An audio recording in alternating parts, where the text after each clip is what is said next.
Ladies and gentlemen, I'm not sure if our viewer, Tesla Effect, Lord Walker, is named after this game, or if the game's named after them, or if both are named after the Tesla Effect. It's one of the three, look, okay? But either way, how many of you remember the 90s? Because I do. Remember them like they were yesterday. They haunt my dreams. That's not quite a lie. I still have rather vivid dreams of events from the 90s. Hate my memory sometimes. But during the 90s, there was this particular craze that took off, partially because technology was pushing in a new direction. And one of the things that was pushing in that new direction was FMV. Now, FMV nowadays doesn't really mean as much. In fact, actually, the definition of FMV in literally is just full motion video, which obviously is a really stupid word or phrase because it applies to anything, right? But what the definition of FMV began to mean was live action video. You know, me, like here, like I'm in front of the set here, right? So they would start doing cutscenes in video games and make, yeah, exactly. They started making these interactive movies. This craze lasted about 8 years, which, even by video game standards, is really short. But it can be argued which game actually got this. Hang on, which game actually got this whole thing started. And one of the things that can be argued to have really pushed this craze is the game we're not playing today, but the first of the Tex Murphy series, which was all the way back in 1989 with Mean Streets. And with the advantage of hindsight, I kind of wish I had scheduled this alongside Max Payne, because it's pretty obvious Max Payne was at least partially inspired by the Tex Murphy series. You'll notice Max Payne 1 did use live-action shots for the stills, and, of course, did have the FMVs for, you know, the movies. And that's kind of where the FMV craze directed, if you pay attention to gaming as a whole. Obviously, there are still FMV games. Contradiction is one of the more well-known, I guess. I shouldn't say it that way. Contradiction is one of the more recent ones that I am fully aware of. I know that there are others. Some people still do that kind of thing. I've actually thought about doing it sometimes too, since in many ways it's actually easier to do than to, you know, try to animate 3D people and whatnot. Yep, see, that's another one, von Falkenstein, which can easily be argued for. But here's the interesting thing, because what von Falkenstein just pointed out is actually making my point for me. Let's look up a thing here. Hang on, when did Wing Commander 3 come out? When was that? That was 94. 5 years after this one. Nevertheless, the reason... So, Wing Commander 3 is a great game to pick up, to mention, though. And I mean this sincerely. Because Wing Commander 3 wasn't an FMV game. It was a game with FMVs. This is exactly what happened. This is what... rather than making these interactive movies, what developers started doing was they started making games, and rather than doing the cutscenes in what at the time was terrible CGI or trying to do, you know, costly and time-expensive sprite work, they would just point a camera at someone and say, hey, go. And sometimes this worked out very well. Wing Commander 3 is an excellent example of that. It's also one of the things that became the hallmarks of the Command & Conquer series. And I already mentioned Max Payne would do that as well. There was another one I was going to mention, I can't remember it now, but there's several games where they would actually have, you know, actually good directors like... and of course now I can't think of his name. The guy who plays Kane in Command & Conquer. He is a director, and he's actually a really good one. And I can't think of his damn name. He actually did some real... If we ever review Command & Conquer 1, we're going to be talking about some of the quiet brilliance moments he put into what is effectively 15-second cutscenes to make Command & Conquer as interesting and as fun as it was. Joseph Kukin, thank you. Yeah, he's brilliant. He does some good stuff. But anyways, point being, that's kind of where FMV games went.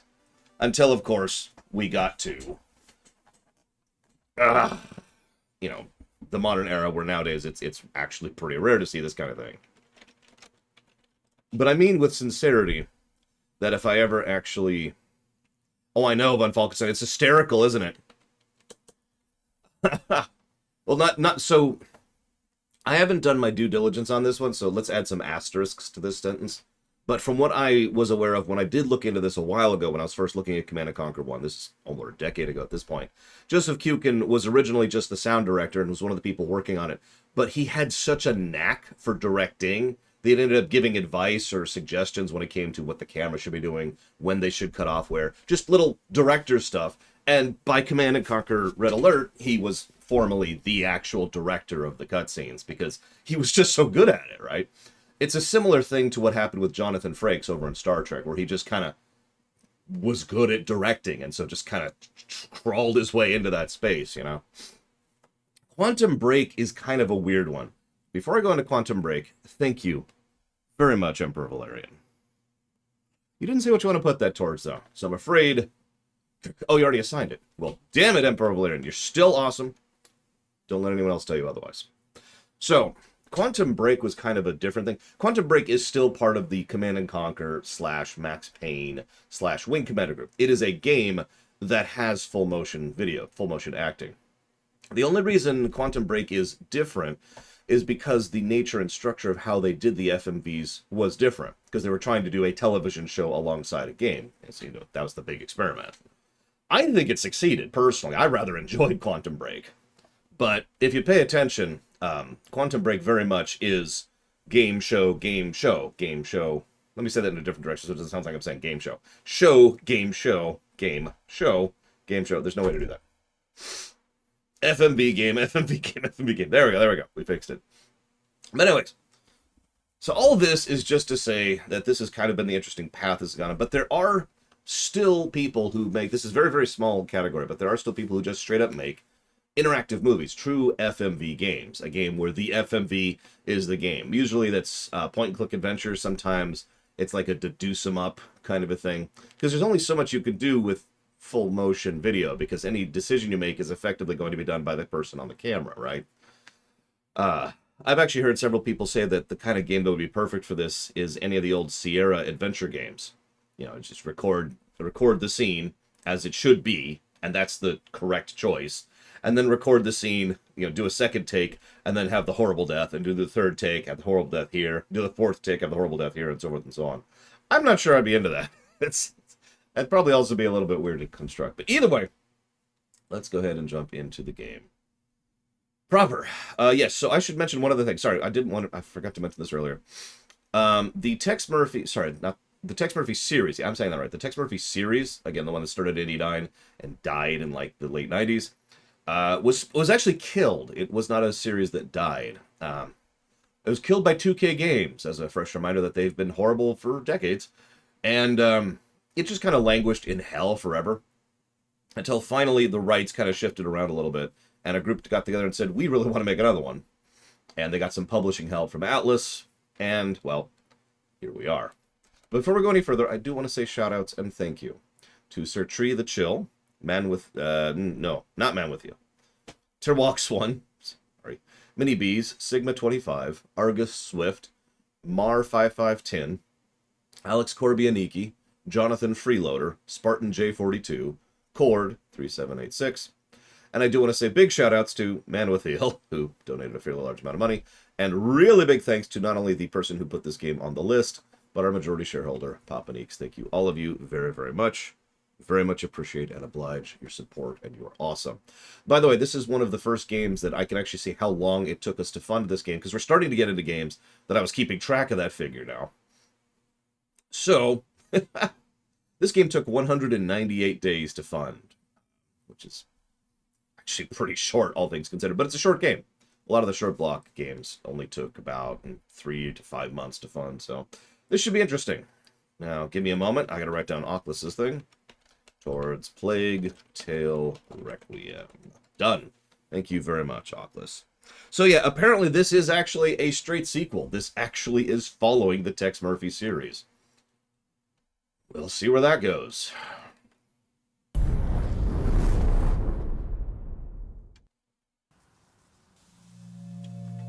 Alright. So, hopefully I won't have any resolution issues. I think we're good. If you're wondering what the heck... So, I'm just going to mention this very briefly. When I went to set up the resolution for capturing, yesterday actually, when I was doing the tech tests, it was doing this really weird thing where if you change any option, and I mean any option, I'm not even going to touch the options menu, it would force the game into full screen, even though it would acknowledge the change you made. So then you'd have to pull it out of full screen, but then you'd have to change the resolution, which would put it into full screen. And then you have to pull it out of full screen again into the resolution it's supposed to be. And yeah, that text is, yeah, that's not great. But we'll see what it's like when we actually get into this. Oh, Jesus, that's tiny. Okay, so we've got... Hang on, let's do it. But what do we got here? So casual mode and gamer mode. I already hate the names, but moving on. While using the flashlight in casual mode, sparkles will appear around objects that can be picked up. The in-game hint system is accessible. Using it costs points. Some puzzles can be skipped. Doing so costs points. Gamer mode. The flashlight will not reveal hints. In-game hint system is not accessible. Puzzles may not be skipped. I'm just gonna go with casual mode.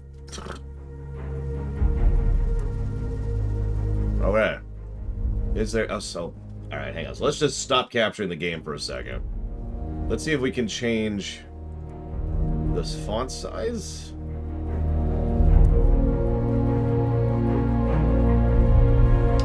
Nope.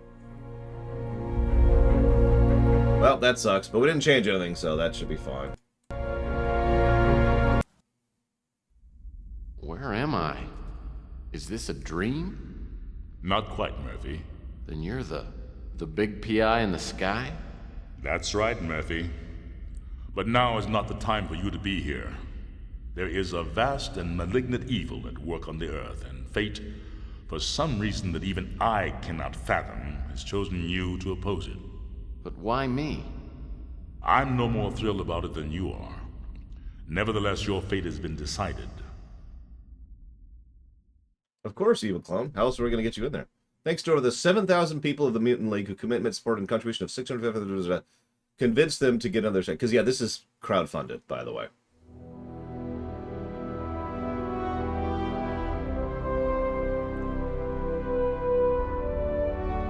When did this come out? Can someone look up when this came out real quick, please? I know it's semi-recent. And yes, that's Darth Vader. 2014, okay. Nope, that tracks, that tracks. That's a shame, because that means that there's not been a sequel. I wonder what happened.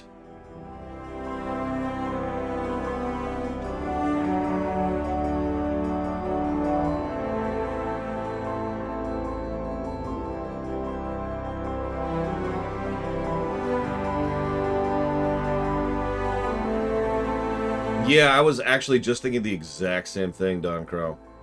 I've never been a Shenmue fan, but I know people who are Shenmue fans who are livid about 3.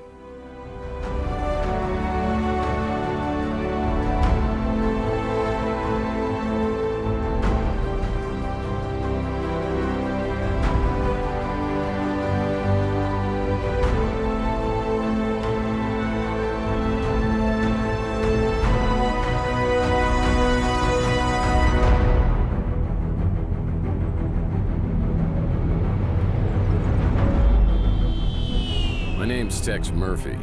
I'm a small-time private investigator in the big city of New San Francisco. My office isn't in the glamour districts. It's in the run-down, mutant part of the city, close to Coit Tower. A place they've been refurbishing for years, but it never seems to improve. Not exactly great for business, but it holds a strange attraction for me. I've cracked some pretty big cases over the years. You may even have heard of me.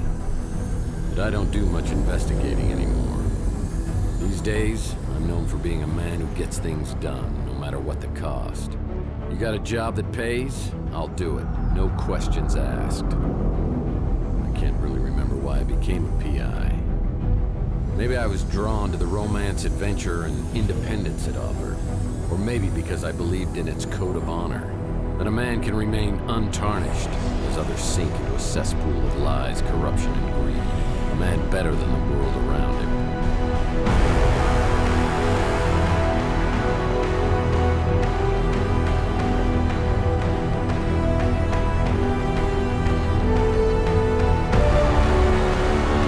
Well, Max Payne was totally inspired by this, by the way. I mentioned that earlier, Dakota.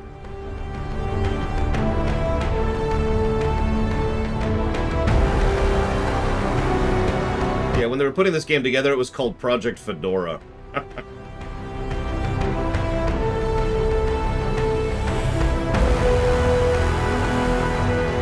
Remind me to turn down the music when we get here. This audio balance is just a little bit off there. But even a set of principles can slowly slip from your grasp. The world has a way of beating you into submission. Circumstances change. The guilty aren't always punished. Temptations become obsessions, and love can be violently taken, leaving it empty and hollow. Each day, innocence fades, and your character weakens. And that's not all at once, but a piece at a time until you can't be put back together again. You finally realize the only way to get ahead in this world is to make sure you're on the winning side, and then do anything you can to stay alive. I don't know why I'm so reflective tonight. Maybe I finally crossed the Rubicon, but that's not true either. I passed that sign miles back and didn't even pause to take a picture. Maybe I just feel extra guilty tonight for what I'm about to do. I know, von Falkenstein. Like, I can barely read those, and it's much bigger than my screen. I would have never agreed to do something this despicable. I can't explain why I do this, but maybe Judas would understand.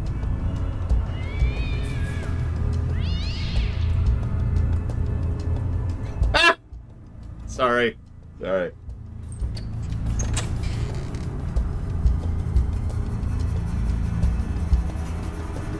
Papanik's mentioned the acting would be over the top, and even it's already just the movements, the eye movements. There's a term, I think it's exaggerative acting, something like that.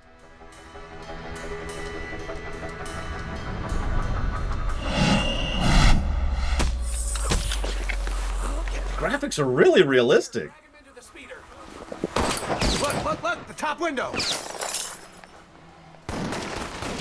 I've seen bits of contradiction. I think we got him. I mentioned it earlier.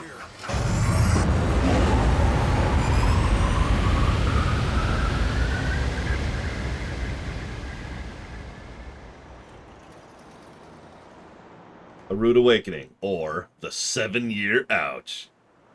I'm sure it's actually deliberate, Lunaruth. You know, as someone mentioned earlier, the Command and Conquer thing. You know, you gotta go for the kitsch, right?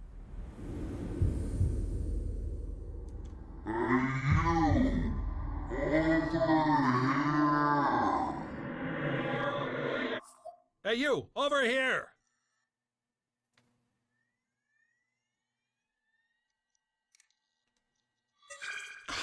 Finally! What was all that commotion outside anyway? Wowza! You really got a hit on the head. Remember me? Your old pal Huck? Seriously, you look clueless. Who or what are you?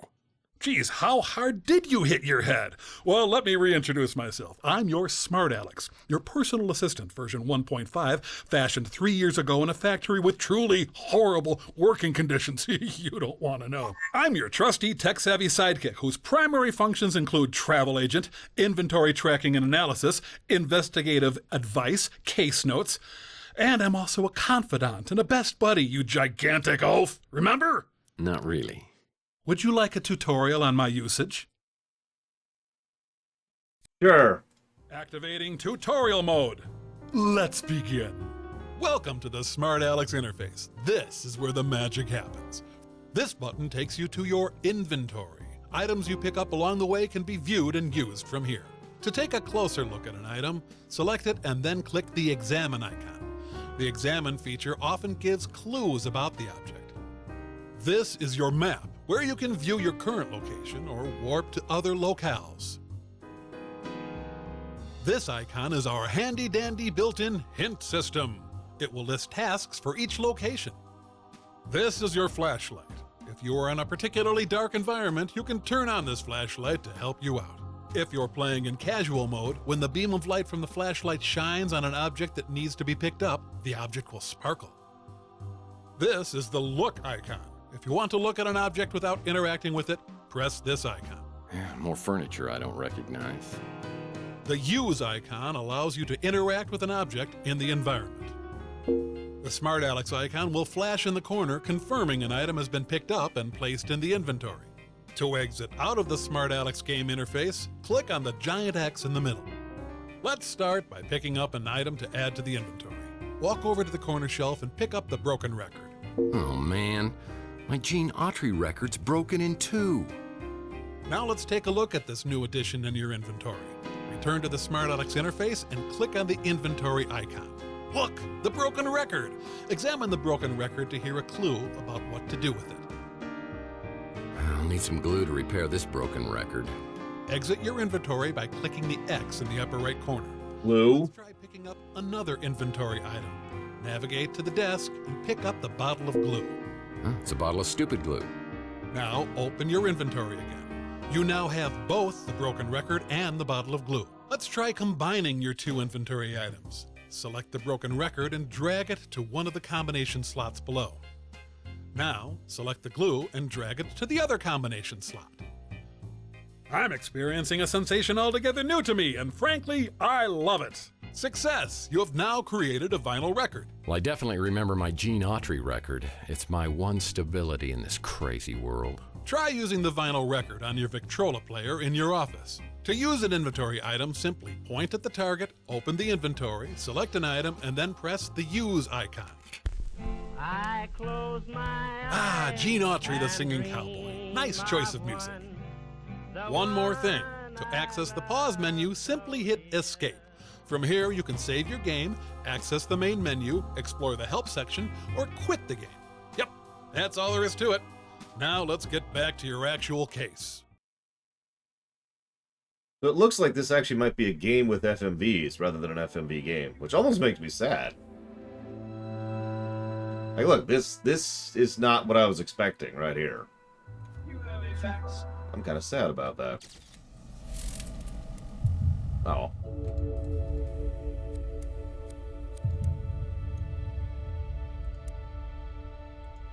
So let's turn down the music a wee bit there so we don't get some overpoweringness going on, like we've already had. Yeah, on the other hand, we have an actual camera. So one of the things I meant to mention earlier and I kind of forgot about. He was my first real mentor in the PI business, and here he is giving me a helpful tip. Because apparently you never learned the first rule of a PI. And never, ever betray your friends. Now, friendship goes beyond blood and race and politics. You gotta find out who your friends are, then you hold on to them.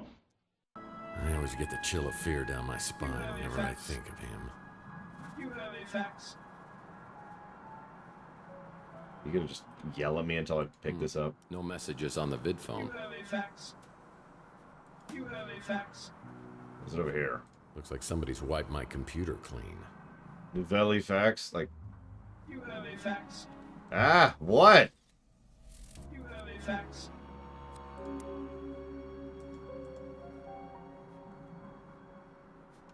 You have a fax. Ah! You have a fax. Ah! You both shut up. Real quick, I did want to mention something super quick. Is I actually bothered to look at, you know me, I'm visual memory. I bothered to look up some shots and videos of some of the older Tex Murphy games, and I've actually played several of them. I don't remember much about them because this was the play a copy of a friend's at a friend's house for like an hour kind of a play item. But I was surprised by how many of them I remembered.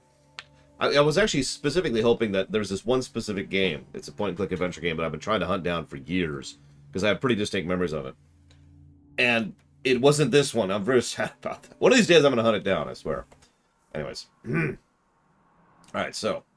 What the hell? You have a fax.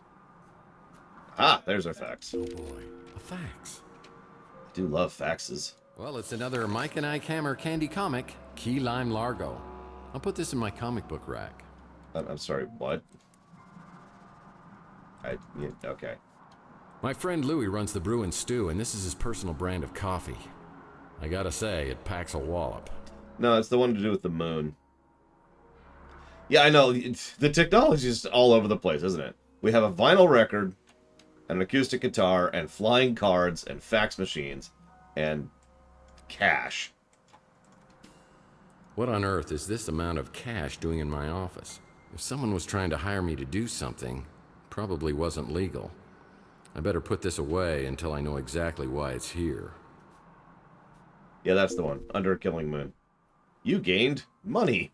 It's enough to buy one Coca-Cola. The Maltese Falcon.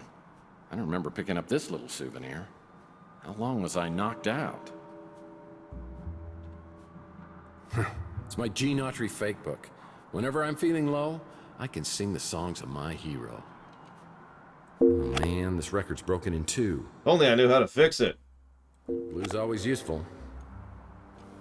Oh man, my Richie Havens signature guitar signature disappeared. That'll teach me to get an autograph with a dry erase marker.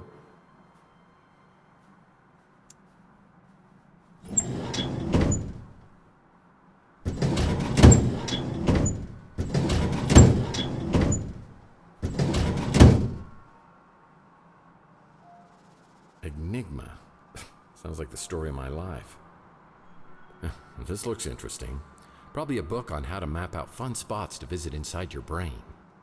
I don't think that would be fun, but whatever. An article on the Russian White Movement. Am I truly so bored I'm reading Russian history?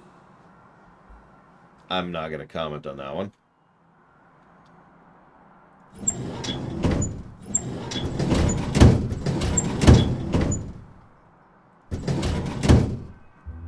One of my golf partners. Old Bogey, we call him. These are my credentials. They don't just give this to anyone. You have to pay a fee.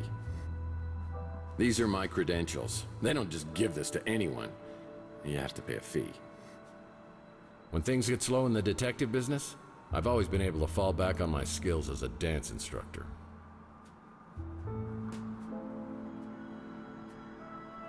Yeah, it's a picture of pre-World War III San Francisco.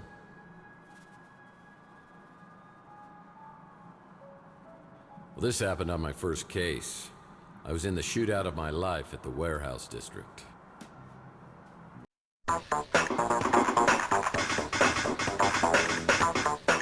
Yep.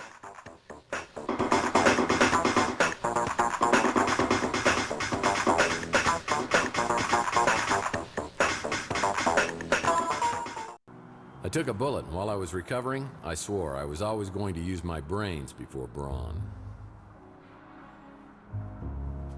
That's Rook's pawn shop. From here, I get a great view of Chandler Avenue, the original Boulevard of Broken Dreams. Hang on, real quick.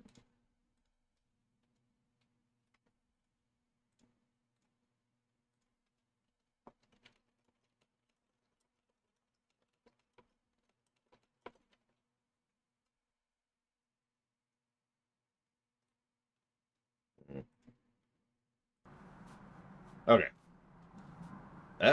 Whoop. There we go. Sorry. Make sure we got everything. Let's use casual mode, also known as we don't know your stupid moon logic mode. Alright. Listen, Jordan. Everyone knows if you're gonna have a war, you gotta go big. It's a note from my old friend Archie Ellis. Apparently he's out of town doing some research. When he returns, I'll need to ask him about the case we're working on. Apparently he's looking into a Bigfoot sighting. I know that's hard to read because it's the size of a freaking ant, but that's what that says. Maybe try something else. Oh man, this record... Huh, it's a bottle of stupid glue. Let's go ahead and fix the record while we're here. What? Well, I definitely remember my Gene Autry record. It's my one stability in this crazy world.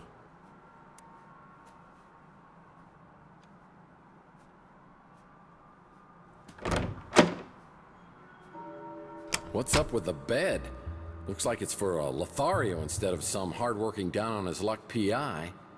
Am I going crazy here? Well, yes, but that's I unrelated. certainly don't remember this piece of furniture. Looks like a genuine antique instead of something I normally get at a white elephant sale. Yeah, I remember years ago, I was finishing up the latest Mike and Ike Candy Kids adventure, and I realized I devoured several chapters and it wasn't agreeing with me. I could feel my stomach churning like a volcano, and I realized I wasn't gonna make it to the bathroom. Oh, what? I'll get you, Murphy, if it's the last thing I do. Yeah, it's kind of been a sore spot in our relationship ever since.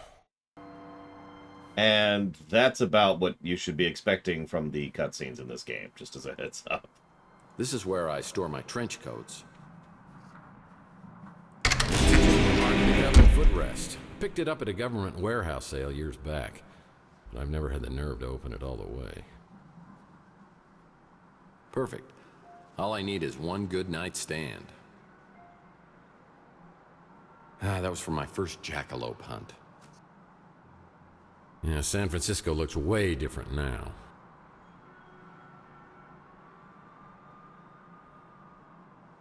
Oh, I had the store permanently sealed as it opened directly into my bedroom. People thought that was awfully presumptuous of me. The door to my back storage room is locked. That's strange. Oh my god, it literally does say edible comic books. Wow. Yeah, we just casually have the Ark of the Covenant. Don't mind me.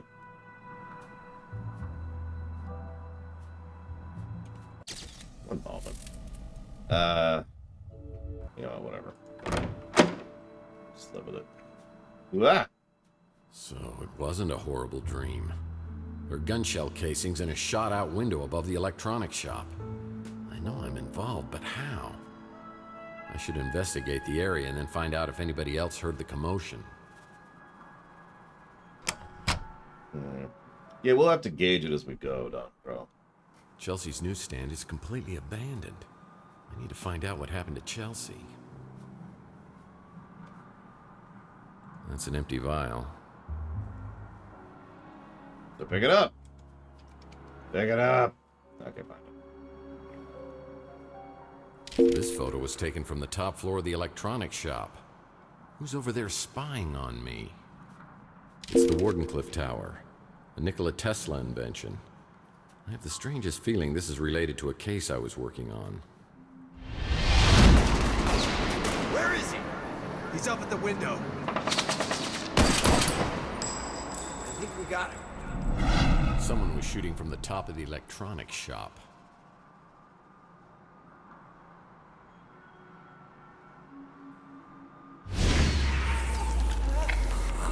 He's injected himself. I don't care. Drag him into the speeder. I think someone was getting abducted. Where's he shooting from?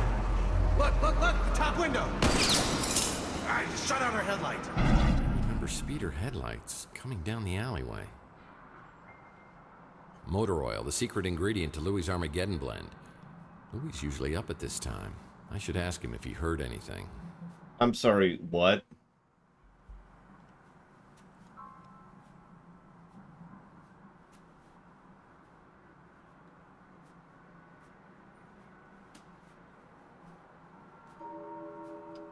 The case of the Murder My Sweet.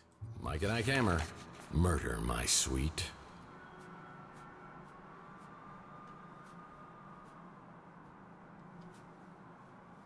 I know, right, Van Falkenstein? I mean, you aren't. I obviously have been doing that for years, but, you know, that's how I keep bouncing through time. It's really quite irritating to get a handle on, let me tell you what. See, that's my secret. I don't actually have a really good memory. I just actually was there in the 90s yesterday. Very disorienting.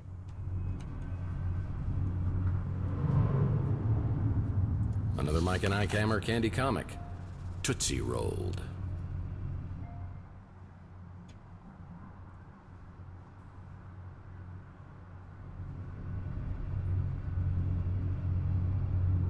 See? Loner gets it. Good morning, This Primark. became a highly sought-after neighborhood post-World War III when it was found that the radiation couldn't penetrate through all the lead paint. Hold on. This is just really dark. Please don't reset the game. Okay, it didn't reset the game. Oh, thank God. It's just, wow. I don't know how dark that was on your screen, but I was having trouble seeing stuff. And yeah, there does not appear to be any kind of a jump button.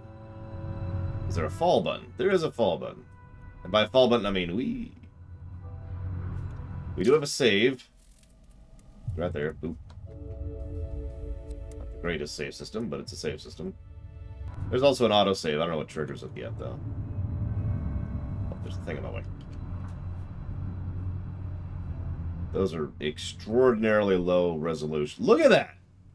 Oh my god. I know we talk about good bricks. You want to talk about bad bricks. Look at that blur. Just soak that in. Soak in the blur there on that brick work thing. Oh, God. Ugh. Ugh. Okay. We're okay. Jesus Christ. Like, I thought that was actually a glitch with the flashlight at first. Okay, we're done making fun of the brickwork.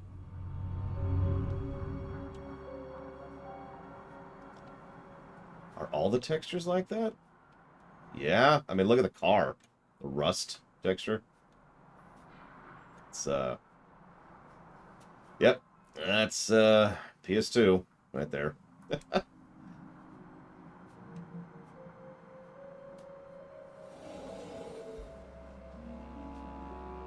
That's true. All the graphics power of my death machine, my nuclear submarine, is actually taken up trying to render the people in extraordinarily realistic perspective. I don't know, Zach Taft. I haven't played the game anytime recently. I don't have any thoughts on it until I get there. I don't like to give positives or negatives until we actually get to a game, so I can't answer that. Oh, I actually have my car still. They didn't get rid of my car. That's interesting. Closed. Yeah, this building's been a lemon for anyone who's tried to open a business here. Oh, it's my favorite podcast. Full of pod people.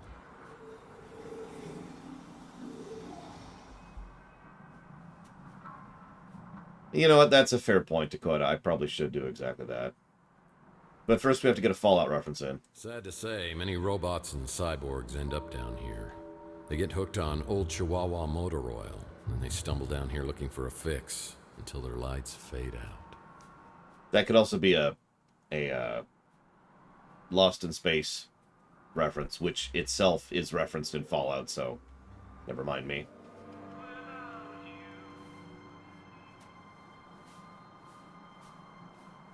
Behind Rook's pawn shop is a dirty, ugly alcove that reminds me a lot of Rook himself.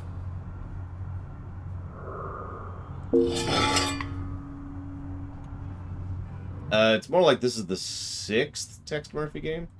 Oh, I remember the day I came back to my office to that grisly sight.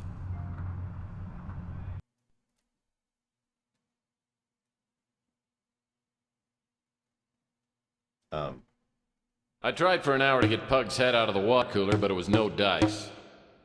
The police showed up and thought about grilling me until they realized Pug was a mutant. And it was like they couldn't care less. I guess people are a little apprehensive about taking that bottle back for deposit.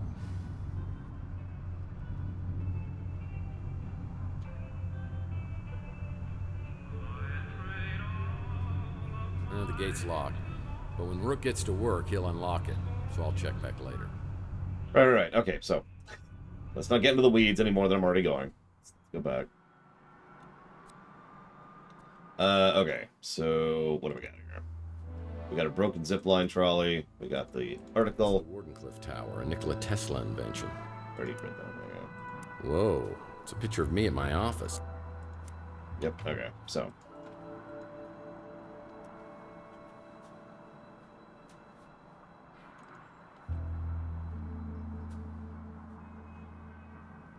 Correct, Crazy Norse. I make cheesy games occasionally. I mean, Yakuza Like a Dragon just came out. At the Bruin Stew is preparing to open up shop. You should go talk to him. Maybe he heard something. Thanks, Alex. It's a Mike and Ike Hammer Candy comic, The Sweet and Sour Lady. I'll put this in my comic book rack back at the office. It's a Mike and Ike Hammer Candy comic, Citizen Candy Cane. Another Mike and Ike Hammer. Candy Cane Confidential. Also, I think you're just supposed to read the comic as you're eating it, Lanero, to answer your earlier thing. That is true, Jordan. Doesn't stop it from being cheesy. But I suppose if that's what you mean by cheesy, then yeah, we have other directions to go with that. Okay, so...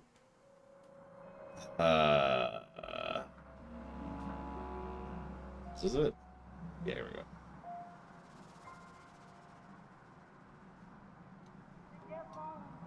Five alarm flavor.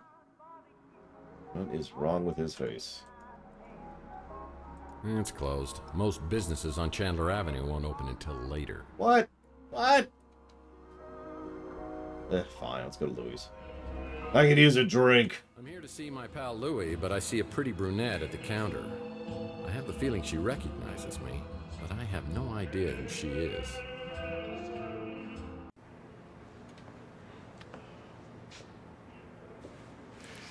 Wow, hello, stranger.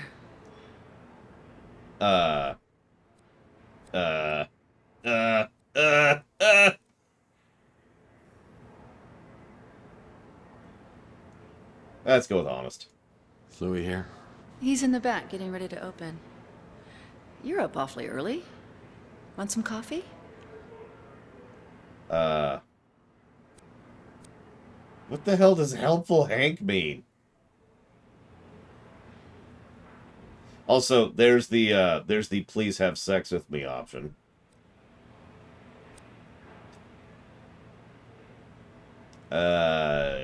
I don't know what any of these mean other than the sex option.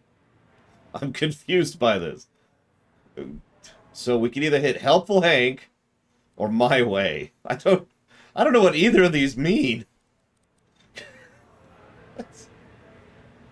Someone pick.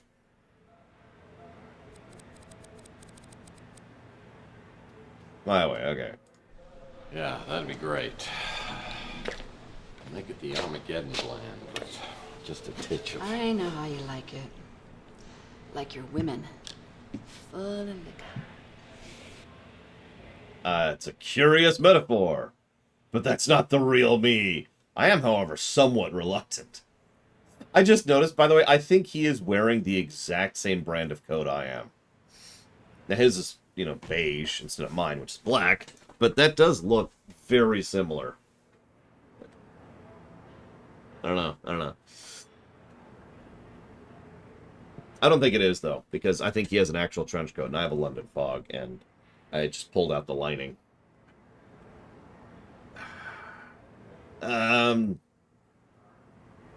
Curious metaphor. Actually, I like my coffee like my heart. Black? What?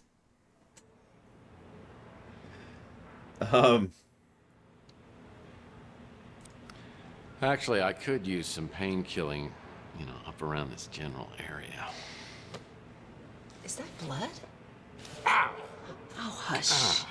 Been out picking fights again? Stranger danger. Stranger.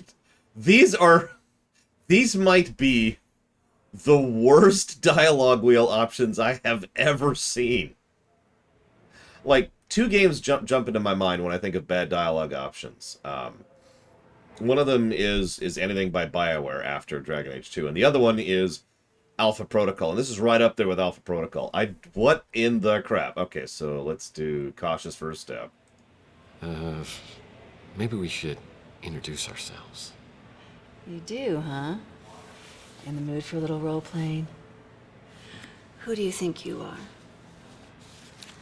Mr. Tall, blonde, and bloodied. No, I am not, Don Crow. Stranger danger! Stranger danger! You seem to know who I am. Who are you? I'm Taylor, and I'll be your nurse. I recommend 2 aspirin and lots of bed rest. Maybe all afternoon long. I love how Stranger Danger keeps popping up as an option. Like, no! Ah!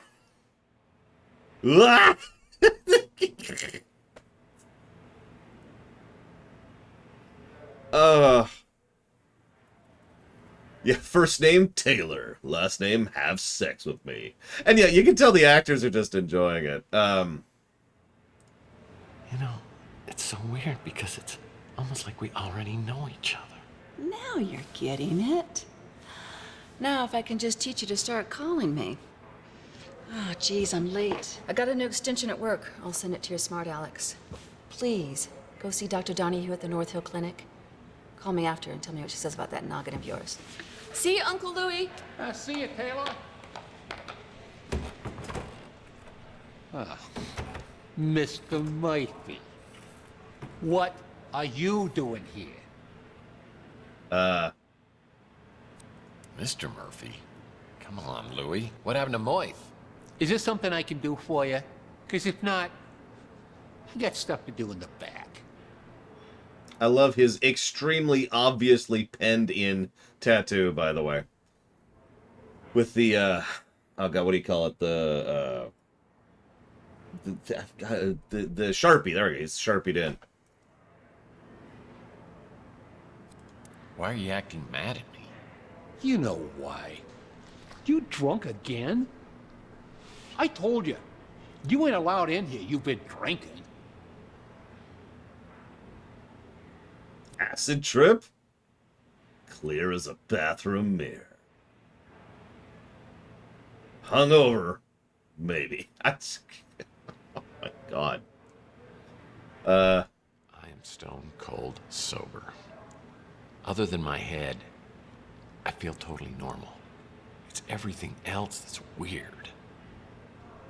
What happened to your head? I don't know. I woke up on the fire escape. I go into my apartment and everything is different. The street, Chelsea's newsstand, you. Everything is completely different. I mean, I don't know whether I'm tripping here or having a bad dream or something. What's the last thing you remember before you woke up? I don't know, but something with Chelsea. Chelsea? What day do you think it is? No, hold on. What year do you think it is? What year? Are you serious? It's 2043. Oh, jeez. Look at that calendar. Over there? I love his fake on the teeth. fridge. 2050. What the hell's going on here? Last night, Chelsea and I went to the Golden Pagoda. I think the wording was very, very attractive.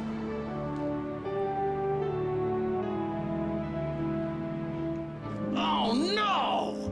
What? It's me. Look, somebody has stolen our car.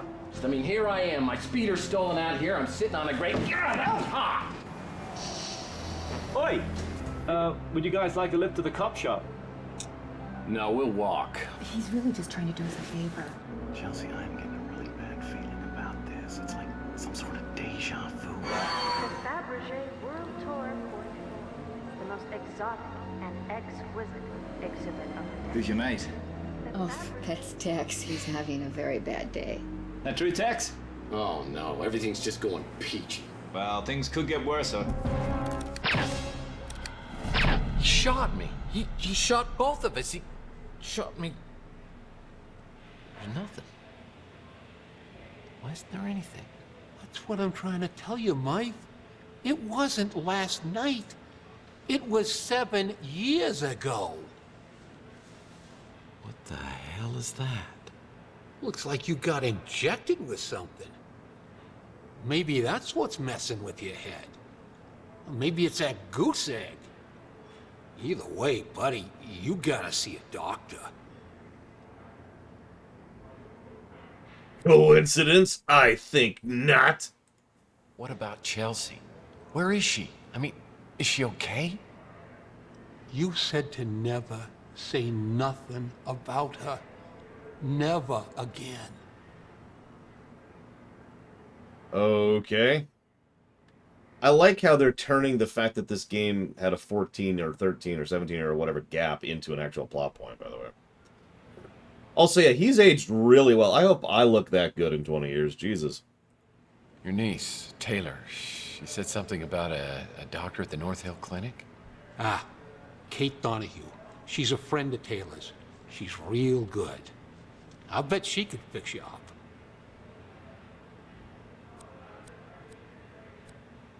So, what about this woman, Taylor? I mean, she seems to know me pretty well. That ain't none of our business, Mike. I never thought you was the right guy for her. But two adults can do what they want to do. Murph, you really need to see a doctor. You can't be driving in this condition. Tell you what, I'll call you a cab. I'll have them wait till you're ready to go. What? What? What is this? It sure is good to have the old knife back.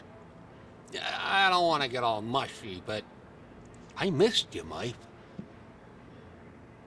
Oh, this is...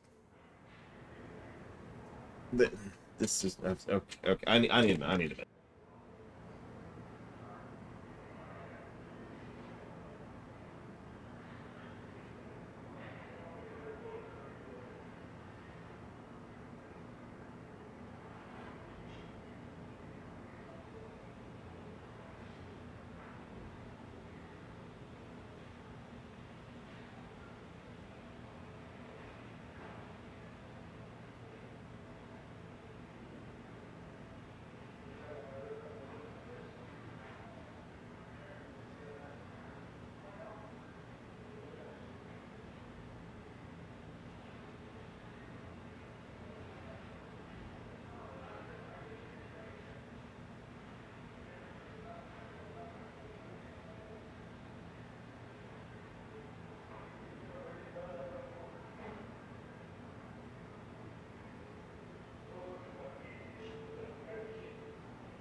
We don't get too much of that stuff around here anymore.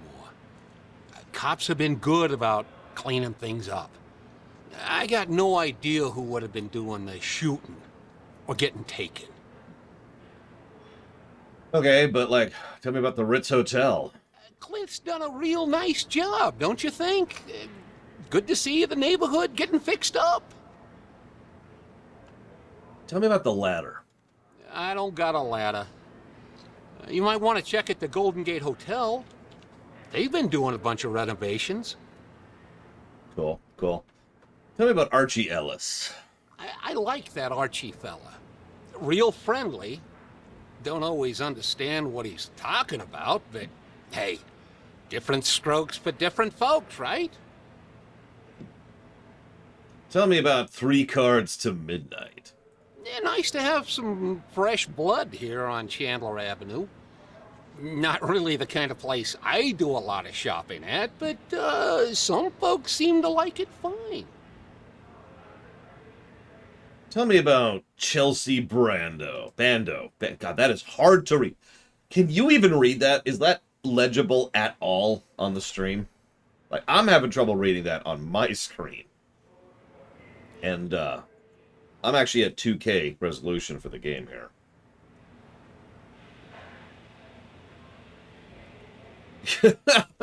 So yeah, Chelsea Bando. Do I need to invest? Hang on. Is there a... Let me hit Amazon really quick. Magnifying glass. Let me see if I can just... for monitor. For computer screen. Here we go. That works. What do we got? Apparently there is like a handheld one. There's one... Oh my god. There's magnifying glasses? That sounds like a terrible idea. Like, that sounds like an awful, awful idea. How much are they?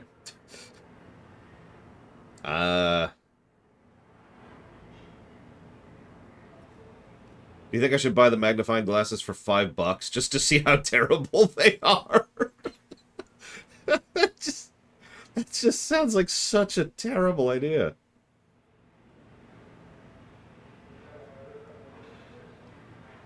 I could, Bam. I've actually thought about it. There are ways I could fix this. I just don't care that much. And you know the general rule. If we get to the point where I have to actually fix the game for it, well, we know exactly what that is, don't we?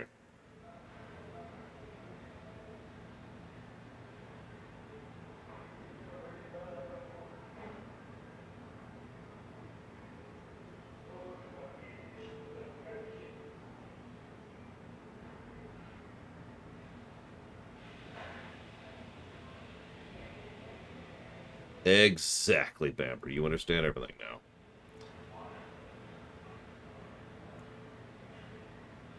Alright, it'll be here in 2 days. Definitely in time for us to have finished this game 2 days ago. Actually, no, I'm wrong. It won't be here until, like, frickin' next to... Oh, wow. That's not gonna get here until forever. I'm still gonna do it. You never know. Oh, sorry, right, Crazy Norris. You should give me money. Do not donate. No, I said do...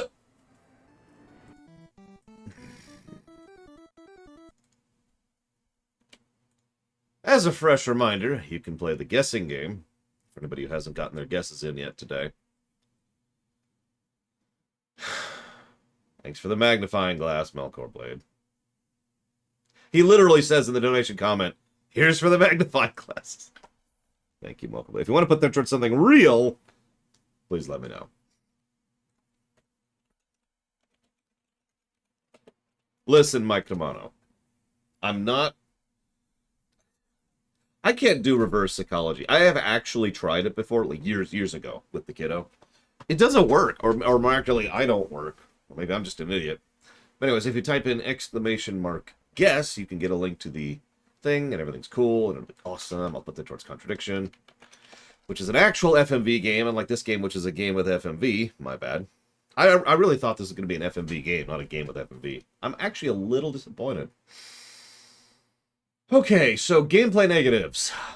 Font size. We've actually given this negative before. Remember that? We had like 5 or 6 games in a row across like a decade of development, and all of them had terrible font size. That was like 2 years ago. And then we haven't really had that issue until all of a sudden, BOOGONG!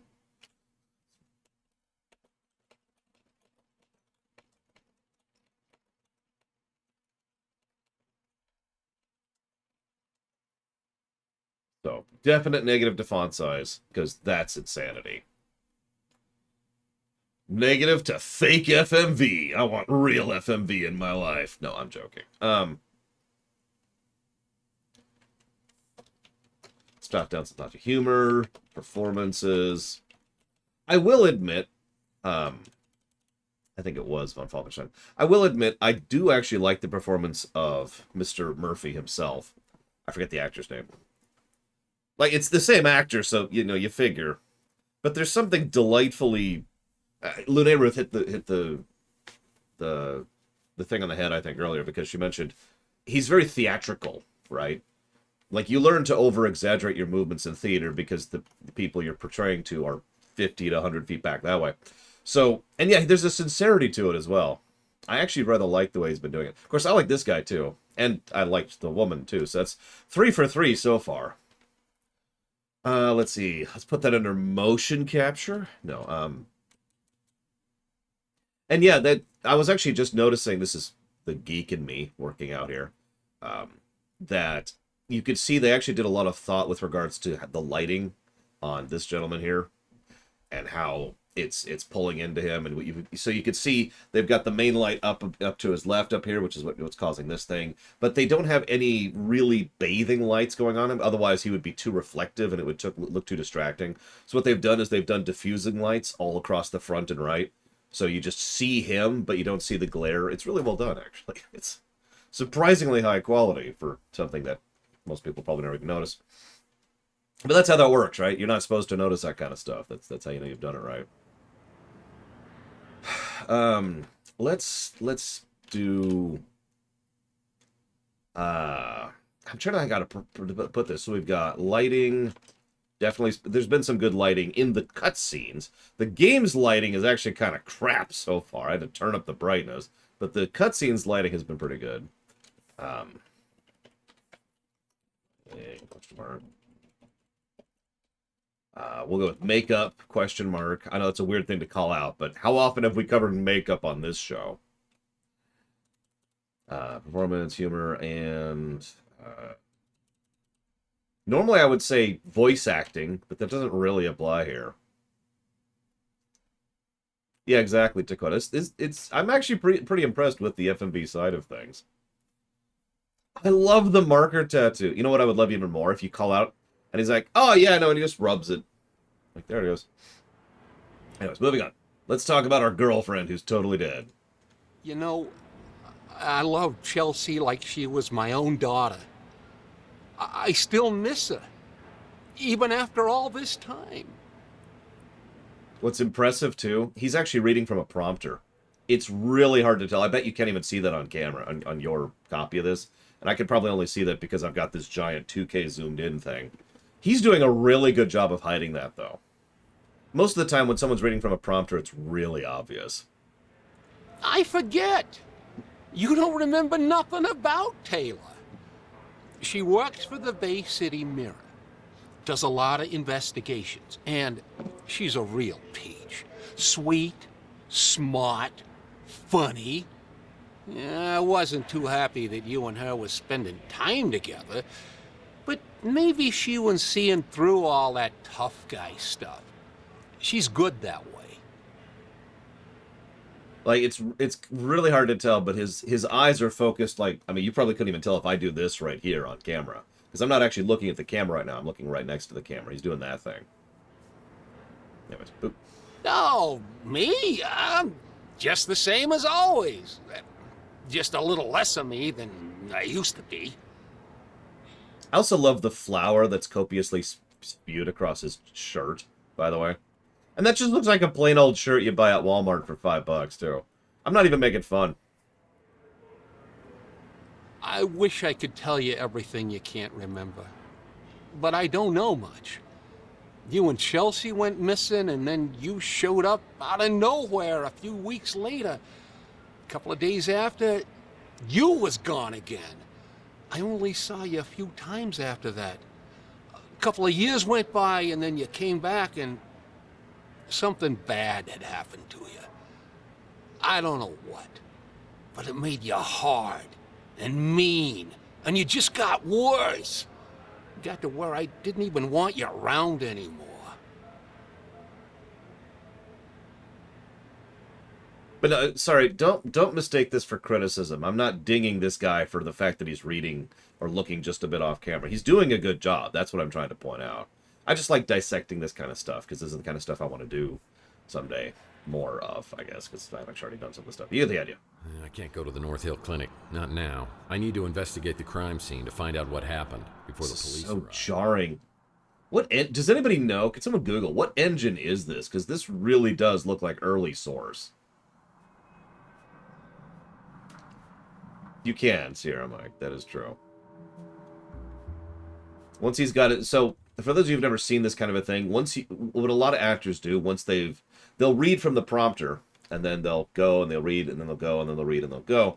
But then one thing that is very common is once they've got their last line in, they don't need to look at the prompter anymore. So they'll usually bother to do something else, either in terms of what they do with their eyes or body language or whatever, because it's sort of a relaxed moment, right?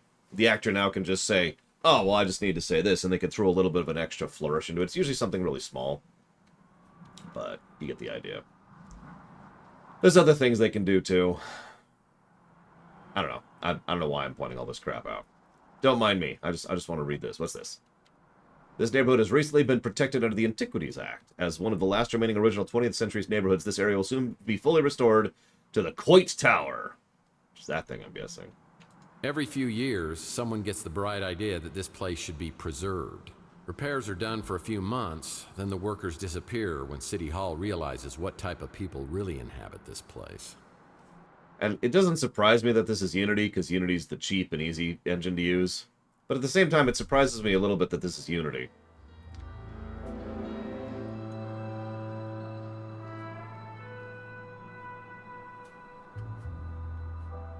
Alright, investigate the crime scene. So, we need to get up there. I don't know how to do anything. I can't even jump.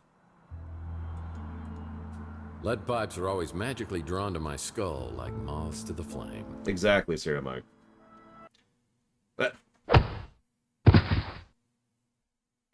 I love those sound effects. Street Fighter sound effects right there.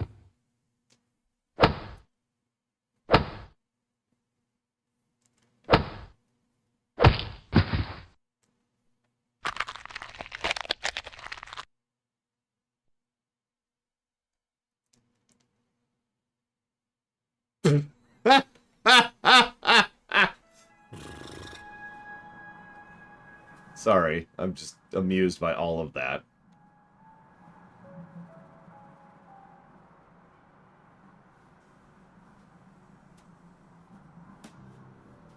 Man, I don't know, Crazy Norse. I think they'll invent that in Guild Wars too. Okay, so there is no ladder. Let's see if we can just get up here. Actually, you know what? Let's do this. Let's use the mega cheats. What can I interact with that I haven't? Nothing. Okay, cool. It looks like the dumpster escape. It's an electronics shop now, but it once was a boarding house for some of San Francisco's most notorious smugglers and petty criminals.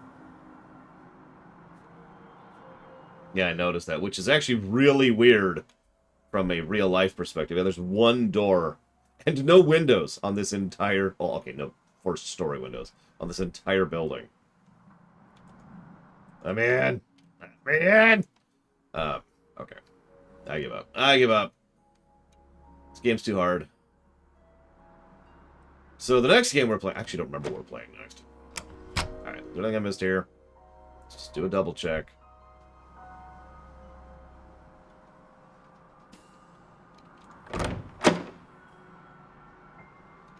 We've actually got a bunch of the comics. Check it out. So if we're hungry for some Mike and Ike, anybody like Mike and Ike? I actually do. Although I've noticed Mike and Ike goes, when it goes bad, it's like effectively unedible, you know? Gets too hard, hurts your teeth.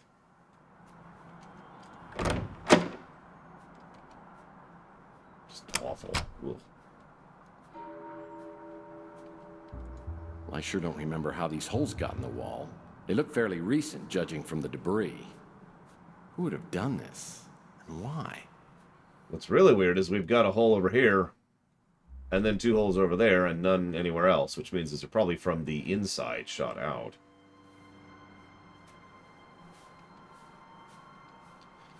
That's a good question, Don Crow. I don't know. I'm not sure I have an opinion on that. These are the fedoras I've collected over the years, and I take great care of them. Hey, one of these has a hole in it. How did that happen?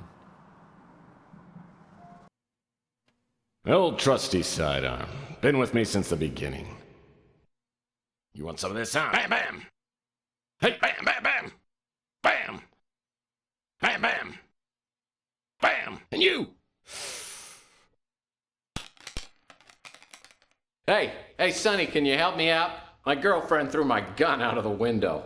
Yeah, that's it. Yeah, just pick it up and, Hey, don't point that thing up here. That's not a toy, you know. Oh, my hell. Oh, yeah. Now I remember. Sometimes, I wish I had a talking gumball machine as my wacky sidekick. Is that him?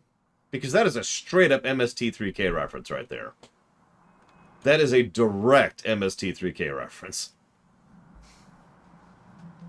Like we were talking about that earlier.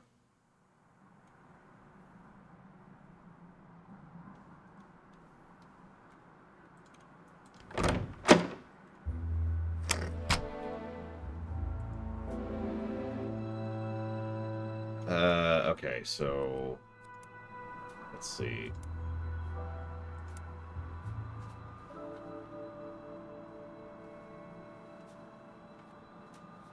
MST3K. Mystery Science Theater 3000.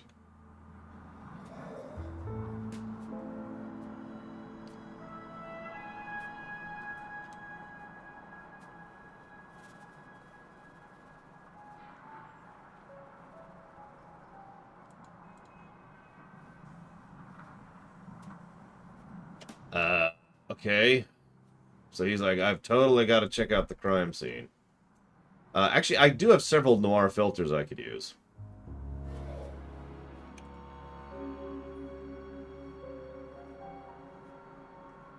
Yeah, let me warp to Tex's office. That's such a... what's this? Archie helped me out on my Pandora directive case where we met a charming fellow named Jackson Cross. I'm gonna do you the favor of a lifetime. I'm gonna let you walk. But if I catch you meddling in NSA affairs one more time, I'm gonna put a bullet right in your eyeball. Is that clear? Get this pukehead out of my office. I'll be watching you, Murphy.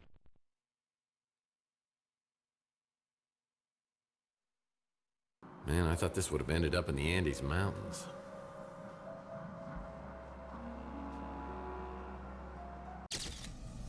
Oh, I have no idea, Zactov. Hang on. Let me pull up my filters.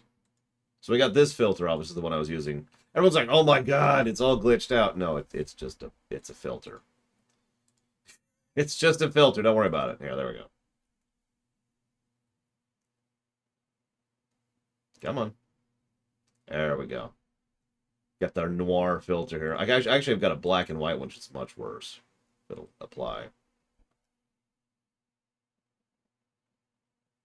Yep, nope, that's terrible. Oh, no, it's an awfulness. We've also got the pop-out filter. Why are these taking so long to load? There we go. That's kind of sepia, which is weird, because that's not what that's supposed to look like. We've also got the just reds. I actually rather like this one. This one doesn't look different until you notice the only color visible here is red. It was a hard red cold thing. Now let's go back to this one. There we go. Alright. Save. Okay. No, don't quit. Go back to the game. There we go. Alright. Yeah, so, yeah, he mentioned a ladder, and I'm guessing I either have to be like, on, or find a ladder. I guess we'll go back to searching, because we didn't finish searching with y'all. Go up this ladder. Oh my god, that's, nah, okay, we're here, we made it! Okay. Up. We did it. There's a... I knew there was something creepy in there.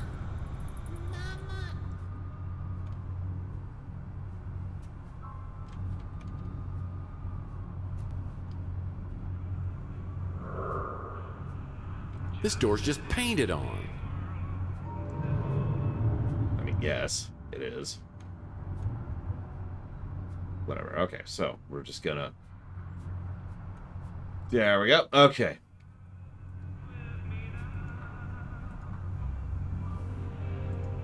The gate's locked, but when Rook gets to work, he'll unlock it, so I'll check back later. So we need a ladder. Just gonna walk into the distance until I find a ladder. That's interesting force field for this district. Yeah, doors are expensive. You gotta carve out the chunk of the wall. Now that's a handsome devil. Wait a minute. A rival PI? Oh man, how did this happen?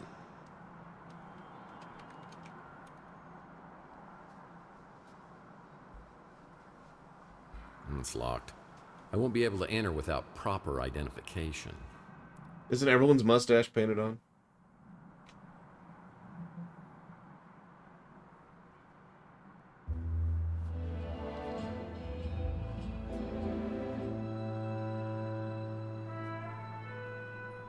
Sewage treatment renovation project has been canceled until further notice. Do it on enter. Catastrophic results possible. It's the sewer to Chandler Avenue, and I never go in there unless I really, really have to. Damn it. Get in there. Get in there, Murph. Yeah, bum. Supposed to do this. I can see a little bit of what I'm looking at. Those textures. Those textures.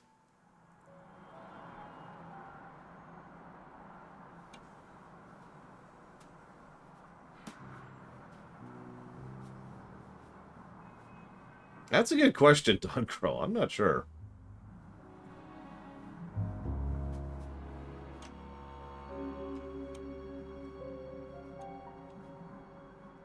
Oh, God. I don't know if I've told this story of the many times, well, one time I've streamed Morrowind and the many times we've talked about Morrowind. The very, very, very, very first time I ever played Morrowind, the view distance was so short, I couldn't actually see the gate part of the ghost gate. That is to say, the barrier. So it didn't render properly. So I just started bouncing into an invisible wall and was just really confused by it. My nose has started sagging lately. Makes it hard to breathe. Now, what kind of info you looking for, huh? Okay. There's the pit to hell. Very important. But yeah, there was a particular and very well-publicized fire that killed a lot of people back in the 1910s, 1920s range. I forget the date, please forgive me. That happened here in the States in a textile clothier factory. And that kind of really started pushing the ball rolling on a lot of safety features here in the States with regards to, you know, not having people die because a fire happened and they couldn't get out of the building.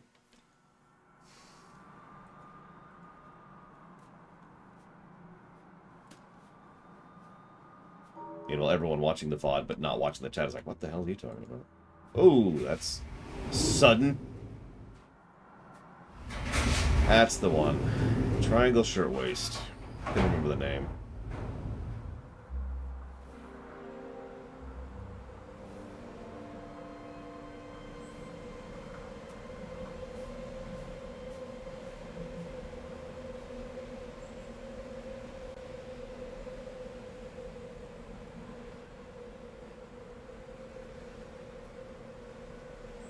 Is there any up? Okay. Is there anything up here?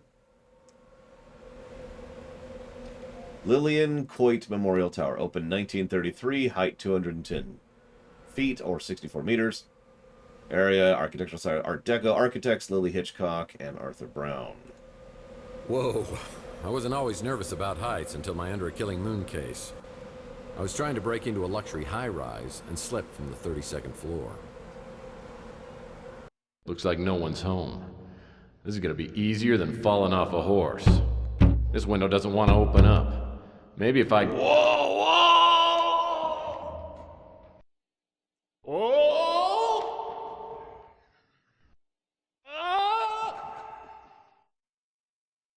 Fortunately, I hit an awning before I hit the ground, but I didn't stop bouncing for about 30 minutes. And that's the type of game we're playing, if it wasn't already obvious.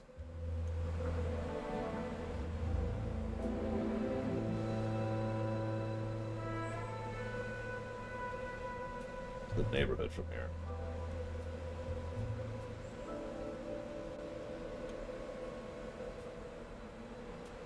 There it is. The only place that actually looks detailed.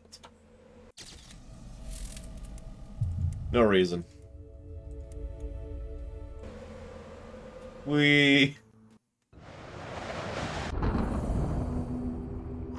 Well, you're dead. Don't be sad. It's probably the most satisfying ending this case was ever going to have. Okay. Oh yeah, that reminds me. No.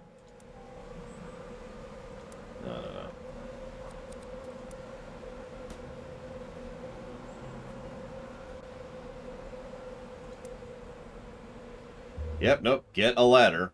I mean, okay. Snow White Warehouse, apparently. There's actually just a straight-up guide, by the way. Yeah, that was a game over. There's usually a lot of game overs in games like this.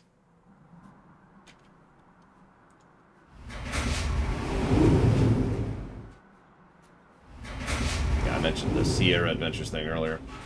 Yeah, there's apparently just an in-game guide. I actually think I like that idea. Now, it's only there because we're on casual mode, but the fact that that's an option is...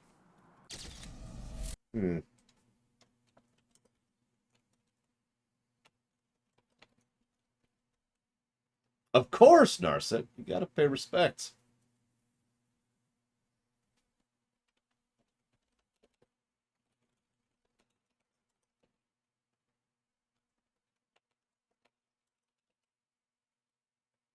I mean, honestly, there are many point-and-click adventure games where I would not mind having a hint system in the game.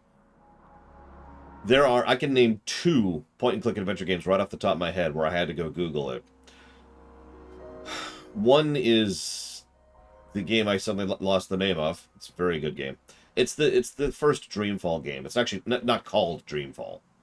I can't think of what it's called. It's the one that's before Dreamfall. Got someone know what I'm talking about. Anyways, point being, that game had some of the most bonkers answers and just nonsense logic I've ever seen. Longest Journey, that's the one. I'm pretty sure every one of your cases involves the Snow White warehouse somehow. Yeah, Longest Journey, to this day, actually has the worst point-and-click puzzle thing I've ever seen, ever. The other one is an old Star Trek point-and-click game. I believe it's the Anniversary one, but it could be Judgment Rights. I always get those two confused. Either way, there was one specific puzzle I never figured out back in the day. And then about a decade later, no joke, I went back, because I still had my copy of it, because it was just a local copy. And I was like, you know what? I'm going to finish this game. And I pulled up a friggin' walkthrough, because, you know, this is well after the GameFAQs era. And I was like, aha! This is what it wanted me to do. It's locked, and I need to find a way to open it. Needs a key.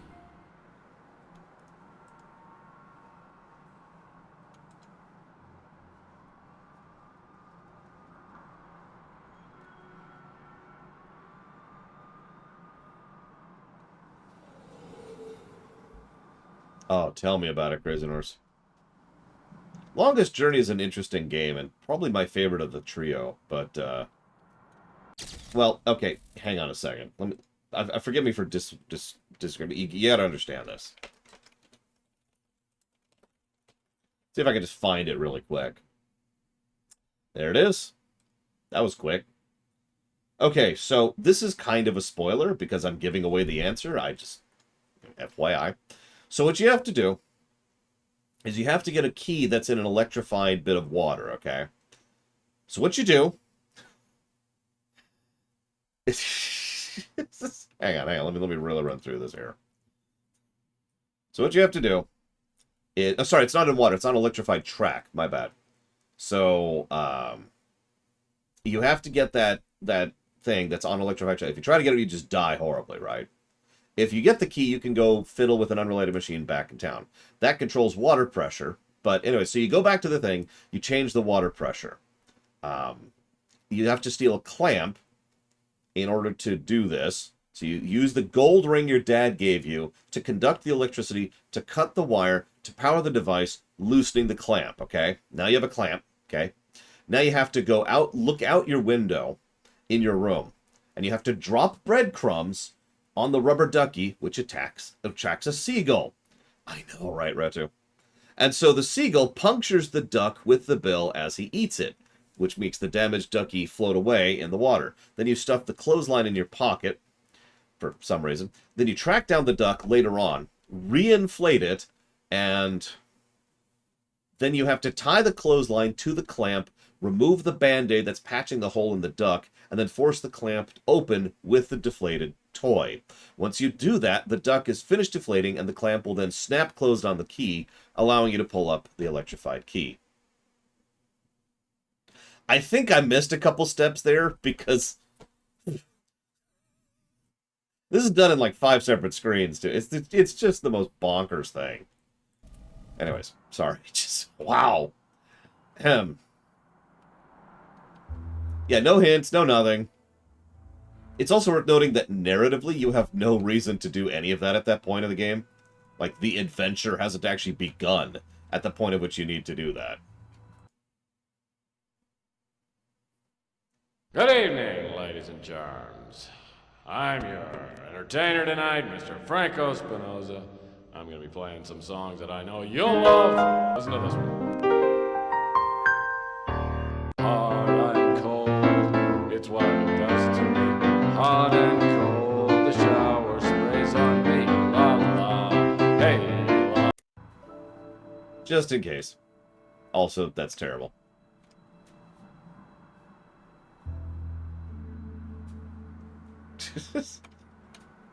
Yeah, we joke about adventure logic. Some games don't have particularly bad adventure logic. They're just, oh, sure, whatever, moments. But every now and again, I feel the need to pull out the Longest Journey example because it really exemplifies the insanity that is adventure logic. Just the nonsense that people would come up with and say, yeah, that's perfectly reasonable. This became a highly sought-after neighborhood post-World War III when it was found that the radiation couldn't penetrate through all the lead paint.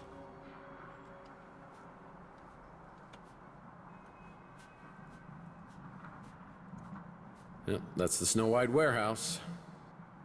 But, okay.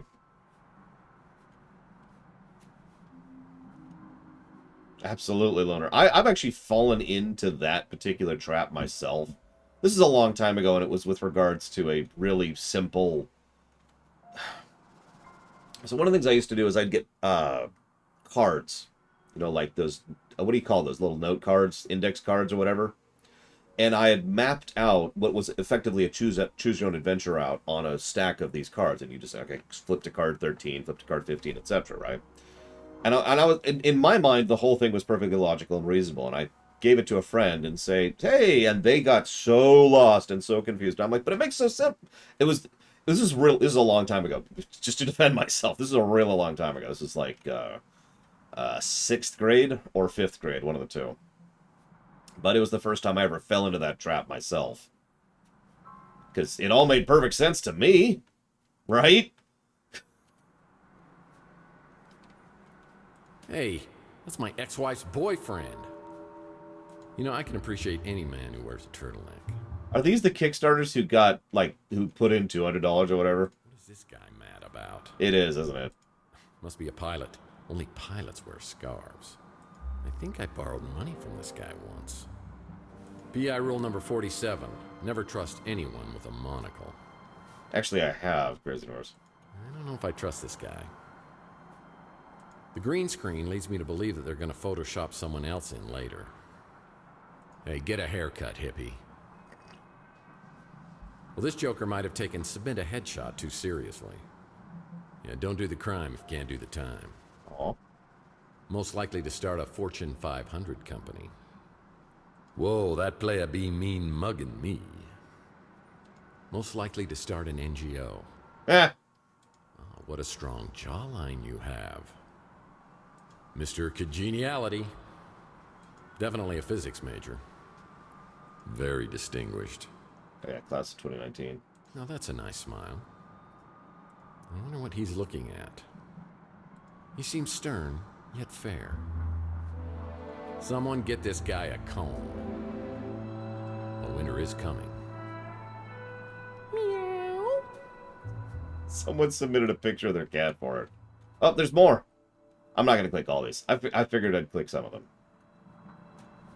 But I didn't realize that. Cutest couple, class of 2022. There are lots of these. The key to life is not taking it seriously and riding sharks. Oh, wow. Yeah, there's a couple of these. It's a Mike and Ike Hammer candy comic, Licorice Rope. Yeah, there's a few. Fun fact, so they announced the Kickstarter for the new Yacht Club Games thing yesterday. Plug, plug, plug. Looks amazing. I've already funded it. The reason I bring it up, though, is if you paid in $750 to $3,000, you could actually help design an NPC. I thought about it very seriously for several minutes. I was talking with a friend of mine at the time, before I realized that not only would that be extraordinarily stupid, but more to the point, they were sold out, so I couldn't have done it even if I wanted to.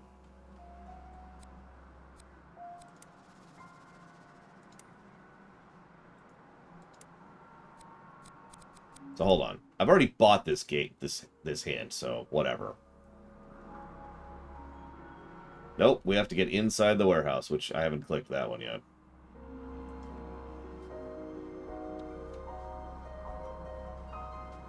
I mean, in total sincerity. Shrug, you know. So the game is $20, right? And the minimum amount of money to get your name referenced in the game is 200.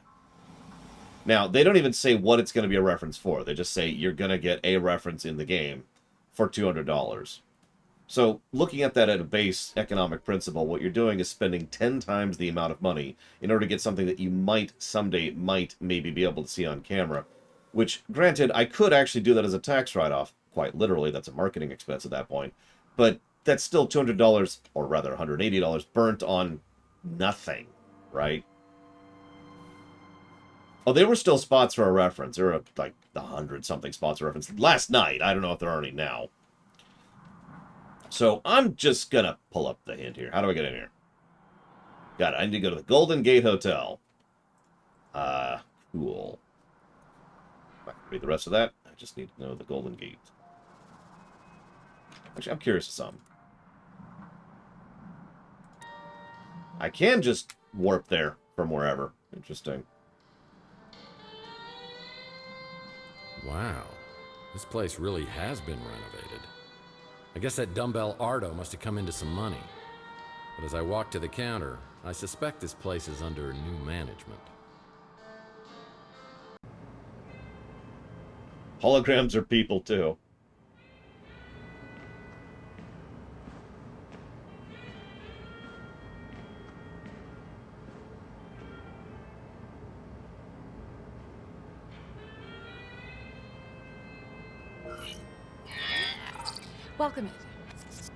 Welcome to the Golden Gate Hotel. How can I help you? Her name is Holly Graham. Mr. Murphy? Her name is Holly Graham. Did you know Ardo, the guy who worked here before? Wonder whatever happened to that big, lovable moron. Ardo Newpop, California State Senator. Ran on a fire safety platform.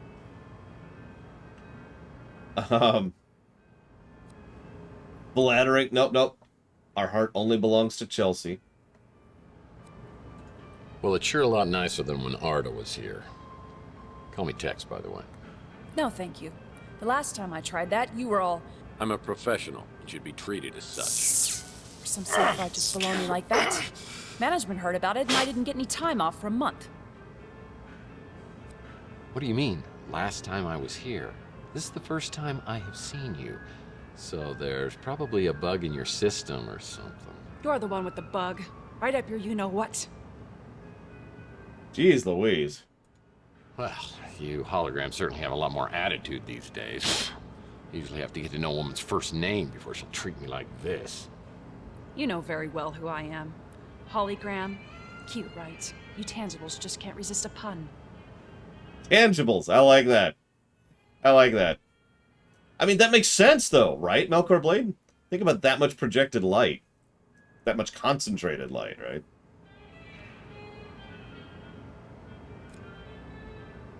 So, I think your sign has a typo. It says, holograms are people, too.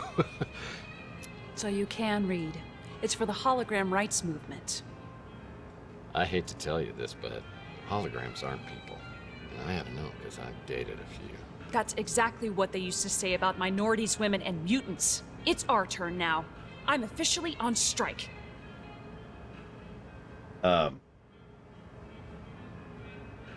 Wow. Okay. So I was kind of picking randomly because these options are whatever, but yikes. Well, more battery power to you. Really? You're the last person I thought I'd hear that from. Everyone in this neighborhood's afraid of you, you know.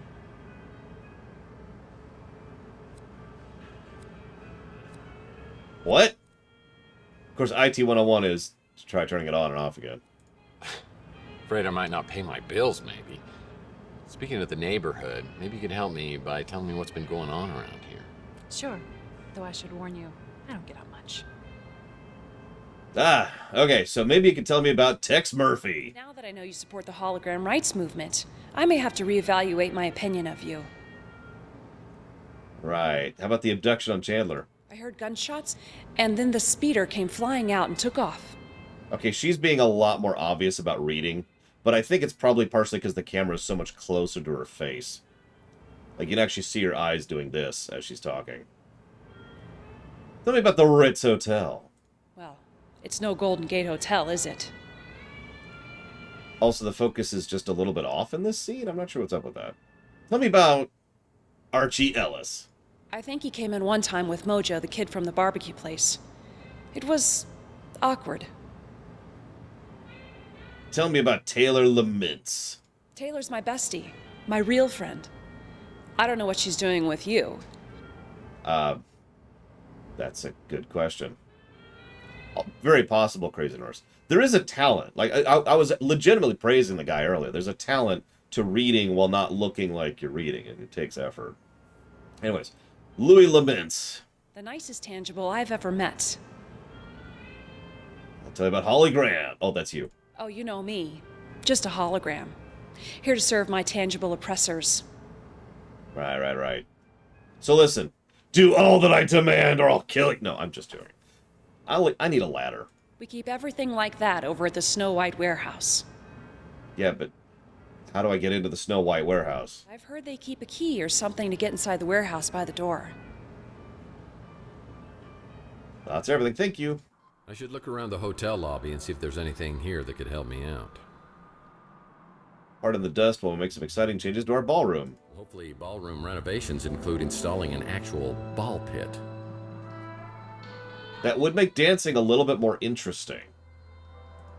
I'm surprised people still read newspapers, but admittedly, they bring a nice nostalgia. I've heard that too, Schism Navigator. Not sure I agree, but I have heard that before. When visiting Salt Lake, be sure to visit... Oh. I don't get that one.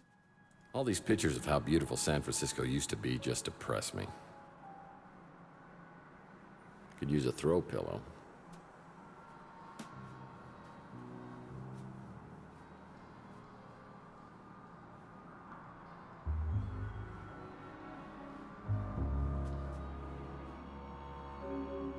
It's a key to a lockbox.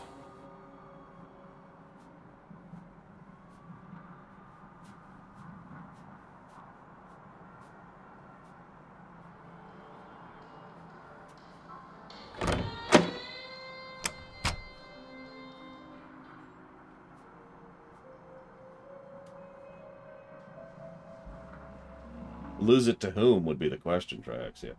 Also, that's pretty normal. Yeah, needs a key. So, use key. Really?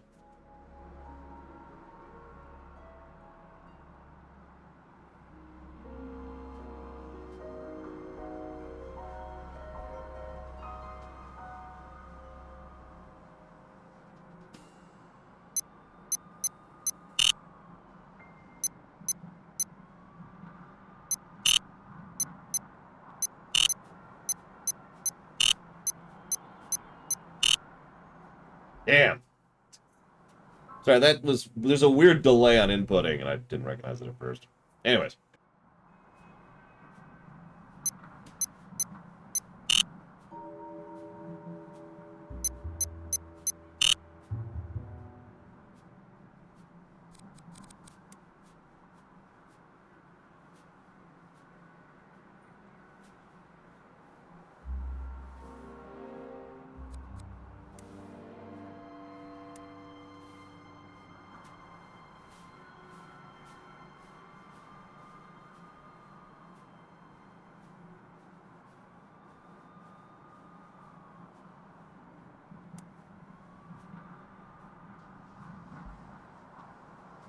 I'm gonna be real, I didn't think that was an interactable piece of terrain.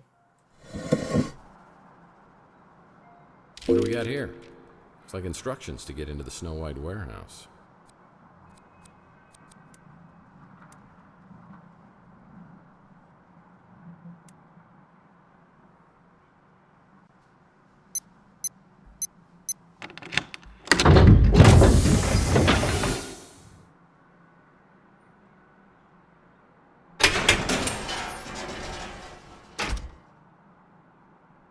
Wow, is this still here? I used this to deal with a cunning criminal on my Under a Killing Moon case who had a bad case of bozophobia.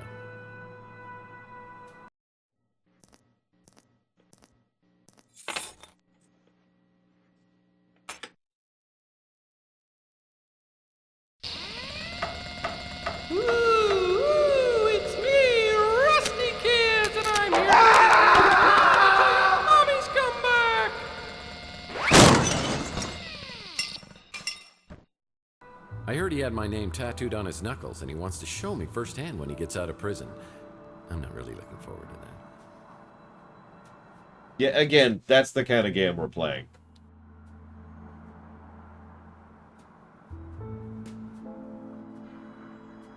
And in answer to Melkor's question, no.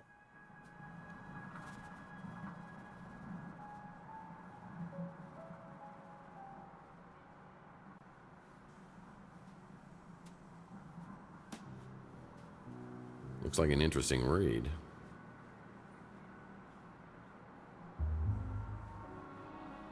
Looks like an interesting read.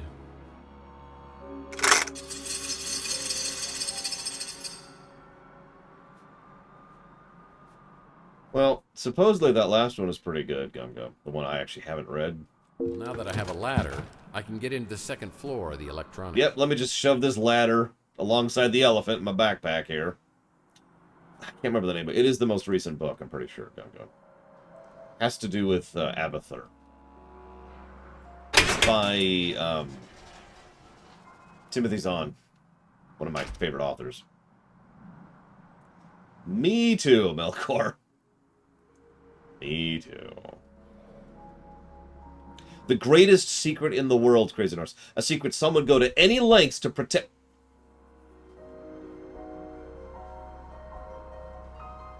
You know, I just realized I can just do this. Let's warp to the hotel. Why walk when you can warp?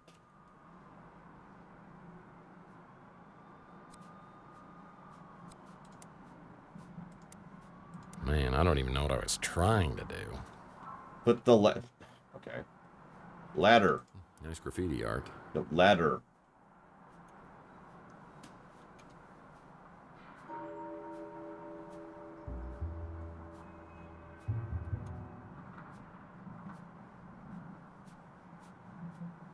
If I had time, I'd love to, Schism.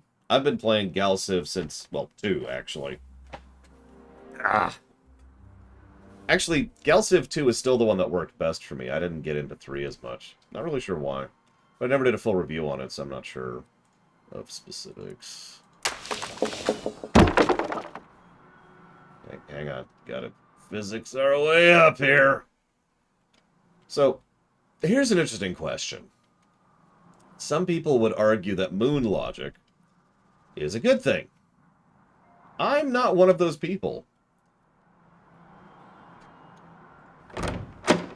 What do you think is I guess, the end of that question. Vote against the sale of liquor. Someone needs to update their poster collection. Prohibition ended 100 years ago. And it's a damn shame. This guy was working diligently to get a free sub at Inspector Burns' barbecue. Someone's been spying on the citizens of Chandler Avenue. Someone needs to update their poster collection. Prohibition ended 100 years ago.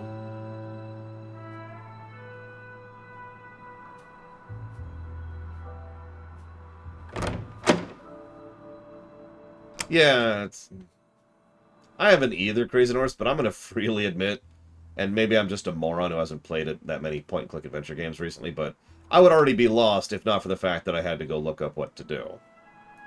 I had to go... So let's walk through this. I had to go to the bar in order to go to the... Oh, God. In order to go to the hotel, in order to get the... In order to get the key, in order to go to the warehouse, in order to pull aside the rock, in order to get the code, in order to open the door, in order to get the ladder, in order to get the window. Now, that's not actually moon logic per se, that's just straight up walkthroughitis, but assuming we do run into actual moon logic, question mark? And yeah, the stone, there's no frickin' way. Like, there's plenty of just rubble and debris, and that stone didn't look different at all. Other than the fact that the hit guide flat out said, look at the stone, and we had this thing on, which you wouldn't have on if that mode wasn't there. So... I don't know.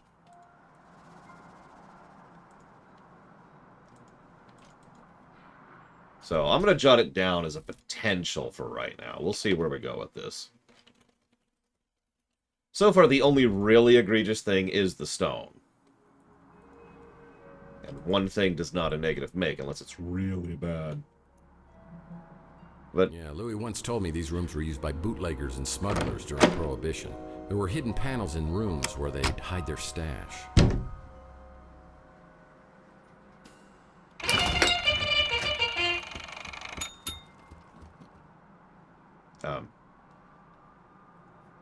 What?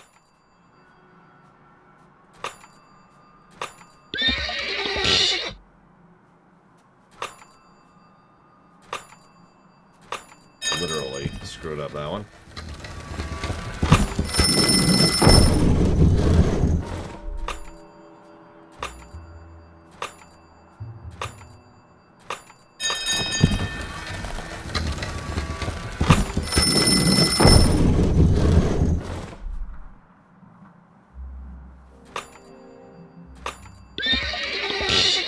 Oops, that's my bad.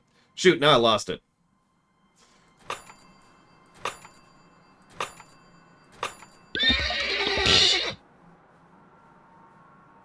Oh, it's 5. Yeah.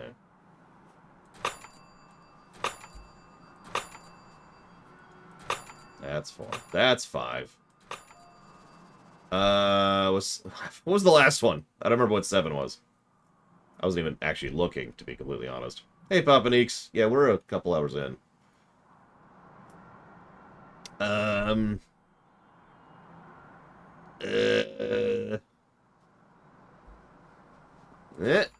Nope.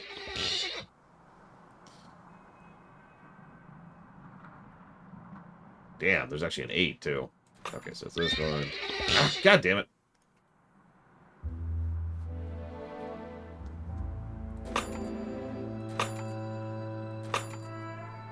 4, 5, 6, 7, 8. There we go. Oh god, there's another one? Okay, there isn't. See, I'm not smart enough to keep doing that.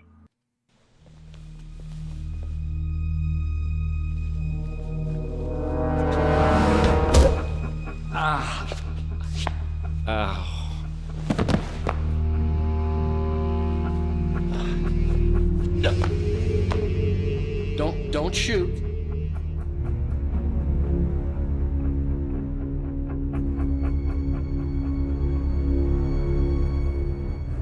Maybe get out of the line of the shot. It's a pro tip there.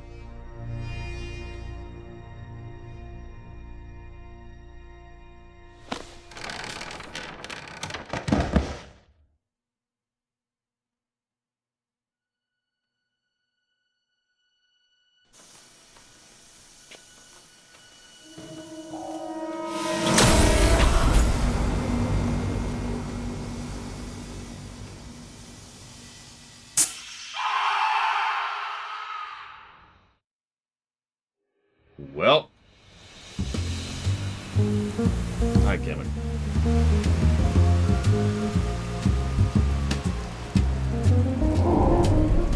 Tex gets his mojo on. Or, some like it hot. Dial M for moron. Following our first lead and we get ourselves caught in a laser net. All in a day's work, right? Smart Alex had a point, but I wasn't going to let him have the satisfaction of knowing so. There was one good thing about spending hours stuck in a laser net. You've got time to think. Who is this guy? Who killed him? And what kind of surveillance was he doing right across from my apartment? And what's in the metal canister? Have 7 years really passed without me remembering it? Is it related to my head injury or the injection mark on my arm?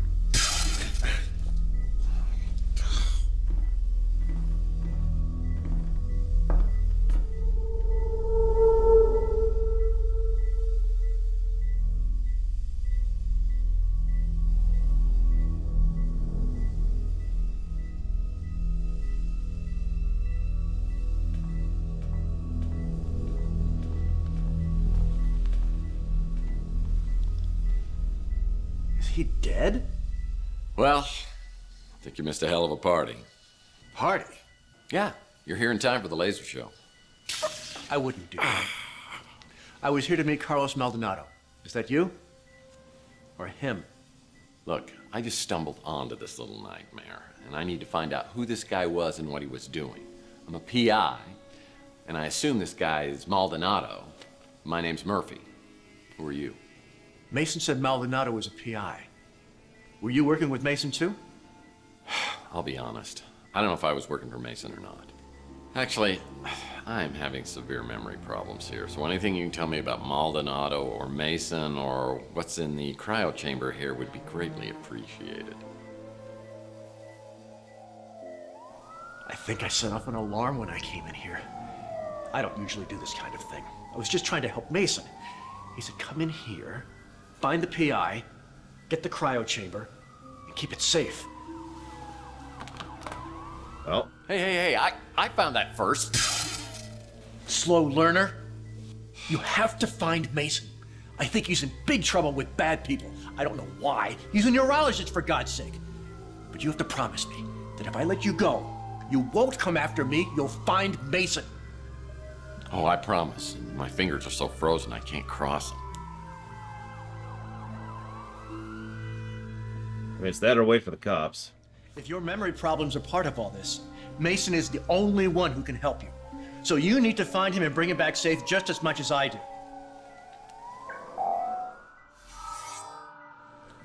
I'll be in contact soon.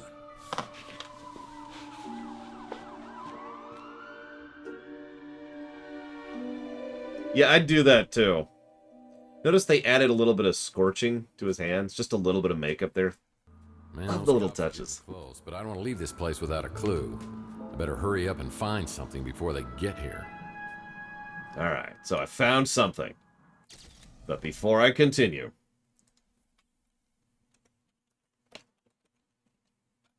That's a good point, Hazardous. Hold still! Alright, there we go. Why did you burn my hand? So it looked like they were burned. Alright, places, everybody. We're live in 3. Come on. Get my pick. There you go. Come in handy.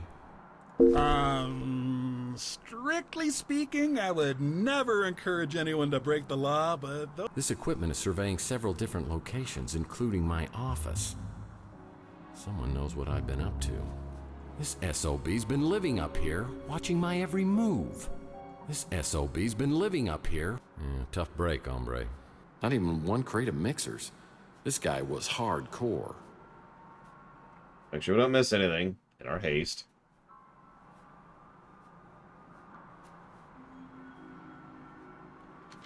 Let's get out of here. As I try to make my great escape down the ladder, I find 2 officials waiting to greet me.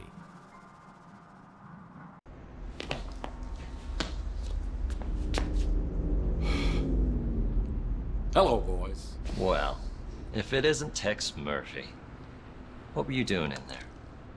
Well, it's a little hard to Oh, you know the drill. I was really trying to get my hands on that surveillance equipment. Maybe I could see exactly what happened to me. Now the only way I'll find it is if New San Francisco's finest decides to play ball with me.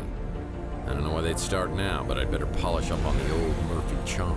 Whether you're a mutant or a normal, San Francisco is our home. Be a part of the solution to crime. You see something suspicious, please report it to the SFPD immediately. Your hologram, piss off. Make it quick, Murphy. I got about a million things to do. And wasting time on you ain't one of them. Didn't take you long to get in trouble, did it? You here to turn yourself in? For what? Well, first of all, no. And second of all, Danwich, you know me. You didn't have to send your goons down to get me. If you wanted me to come down, just ask me. I'm surprised you remember me. I may not have told anyone this before, but you're actually my favorite patrolman. In case you didn't get the memo, I head up the department now.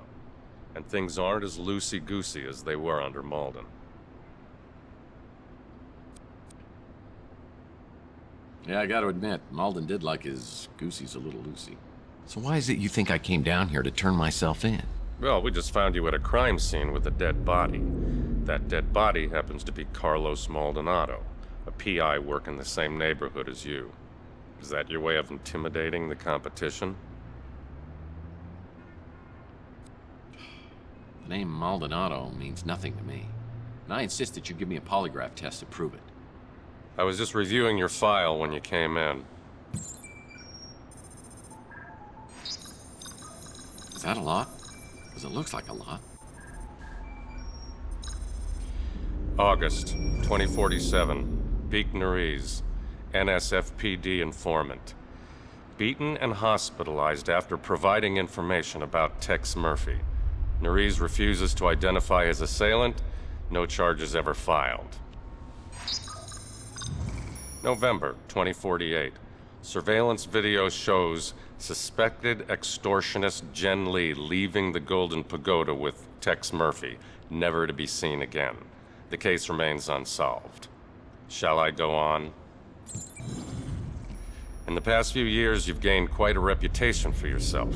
You've got New San Francisco's criminal underbelly running scared. I can honestly say that I have absolutely no memory of any of these crimes. I mean, I'll take a polygraph test if you want. We arrest criminals so they could be tried in a court of law. We don't just kill them, and I won't tolerate vigilantism. If you didn't kill Maldonado, what were you doing there? I was awoken by gunshots. I was just trying to find out what was happening. I followed the trail and saw that Maldonado had surveillance equipment aimed at my office. I want to find out what he recorded. Who cares what he recorded? If you're such an upstanding citizen, you've got nothing to hide, right? That's always such a dumb line, even when it's being said kind of jokingly.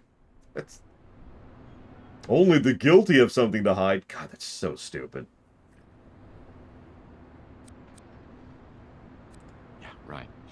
You're not going to check inside my toilet tank, are you? I don't even think you're joking about that. You're free to go, Murphy. For now. Any questions? Yeah, let's go to question mode. Tell me about Carlos Maldonado. I know Maldonado was a dirtbag, but unless it's in self-defense, killing somebody, even a dirtbag, is a crime and will be prosecuted. Unless they're hostis in humani generis, or whatever that's called. Which legally defines you as someone who is not a person.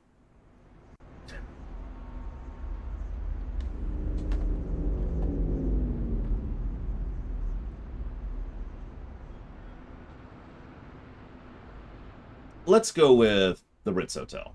That whole neighborhood seems to attract more than its fair share of trouble.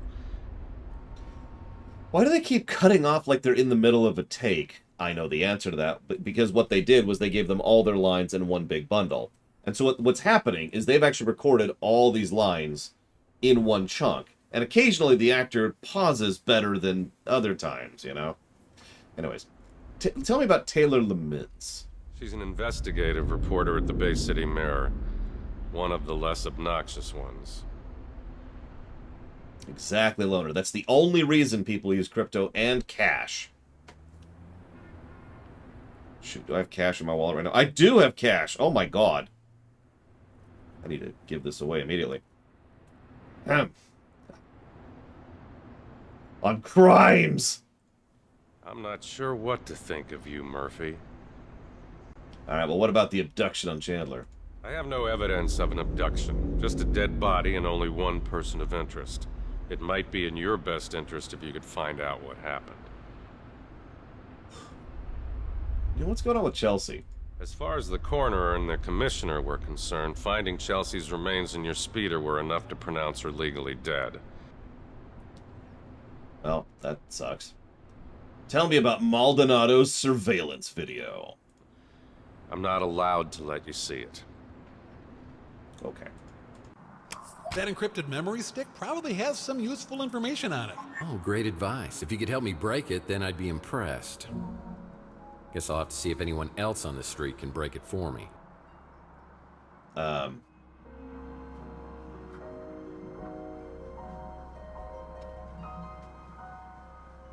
Well, pawn shop's open now. Rook's the little gremlin who runs the pawn shop. I've heard that his hard shell is hiding a heart of gold, but if it was, he'd cut it out himself with a rusty soup can lid.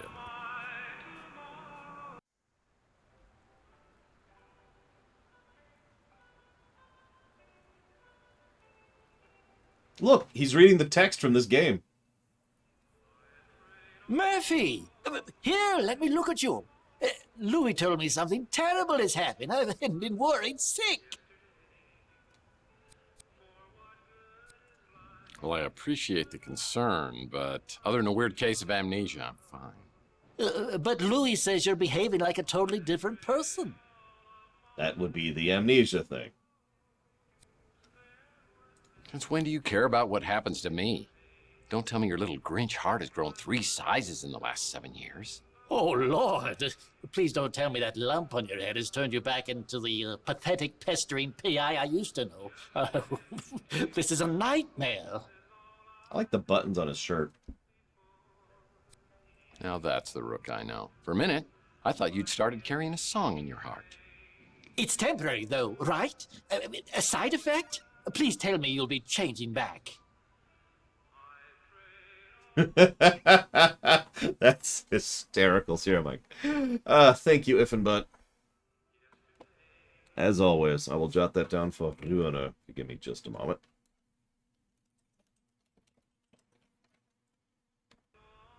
Come on, I wasn't that bad. Was I? Look, Murphy, I'll grant you have some detective skills, but it was all relentless, annoying banter and endless questions to me. Imagine my surprise when, over the past few years, you turned into someone I could actually tolerate. What's your definition of tolerable? You cut out all the chit-chat and became a no-nonsense customer who pays in cash. You always seem to have plenty of cash. Because he's a criminal. Case closed. Okay, I'll cut the chit-chat. Just tell me where I come up with all this cash. All my transactions are done in strictest confidence. That hasn't changed. I'm having a few rough days here, Rook, and all I'm trying to do is get my memory back. I could use a little help. Fine. Though I don't know anything that could possibly explain what's happened to you. Believe me, I'd tell you if I did. Now I suppose this is where you ask if I mind answering a few questions, but this is not for old time's sake. Oh, that's a lot. Okay. Tell me about me. You became a sullen, short-tempered bully, and I miss that desperately. Best line of the game. Tell me about the abduction on Chandler. I heard a commotion and saw a crazed man running willy-nilly down the street and 2 other men in pursuit. So I'd like to introduce you to something. It's called a comb. Tell me about the Ritz Hotel. I was hoping they would tear that flop house down, and they would have too if it weren't for that meddling Clint. Yes, Papa Neeks. Tell me about Archie Ellis. Such an upbeat, chipper little man. Utterly obnoxious. Right. What about 3 Cards to Midnight? I went there once. Never again. What with that herbal tea and incense, it's a veritable gas chamber. I know a few people who like having incense. Gives me a headache. Tell me about Chelsea. I knew she'd get nothing but trouble being with you. Right. Tell me about Taylor. Louis' niece is an absolute delight. What she sees in you is an absolute mystery. Agreed. Tell me about Louis. A prince among men. Makes me wish I could still eat solid food. Tell me about my memory loss. Years ago, after Chelsea disappeared, you came to me looking for leads to some valuable items, among them a lost Fabergé egg. You left the street for a long time. When you returned to Chandler Avenue, you seemed like a different person, darker, more dangerous. By the way, I hate to praise the lighting again, but you notice he's wearing glasses, which are reflective. And there's actually specific techniques and talents and things you can do with light to make sure that it doesn't go and just have the glare there. In fact, if you noticed when he looked down for a moment, you could see one of the lights going up at him. I think that's just the set, but still. Just interesting, more good lighting, like I mentioned earlier. Tell me about Holly. I understand you have a thing for holograms. Maybe she's just your type. Tell me about Chelsea's death. I'm sure you know much more about that than I. Some say you know exactly what happened. Right. Tell me about Mason Bowers. That's the man you think was abducted? The one I saw being chased down the street? I never heard his name before you told me. Tell me about the encrypted... Oh, hang on. Tell me about Rook Gamer. Next question. I agree with that. Tell me about the surveillance video. Why would I know anything about that? If the police confiscated it, I suggest you talk to the police about it. In that case, tell me about Carlos Maldonado. Maldonado? He puts the PI in pig. I heard you two had something of a rivalry going on. And now, at long last, the memory stick. What is that? It's a memory stick. Okay, fine. Now that Rooks is open, I'll bet his back gate's open too. Listen, I just want you to give me the key to unlimited power. Not asking too much. It's Rook's hydropod garden. Whenever I see this, I think of Gordon Fitzpatrick from my Pandora case.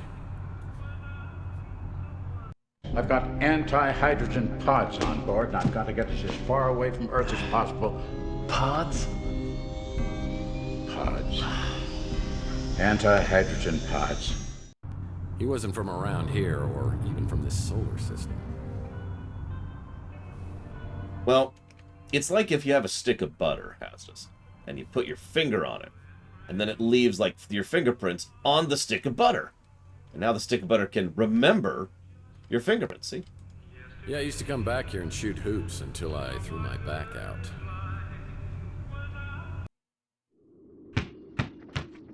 Ten seconds left. Down by one. Murphy has the ball. He fakes. He drives. It's a 360.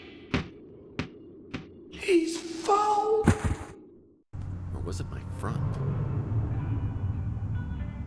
Lord knows what I could do with an anvil, but it might be useful. Have you ever lifted an anvil?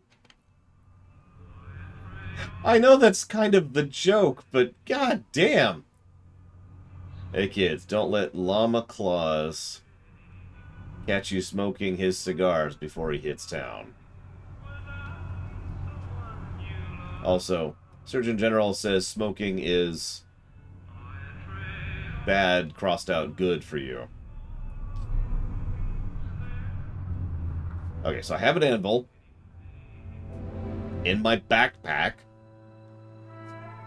Or in my pockets, maybe? I don't know. The electronic shop is open. Let's see what's in here. Rumor is Zach Williams, owner of the electronics shop, is tied to organized crime.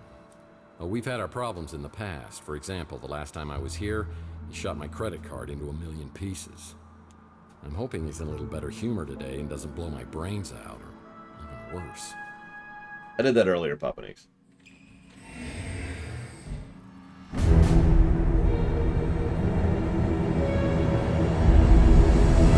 Okay, I don't want any trouble. Well, fine. How much money do I owe you this time? Why do you keep hassling me about that? That was years ago. I paid back all those interest charges. Plus interest. Remind me, how did I get you to do that? Everyone knows what happens to people who get on your bad side. Only one reason you ever come in here, and it ain't to buy anything. You know all our stuff is junk. I just want to know what's going on upstairs. Look, the guys upstairs don't want any trouble either. They said you can have whatever you want at cost. You can even put it on credit. Then I'll just tear up the bill. Jesus Christ. Well, I'm not talking about your bosses. I'm talking about the guy upstairs, the, dead one. Look, I know how much you hated Maldonado, and I probably shouldn't have let him use the second floor. But he was paying cash, and he kept a low profile. So I thought it was all good. I didn't know what he was doing up there, and I didn't want to know. I like this guy so far. Well, I didn't kill Maldonado, although I could have, if that's what you're thinking. I wasn't thinking anything except what I could do to help, so you won't hurt me. Well, as it happens, I've got a list of questions about Tex Murphy. You the man. Okay? We good? Tell me about the abduction. I told the cops I wasn't here, which is technically true. I just parked out back when I heard the gunshots, so I just started the engine right back up and got the hell out. Don't blame you. Tell me about the Ritz Hotel. You live there, so I'm not gonna say a thing about it. Tiff, why is everyone so terrified of me? All right, tell me about 3 Cards to Midnight. That place opened up a couple of months ago. Doesn't look like my kind of joint. God, his teeth are really white. Look at his teeth. Tell me about Louis Laments. I do love Louis' cooking. Just don't ask what's in it and you'll be fine. Yeah, I know a few places like that. Tell me about My Memory Loss. All I know is you ain't the same guy that came slinking in here 7 years ago. Tell me about Chelsea. Sorry to hear about that. Is that what turned you into Mr. Badass? I like his hat. Tell me about Mason. I think he's the one who came by to check in on Maldonado. Must have been a client. Don't know anything else about him. Tell me about Maldonado. Sure, Maldonado was a creep, but his money spent just the same. He said he needed to do a stakeout of the Ritz. Didn't mention any specific names. Didn't sound like a big deal, and he was offering a good chunk of change. I mean, honestly, my teeth are pretty white, because I've taken care of them since high school. They aren't that white. Tell me about the surveillance video. I saw him bring in some cameras, so he must have been recording the surveillance. But whatever he had got confiscated by the cops. Right. No, Papanese. Tell me about Zach Williams. Let's just leave me out of this, okay? Oh, you're Zach Williams. Right. Tell me about yourself. Tell me about the encrypted memory stick. I sell items to customers, not purchase them. No, I don't want... Okay, whatever. And yeah, he was doing some good prompter reading, too. Well, time to hit the barbecue. Inspector Burns finally opened his own barbecue joint. I bet it tastes just like arson in your mouth. That's gross. It's closed. Most businesses on Chandler Avenue won't open until later. Okay, what else we got here? They're still closed. They're still closed. They're still closed. There, we've already been.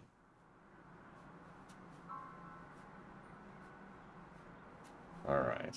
I figured out that I have an anvil.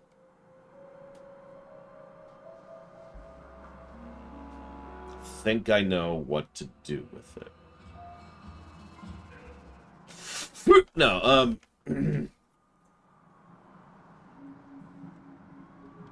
what, the woman at Louise? Like, assuming that's who you're talking about?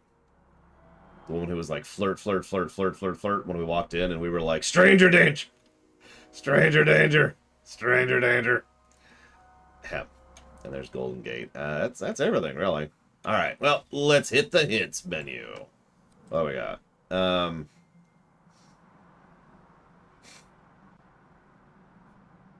Let's read that one.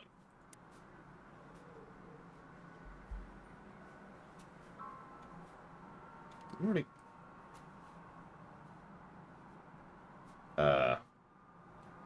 Okay. There is a person we missed on that list. That person is right here. That buffoon always got credit for cases I solved.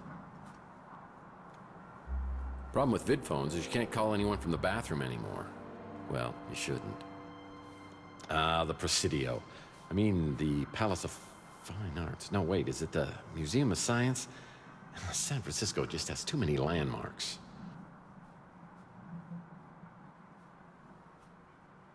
As I ring the bell, I expect Nilo, but another familiar face pops up from behind the counter. It's Clint. Looks like he's dabbled in some home plastic surgery to cover his empty eye socket. It's amazing what you can do with a tire patch, spray paint, and crazy glue. Ah, Mr. Murphy, will you be needing some housekeeping done? I can't remember the last time we saw you around here. I like his button. Yeah, me neither.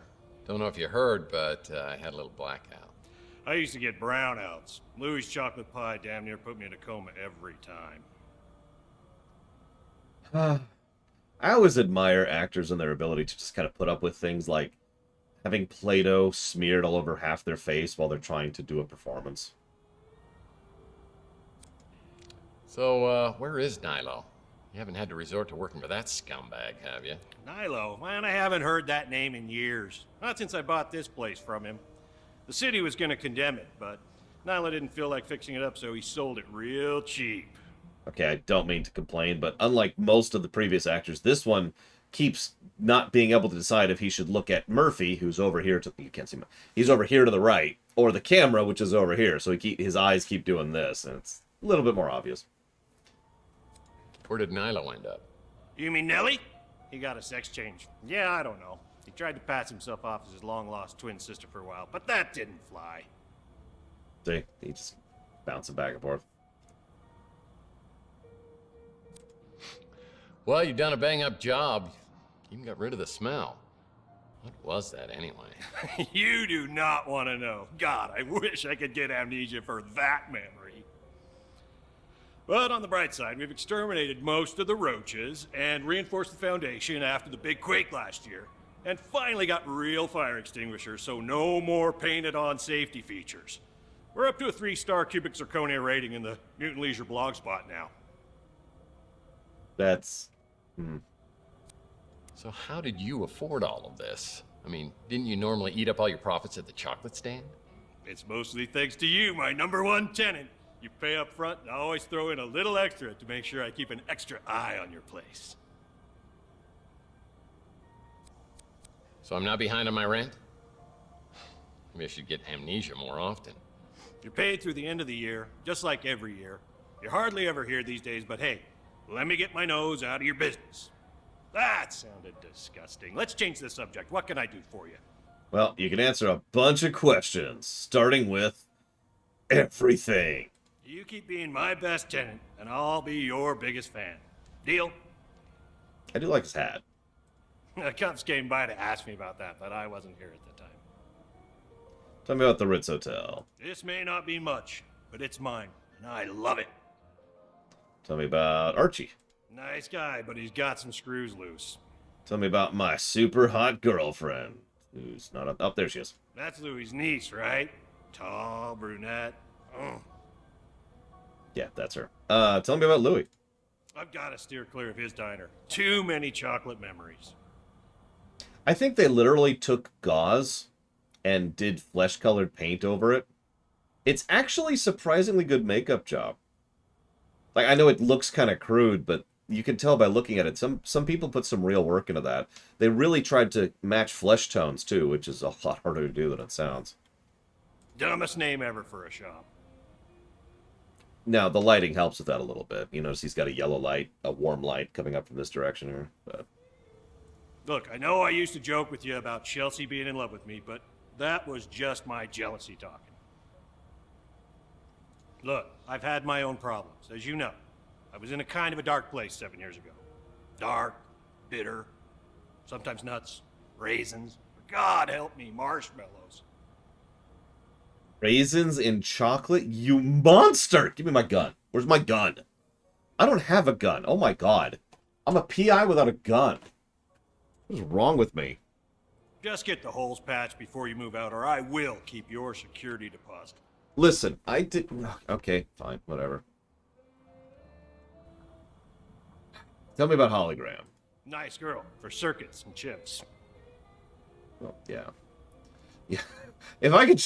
I wonder if killing yourself is actually an option. We need to get that YouTube mandated suicide in after all. Tell me about Chelsea's death.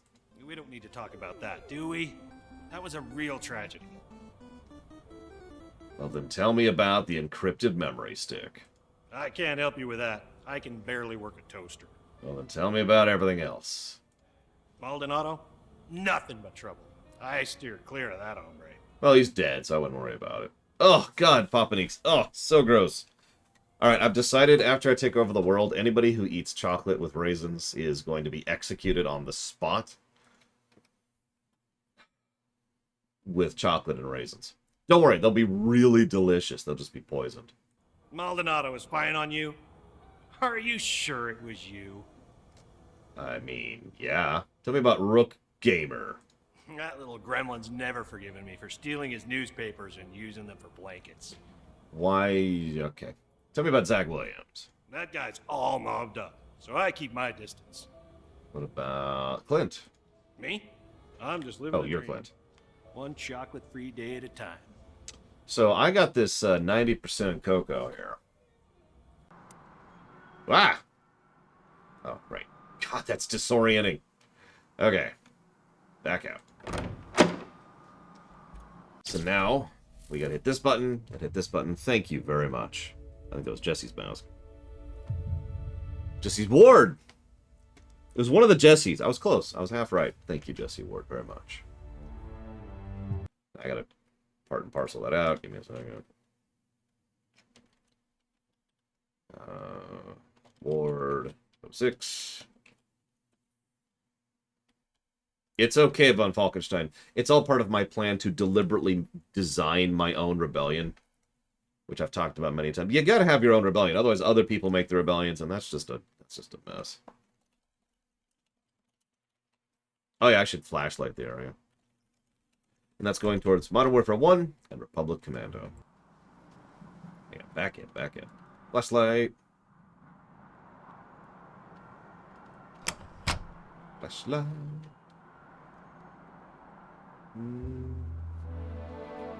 Nothing. Okay.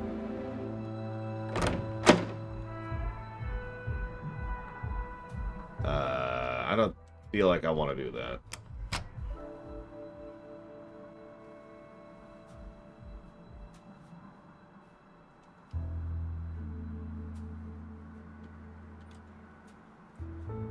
People who stay here at the Ritz don't want to be found. People who stay here at the Ritz don't want to be found. Needs a key.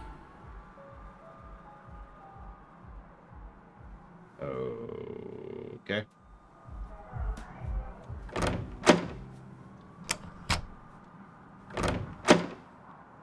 Give me a moment, Hazardous. I'll look in just a sec. It might just take a minute, which is the other reason I'm gonna give it a sec. Phone message waiting. Phone message waiting. Phone message waiting. So where's the camera? Because it was this angle, so the camera he was watching me from is somewhere up here-ish. Phone message waiting. Meh, whatever. Phone message waiting. Yeah. Phone message. This message is for Mr. Tex Murphy. Storm clouds are brewing. Are you with the White Russians or against us? A White Guard member is close. Prove your loyalty and we will reveal the truth. What the heck was that? There must be another Tex Murphy in the phone book. Oh, that's awful. I love it.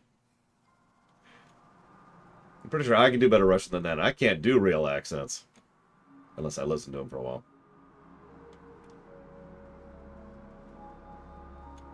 An article on the Russian White Movement? Am I truly so bored of reading Russian history? The White Russians were secretly dwarven. We here at Mother Russia very strongly believe in trying to make sure that we do everything possible to ensure that nobody knows what a Russian accent actually sounds like. It's very important. Alright, so I'm just gonna do this. So we already hit this one. That one. So, okay. We already did. We talked to Throok, talked to Zach, talked with Clint. Now we talked to Louis. Louis, Mojo, and so we couldn't get into the... Okay, whatever. Apparently something we're going to do here is going to open up the Inspector Burns place, because it wasn't open earlier.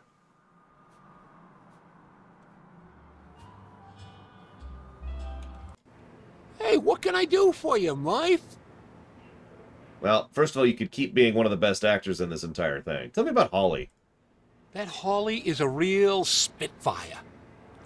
I don't know how I feel about the whole holograms of people too thing, but yeah, why not? Tell me about Chelsea's death. I can't really talk about that. If she died the way the cops said she did, burned inside your speeder, it's just too much to think about. Tell you what. I keep a little hope that maybe she ain't dead at all. Or at least that maybe she died in a more peaceful way. Yeah, no, she's turbo dead. In other words, they couldn't get the actress to come back. That's what I keep hearing here. Okay. I'm sorry, Stellinium? Tell me about the stick. I'm no good with that computer stuff, but that little fella at the barbecue joint is a whiz. I'll bet he could get you taken care of. Cool. Tell me about Maldonado. You wouldn't remember him. He moved into the neighborhood a few years back. Not a pleasant man. I'll leave it at that. Well, then tell me about Maldonado again. So that so-and-so was spying on you. Well, you and I wasn't real close, so I couldn't say why he'd been doing that. Well, tell me about Rook Gamer. Yeah, same old ornery cuss he ever was. Don't bother me none. I guess I'm just used to it. Well, then tell me about Zach Williams. Zach don't come in here a whole lot. I guess he don't like my food much. But your food is awesome. That Clint's really come up in the wild. Though I still hide the chocolate cake when he drops by. I don't want him falling back into his, old ways. I'm sorry, is that a real thing, chocolate addiction? In the universe, obviously. Like, do they just add stuff to chocolate that I don't want to know about? Haven't had another food joint on the street since Francesca ran the Slice of Heaven. I thought it might cut into my business some, but not so far. Maybe we just don't have a lot of barbecue eaters around here. Tell me about it. Ugh. Frickin' barbecue. I would kill so many people for barbecue. I would kill Louis for barbecue. Alright, so now we can go to the barbecue place. As I step into Inspector Burns' barbecue, I think I'm having a stroke. But no, burning toast is their special today. Behind the counter is the kid who Louis referred me to as the computer whiz.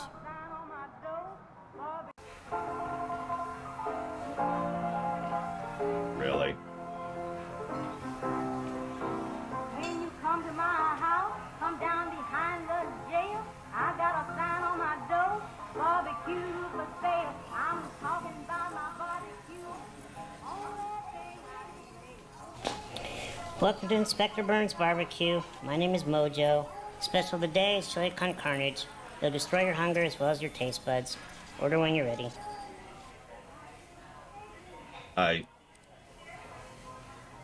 My hammy vice. A ham, cheese, and habanero corn dog, deep fried and wrapped in bacon. Does that come with a free colonoscopy? Hey, you're Tex Murphy. And you're Mojo. What a shagadelic name, baby, yeah! My real name is Mordecai Josephus. Are you serious? Well, that's my real name, too. No way! Yeah, well, it's pretty close. It's actually Tiberius, James Tiberius. And my mom, she starts to call me Tibby. And, well, I had to come up with something that I could live with. The ultimate Tex Murphy trivia. You just made my day. Look, I don't mean to geek out on you here, but you're Tex Murphy. Badass private eye. Man out of time. Always quick with a joke or his fist. What are you doing in a dump like this?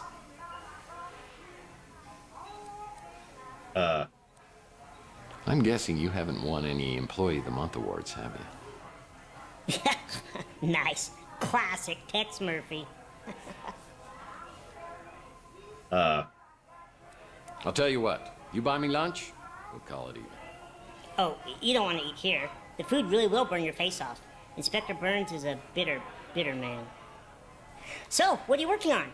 Wait, let me guess. Some kind of case just dropped in your lap. Seems like a small-time job, but there are tons of loose ends leading in all kinds of directions, and you are blindly getting nowhere. Yeah. Whoa, whoa, whoa! Take a breath there, Chief. What makes you think I'd tell you anything about the case? Okay, that's not what I wanted to pick. I could help you. Also, he's probably one of the best actors so far. Person playing Mojo. Well, I could use a good caterer. That's not... You are killing me.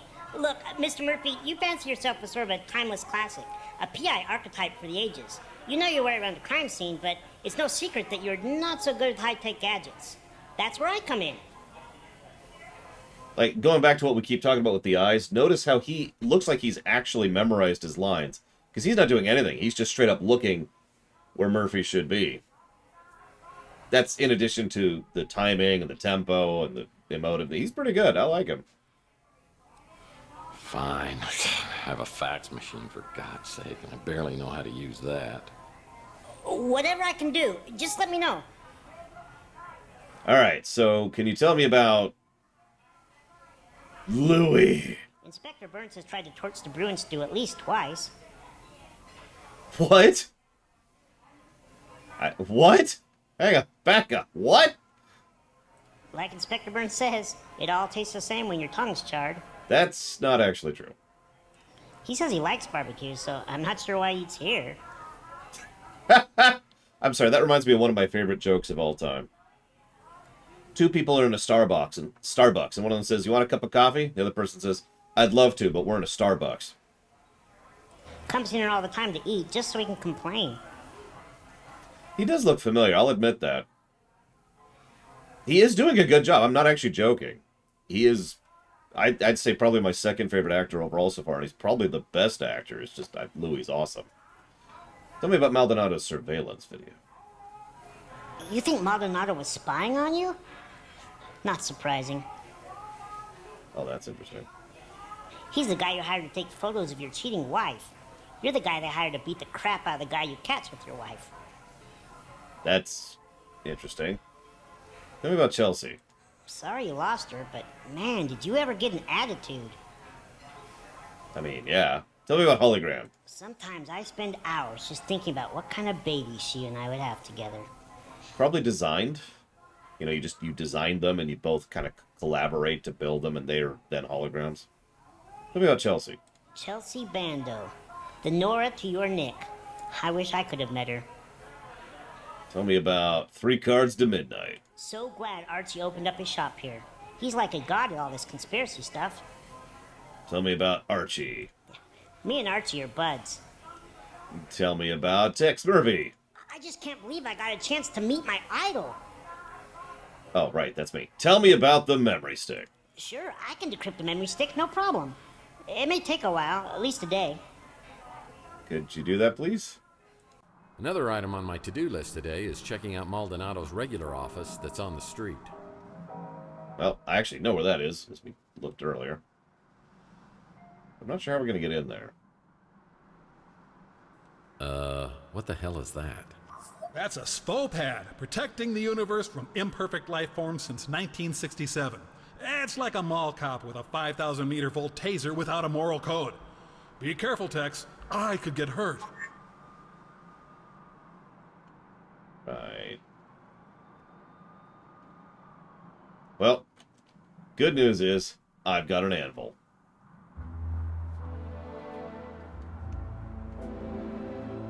So let's just kind of do this, and do this.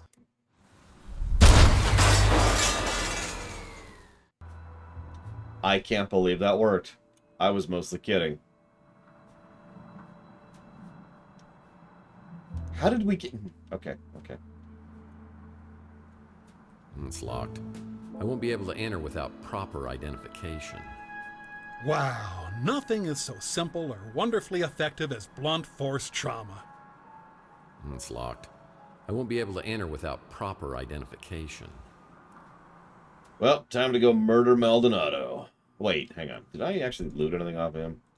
Like his card. Hey, what do you know? Get that in here.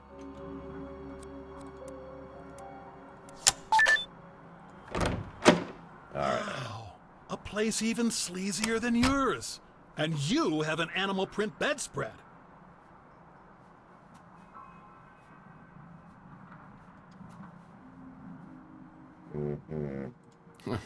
It's the depressed man's kitchen. Yep, a hot plate and a bucket. What's this? I don't know. It is a Llama Club security Key to key. the exclusive Llama Club.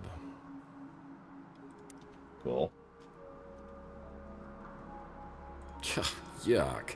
There's gum in this shoe. You're not supposed to take it literally, Maldonado. Also, I'm trying really hard not to make a Formula 1 joke here. So I hope you appreciate that. I prefer Weenie World's tater tots. Well, even I wouldn't stoop so low as to reading someone's diary. Hair cream. Glad I don't need this. That is a lot of cigarette butts. Amateur. Apparently, it's not that many. Problem with vid phones is you can't call anyone from the bathroom any. Motel postcards. Maldonado must make his living spying on cheating spouses. Motel postcards. It's the only roach hotel where you have a better chance of survival inside than outside.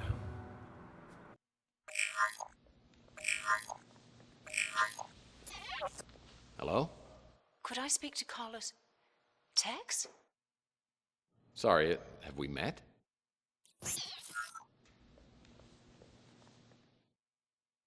That woman knew me, but hung up quickly when she realized I didn't know her. If we can find her, maybe we could get some answers.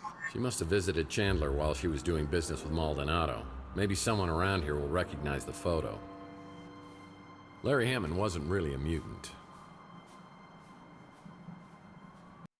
I wanted to make sure you came here alone. Hey. Well, I hope you were more careful about being followed than I was. Now, I have a very strong sense of self-preservation. I even brush my teeth carefully. Yeah, it shows. But man, he sure looked like one. Both Maldonado and I appreciate subtle storytelling techniques. Maybe we could have been friends, if he were alive. His filing techniques are crude at best.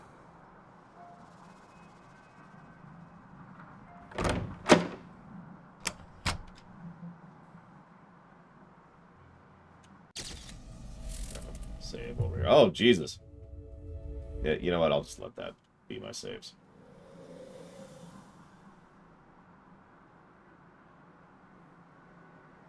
To the llama place. Actually, we're gonna do this. Llama. Okay, we don't have the llama place. Damn it. Find the llama place. I think it's one of these ones. I'm wrong. There's the Flamingo, there's Rusty's, and there's 3 cars. Where the hell's the llama place?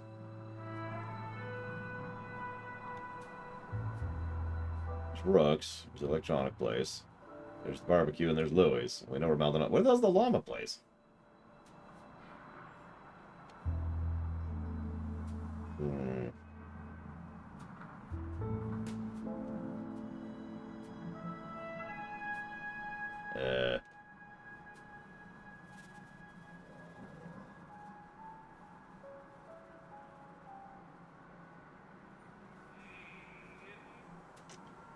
Don't think there was anything back here, but there might have been.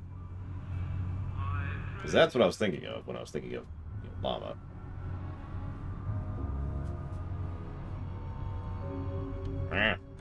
God. Ladders. If this woman has been doing business with Maldonado, maybe someone else on Chandler Avenue will recognize her. It's an actual picture. It's a key to the exclusive Llama Club. Yep, no, okay. Let's double check.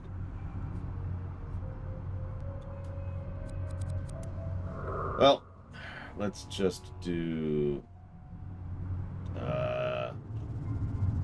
this, I guess. It's faster to get down that way. Tell me everything you know about this woman, or I'll kill you. You're gonna get me fired. Or worse. I'm gonna shoot you if you don't answer my question. That's a fine piece of humanity there. She stopped by the other day and checked out our selection. Took her about 2 seconds to realize it was all crap. So she seemed to know her stuff. Alright, tell me about Inspector Burns. I don't know what it is they're serving in there, but it sure as hell ain't barbecue. Tell me about Clint. That guy's a go-getter. Why don't you get him to answer these questions? Okay, you're right. I'm sorry. I'll leave you alone. After I shoot you. Now we're going to talk to our other favorite person. It's real good having you stop in more regular. How can I help you? First of all, Can I get some real food? Second of all, tell me who this is. I might have seen this lady in here not long ago. Didn't catch your name. Aw. Thanks, though, Louie. Appreciate it. Thanks for the grub. Here's some cash. Hey, Mr. Murphy. Still running the decryption program. You can hang with me till it's done. Shouldn't be more than 4 or 5 hours. You got any video games we could play for 4 or 5 hours? Because, I mean, that's most games, really.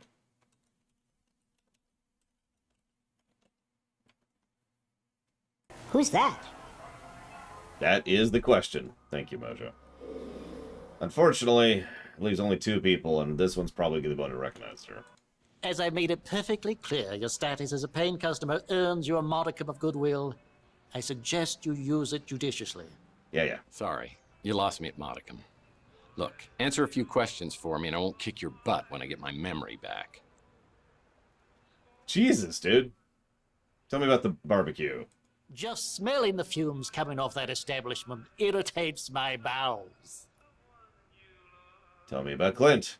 Like I always say, you can take a bum out of a dumpster, but you'll never get a dumpster out of a bum.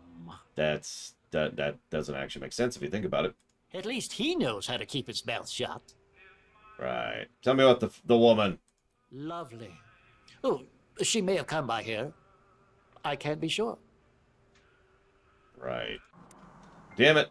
All right, chocolatier. You're my only hope. Always happy to help out my best tenant. Also the worst actor in the game so far. I haven't tried it. They say that the sauce will melt your eyeballs, and that's a risk I'm just not willing to take. Yeah, I don't blame you. Louis has better food anyways. Tell me about the woman. I know for a fact I've never seen this fox before, because if I had, she'd be my lady love. Right. Okay, so that's all a lot of uselessness. But, there is one person we haven't talked to. And we were accidentally rude to her because these dialogue options are terrible. So let's see what she says. Hey, Tex. How's your case progressing? So, what do you know about Mason? Let me check. I can confirm that Mason Bowers has been a registered guest here. Sorry, Tex. I'm not allowed to give out any more information than that. That's okay. Tell me about Carlos Maldonado. If I could smell, I'm pretty sure he would stink. Always looks like he's up to something unsavory. Tell me about Rook Gamer. That crusty old perv is always coming in here trying to get a peek at my underpixels. Do you have... You know what? I don't actually care. Tell me about Clint. The Ritz landlord? Seems like he may have a couple of screws loose, but nice enough. Tell me about the Inspector Burns barbecue. I think the kid who works here has a crush on me. Maybe one of these days I'll rock his little world. How? You burn people on contact. Oh! Yeah, I've seen this woman in here. In fact, she picked up a piece of mail that's been delivered here. I might be able to get a name or address for you. Let me see if I have an image of the envelope. Yep, got it. I'll print it out for you. Thank you. Holly sends the information about the mystery woman to my smart Alex, and I get a new location on the map. It's on the coast near Monterey. Whoever owns this place has mucho dinero. Wow, that's a sad statement of affairs when Monterey is the ritzy place, but whatever. Hey! What's funny is I was literally about to go check on that hazard. I was like, well, we're gonna map change, so let's go check PayPal directly. That took a minute.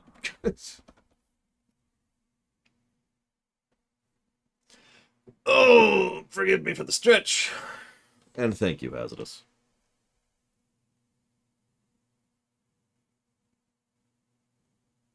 As always. Yeah. Oh, it didn't go through at all. Okay, that's weird. I won't pry. It's just secretly with the mob, and he was trying to launder money.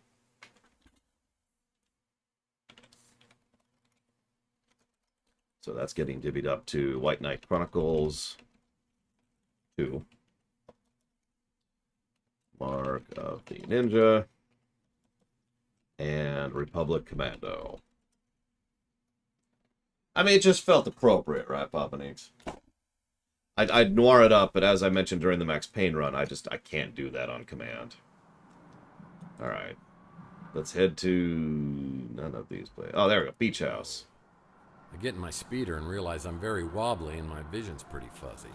I realize it's finally time to get this head wound checked out and some professional input on what's happened to me. And now's as good a time as any. I call a cab, and I'm on my way to the North Hill Clinic. Tell you what, Jesse Ward. I'll name names.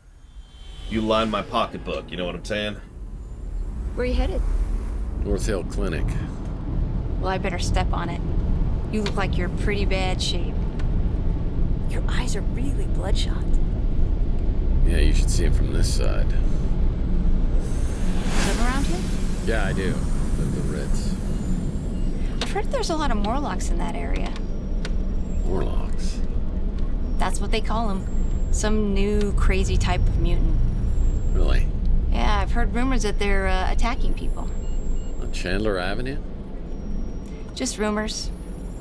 But you never know. Things could get worse, sir. Sorry.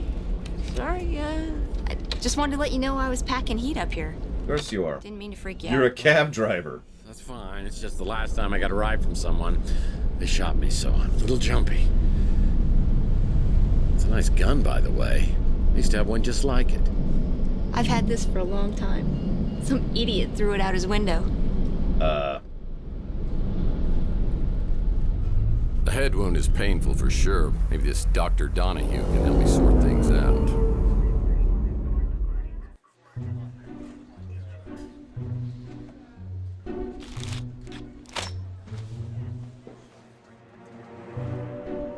Yep, can confirm. This is what it's like going to the doc. When I got this surgery, I think I mentioned it was about a 5-hour total wait from getting to the hospital to actually going in for surgery. Surgery took like 40 minutes, something like that. Didn't do that, though. But I'm not a cartoon character, so... Taylor warned me you might be a problem patient. Hello, Dr. Donahue. You know, you really shouldn't keep these things on the floor. Germs?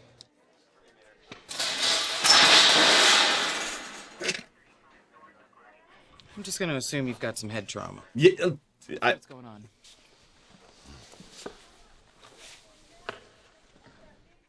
I usually write Melkor Blade. Get some writing done, you know? Or designing. Keeps my brain occupied. And it requires absolutely nothing external. I'm not actually joking. This is a little pro tip from Lore. You ever have in a situation where you don't have your phone, you don't have a video game, you don't have a book, you don't have anything, and you have to wait for long periods of time? Do something that's completely internal, like replay a game, or rewatch a movie, or write something, or design something. Just something that just requires your imagination. That's how I get through those kind of boring periods. No kidding, Jesse Ward. I don't know. They mentioned at the beginning how much they raised for this. They actually had a thank you message to the Kickstarter backers, so... And whatever number they mentioned there doesn't account for taxes or other unnecessary expenses, so it's probably, you know, more than that. Anyways, so... Over the past few months, I've been having these really vivid dreams. I mean, they're so real, I can't even tell I'm dreaming till I wake up. What's happening right now kind of feels like that. Do you want to know if you're dreaming right now?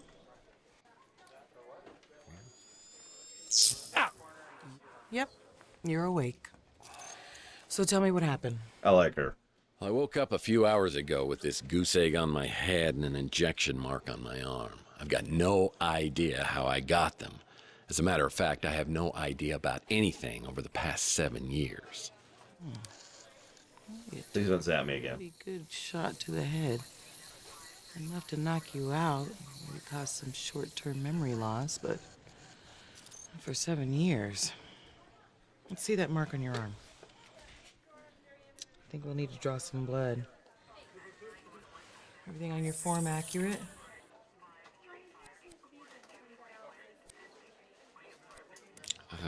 Everything except my name, address, and billing information.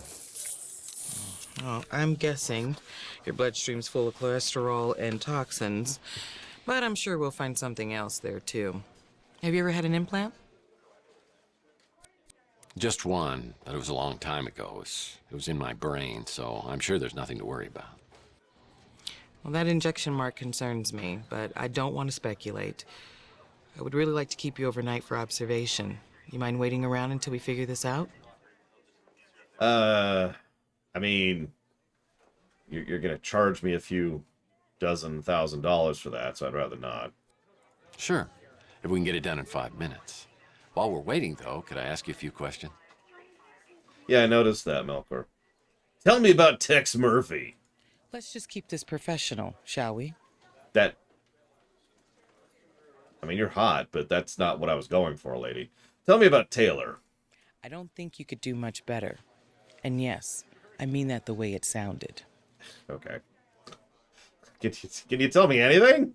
I believe he runs a diner over on Telegraph Hill. Can you tell me about my memory loss, at least?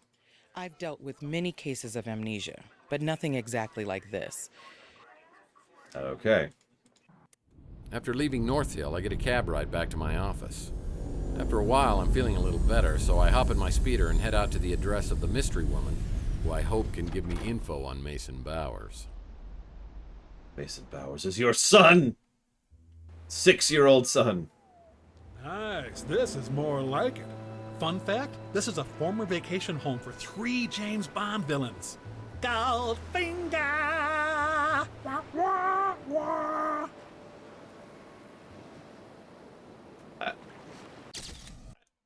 Okay. I'm not even gonna question that one.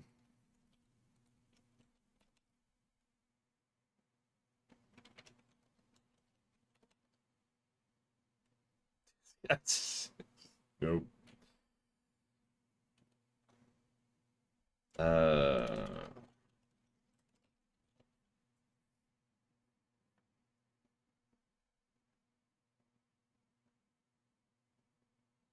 It's okay. I need to get my daily copy wrong in, or else what's even the point? Listen, Spartan. If you think that's bad, you should see the next few games we're playing, because I don't even know what they are. I'm sure I can't even remember what we're playing next. Does anyone know what we're playing next? Someone hit my website up really quick. Someone type in !next into chat really quick. Yep. Place like this, door's not even locked. Checks out. There's room for every member of the Brady family on here except Alice, and I never considered her part of the family anyway. She never deserved that slot. What? Baseball card? Used to collect these as a kid. Now I collect past due notices. Yeah, I don't even know what the dig is. I think it's one of the one games Frieza put on the list, and then funded by himself. We've also got Tiny and Big. That one was funded by... I don't remember who, actually.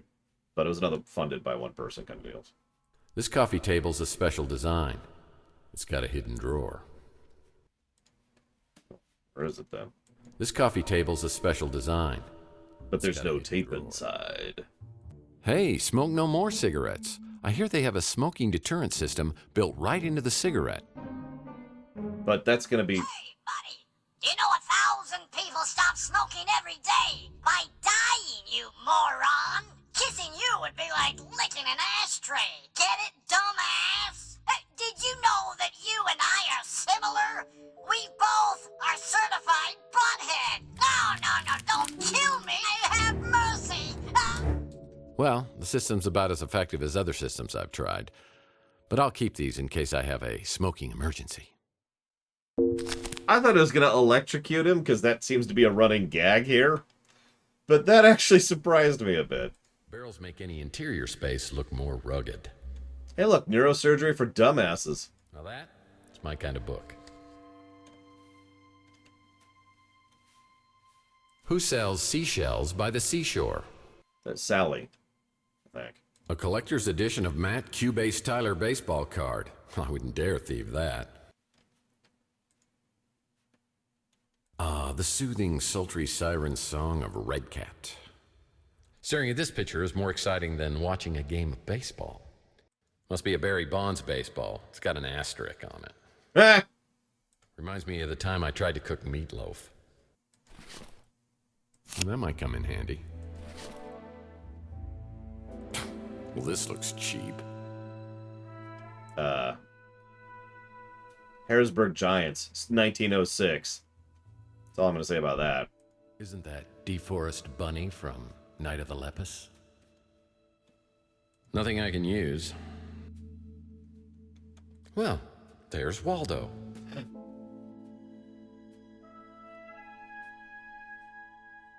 Pillaging must be one of their hobbies. Some crates never be opened. Nice. I'm just robbing this place, aren't I? Jesus. Oh, hello. This frame needs 9 baseball cards. Oh, never mind. I'm solving a puzzle. Wrong form of its. Come on, people. Dear Mr. Mowers, your actions and work in the field of neurosurgery have been a great service to your country in its never-ending battle against global terrorism. The methods you employ for prisoner interrogations have greatly increased the efficiency of the process and helped us immeasurably in intelligence gathering. Those enhanced methods are now becoming standard and can be implemented with minimum discomfort to prospects and convicted enemies of the state. On behalf of the entire CIA and your country, we again express our deepest gratitude for your groundbreaking work. Sincerely, J.M. Wainwright. Director, CIA, 2042, July 24th. I mean, what's the games here, Mike? Because that's horrifying. Oh, sure, that seems impressive. But I bet you it wasn't nearly as difficult as obtaining my PI license from an entire summer of night school. Oh, summer school. God. No, that's not important. Yeah, that's about the only sailboat I could afford. Yeah, just some books. I mean, there is a value in reviewing bad games, but there's also... It's always a little bit when reviewing bad games, too. Some bad games don't stream well, and then some games are Shattered Universe. That's a terrible place for a petri dish. Never, ever stick your hand in a toaster. But why not? Okay, fine. I'll just stick my knife in. Ah! This coffee's been out here for days. Yep, that's a sink. You sure? Flour, sugar, and salt. Salty. Tasty. Cookies? Nope, just flour. They also have sugar flakes and sardines right next to each other. Most of the stuff's expired. Fine feast for mice. You can really judge a person by the kind of groceries they buy. That's not true. Standard groceries, and none of them look very edible. Delicious jams. It's no good to me without alcohol. Unfortunately, I have not heard of that, Sierra Mike. So at that point, it just follows the streamability questions. So I don't know. At that point, I'd have to do tech tests.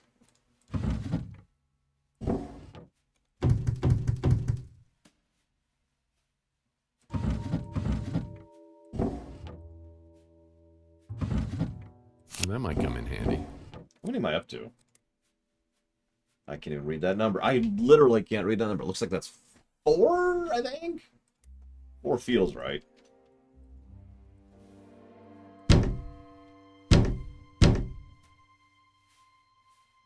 Years of stovetop spills are caked into that backsplash. Learn to clean your kitchen, God. Really? They found someone to eat this crap? Yep, they've got pizza right next to the lobster and sushi. Refrigerator. I'm not even going to comment on that. Freezer burn ice cream. Not going to comment on that either. Can't interact with anything in here. In the immortal words of Goldilocks, this chair is just right. I think that's upside down. So, I've never heard of that one either, Don Crow. What's that one? Oh.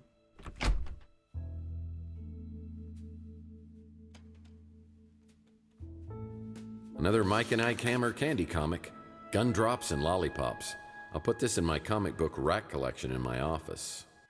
Oh, I always put out fresh towels for my guests. I mean, if I had any. Ah, a remembrance of a much simpler time. Boy, I try not to look directly into a mirror because it's kind of bad for my self-esteem. Yeah. Sorry. Because the reflection would have to be live action, and we don't exist, actually. You know, we're just a floating camera. Yeah, I believe that's a towel. A what? Yeah, rub-a-dub-dub. No bidet? Sick. Tsunami! Tsunami! Are we playing a 5-year-old? Lord knows I could use a plunger at my place. We're playing a 5-year-old, aren't we? Like, I've had some vague inclinations there, too, but, yes, I was able to vet Edith Finch remains thereof, something, something, something. Well, one man's trash is a PI's clue. Wait, what? Letter about traitor. Mason, several of my sources are writing in very tiny ink. Surely, after all we've been through, you would not work against me and turn to her. You've been very well paid for your work, and I do not take kindly to those who betray me. Sincerely, T. Surely, after all we've been through, oh, God damn it, you would not turn against me and turn to her. Looks like someone with the initial T was doubting Mason's allegiance.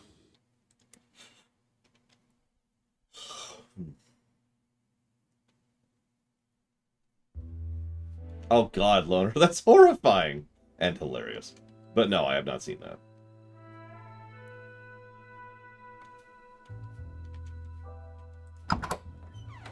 That's true, Hazardous. I can't argue that. I forgot to flashlight in here.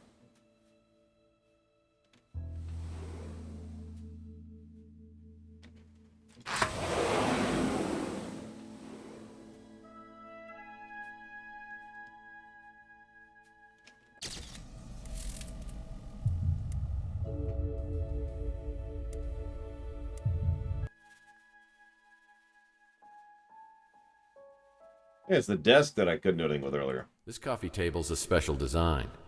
It's got a hidden drawer. Oh.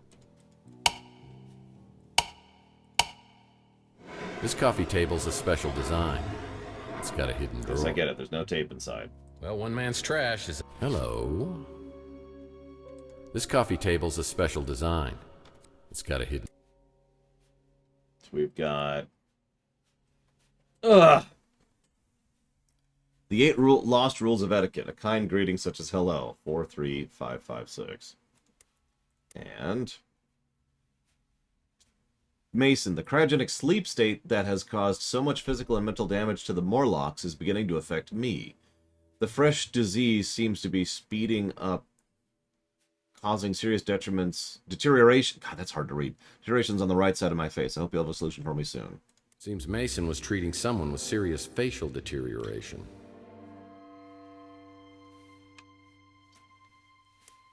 Hello. The 8 lost rules of etiquette. Rule number 1. A friendly greeting could open doors for you. Depends, Spartan. Depends on how it's designed. If I'm just sitting here spam clicking something, that's not really on the game. If, however, there's some, let's call it a badly designed structure of a particular puzzle or whatever, then that is on the game. You know, something that would incline you to clicking it over and over. There's a past due notice here. You're late, you bum! Note to self, check and make sure I made my speeder payment. Okay, that got me. I'll admit it.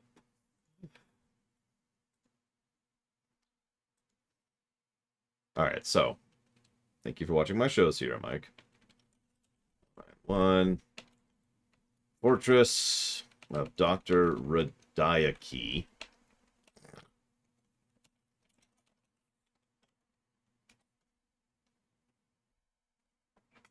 I'm curious. Let's look something up here really quick.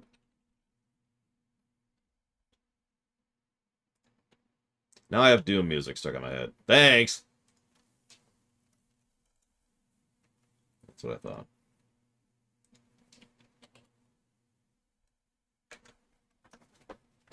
What are you talking about, Mr. Red?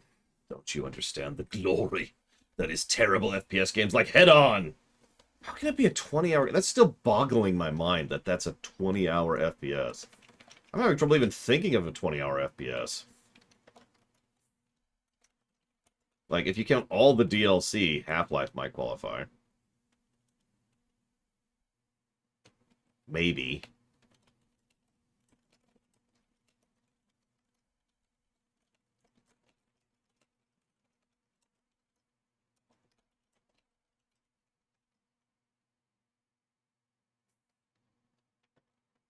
Listen, Vigilant, everything's fine. I just got punched by a past due notice. No problems here. That's fair. Hexen might get that high. I haven't played through Hexen, but I have been told that. Thank you, Mr. Red.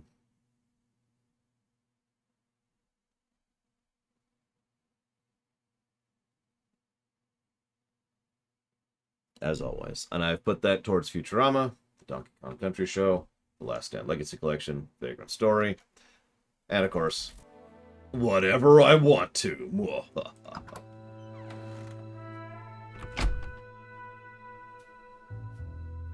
That'll be an interesting series of streams. We're going to go straight from FF14 to Elden Ring to head on. It's just a plant. Now I could use that. If the owner's ventriloquist dummies in here, I'm going to be very upset. Nice place to get all warm and snuggly. Perfect place to keep a midnight snack. Why would you keep food? Okay, never mind. Not my size, not my style, not my day. An old Zoom portable music device. Yeah, I remember when I was a kid, my mom got me one of these while all the other kids were getting iPads and iPods. I remember just how I felt that day. Wonder what happened to it. Oh yeah, now I remember.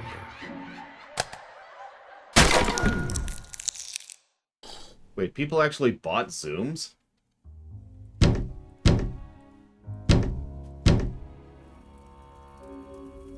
Huh. Yeah, just some books. Well, no big bad wolf will be getting in here. Well, I see they like to keep things hot in the bedroom. If the owner's ventriloquist dummies in here, I'm going to be very upset. I've already forgotten it.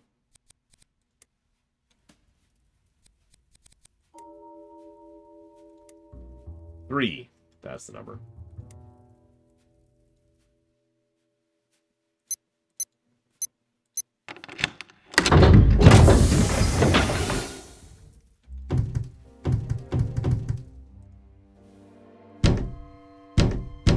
Sheesh, I couldn't even imagine lugging this thing up those stairs. Oh man, I hate retro things. Oh, perfect for watching someone while they sleep. Ugh.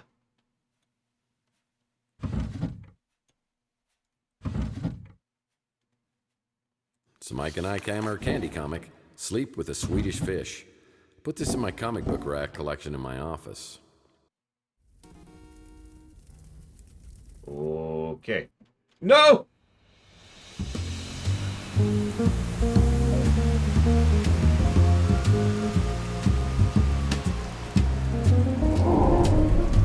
Drugs, guns, and cash. Or The Fast and the Curious.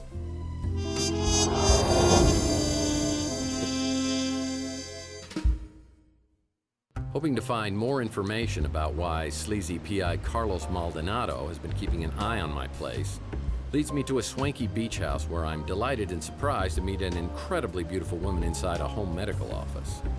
Unfortunately for me, the feeling is not mutual, and she's accompanied by a very lethal friend. Freeze. What are you doing here? Well, we had such a charming conversation on the vidphone, I knew I had to meet you. Now I'm rethinking that. You don't remember me, do you? Well, I wish I did. Does that count? We met just once, years ago. So did you really come here looking for me? Or are you here for Mason? I'm sorry. The correct answer is C, all of the above. I came here to find you, but it's Mason I'm looking for. Well, you'll have to make do with me. Mason isn't here. So how do you know Mason? In the biblical sense, I'm his wife, Ariel Bowers. When was the last time you saw him?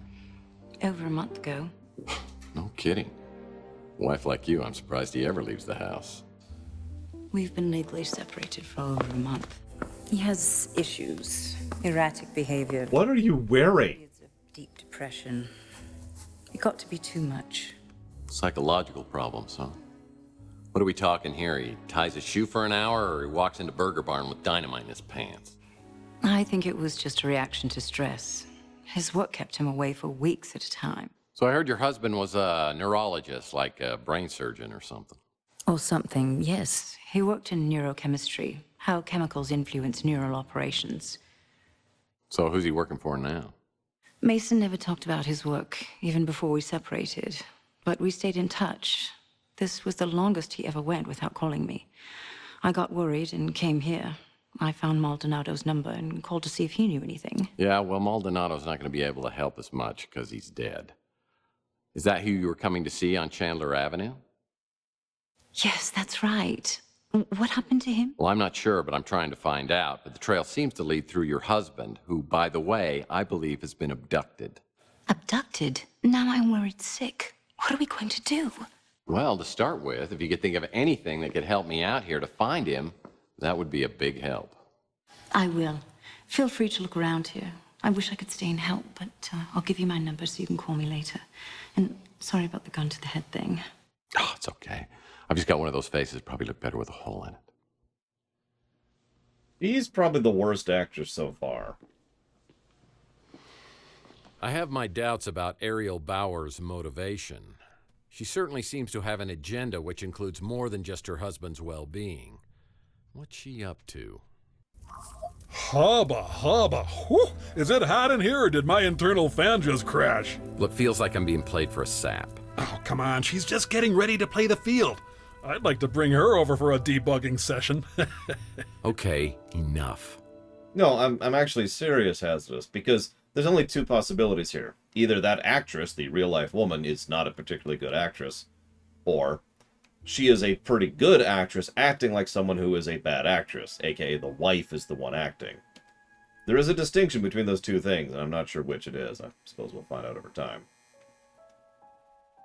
I also have to admit I was mesmerized because not only was her outfit really weird looking, it had studs in it. Did you notice that? Like just tons of little weird leather studs. It just looked bizarre. Looking at medical posters always gives me the heebie-jeebies.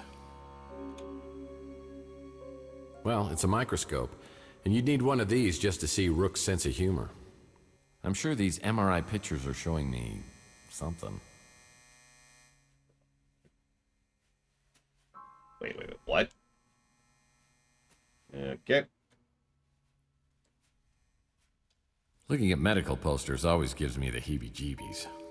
Yeah, nobody likes medicals anyways. If I found a flash drive, I could connect it to the video screen. You have a fax? If I found a flash drive, I could connect it. Looks like Carlos Maldonado was trying to get a hold of Mason about someone named Margaret Leonard. They drilled a hole in my skull. I was awake and it hurt a lot. Kind of thing goes without saying. Looking at medical posters always gives me the heebie-jeebies. Okay. You need a PhD to understand any of these books. Or a brain. Just the place to conduct some business. You'd need a PhD to understand. Well, I wonder what's on this little device. Nothing. No. Hang on. We're still missing 4 baseball cards. Where the hell are the other baseball cards? Hang on.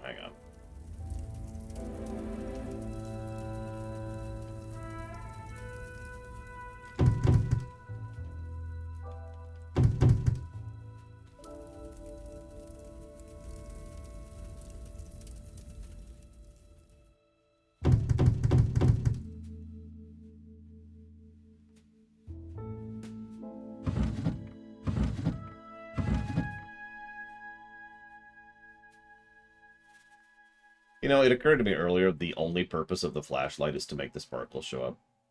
You know, we've talked about bad video game flashlights.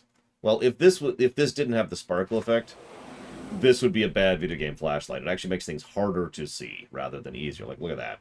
Look at that. Just completely bleaches out whatever texture you're looking at. Yeah, I already got something there.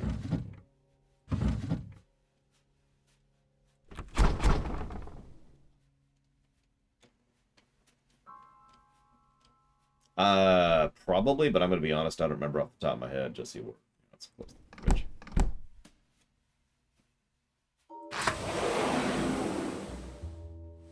I'm never going to do it, Mr. Red. Never! Especially since I forgot about it because you donated during a cutscene and I haven't written it down yet. And as usual, if I don't audibly recognize something, then I want people to treat it as though I didn't actually get it. So the time has come to never put that towards... So, hang on. I did have a mental response to it, though, Mr. Red, which is that game on the list? Because I've heard of Odin Sphere, but I don't remember if that's already on the list. Okay, well, if it's on the list. Hello. Now I could use that. That's 6, but I need 9. This frame needs 9 baseball cards. What the hell are they? Okay, hang on. That does confirm something, though. If there's something in something, the sparkles will show up regardless.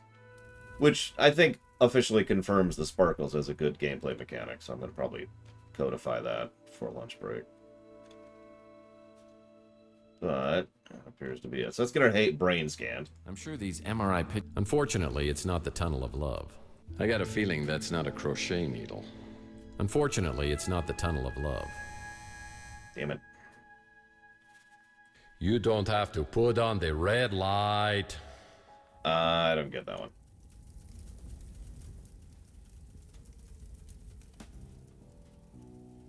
Where's the other baseball cards? Whatever.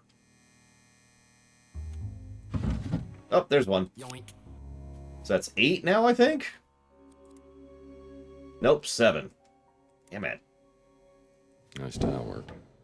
Still missing 2. Whatever. Thank you, Mr. Red. Now that I've confirmed that that game exists on the list.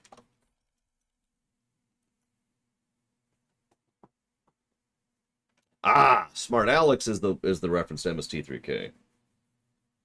See, I asked about that earlier. Nobody answered me. Okay, so this is going towards... Hang on, I gotta scroll back up here. Odin, Sphere, Life, Thrasir, because I can do pronunciations.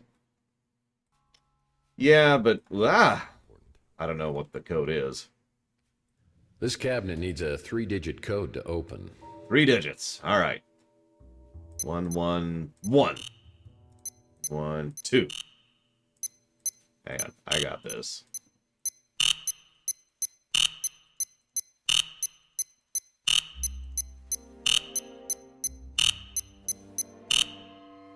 Damn. I haven't actually seen MST3K in probably about 20 years. So... I still remember the episode I watched. The movie, that is to say. No, it's 10 years, sorry. That's an exaggeration. It's been 10 years. It was about in 2012. So, that's about right. All I'm going to say is Rousdowser. That was the movie I watched, specifically.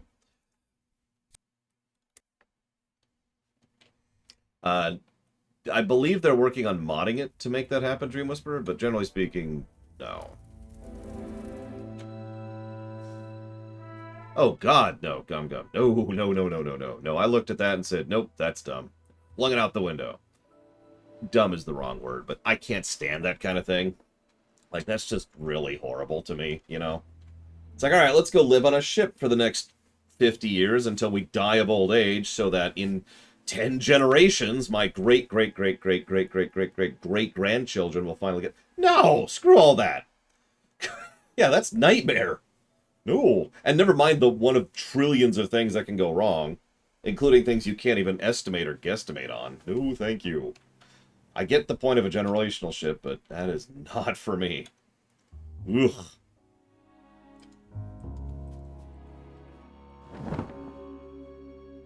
Nothing adds personality to a room like throw pillows. But there's a thing here.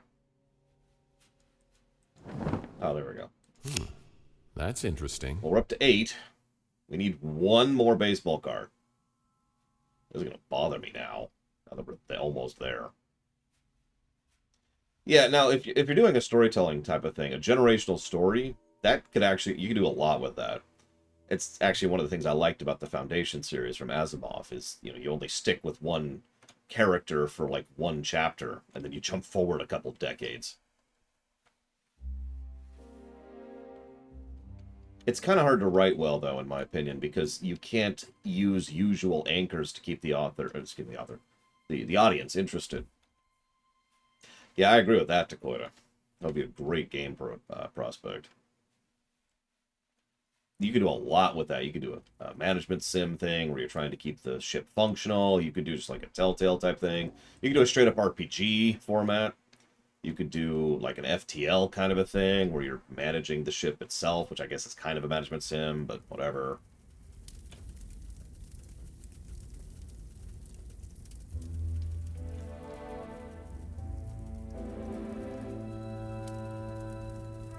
Wait, what am I wrong about, Cubic Skull?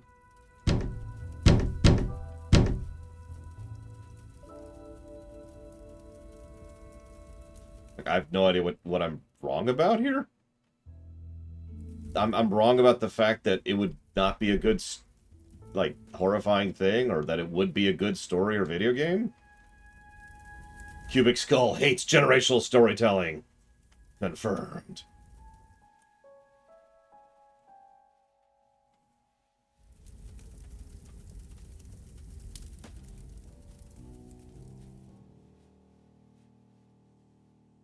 Oh god, that sounds also horrifying, or hazardous, for a completely different reason. Look, I'm gonna find this 9th baseball card, okay? Or I'm gonna Google it. Wait, I don't have to Google it.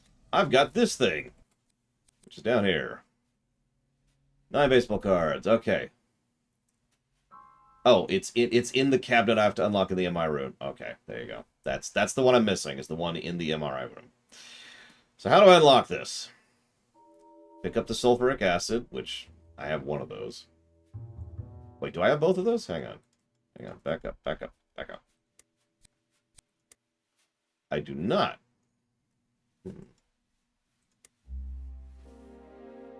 Sulfuric acid? Where the hell is sulfuric acid? I'm gonna look. Okay, I'm just gonna. That's what I already looked. Where's the sulfuric acid? In the beach house study. The hell did I miss in here?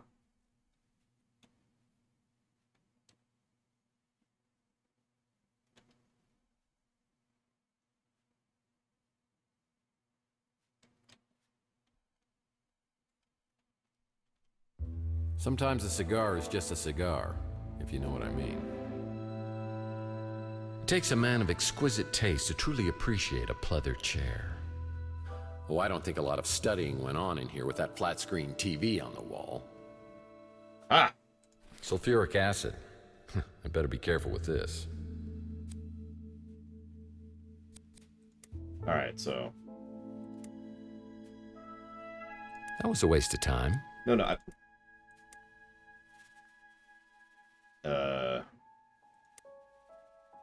there we go. I gotta admit, sometimes when you play God, things turn out okay. Right. Well, we got the sulfuric petri dish for some reason. I'm just going to go ahead and keep looking up what to do next, because I have no idea what to do with this. Use it on the microscope. Look at the microscope. And that's going to be the puzzle? Okay, sure. Let's go microscope this. Hello, microscope. I wish to look at this.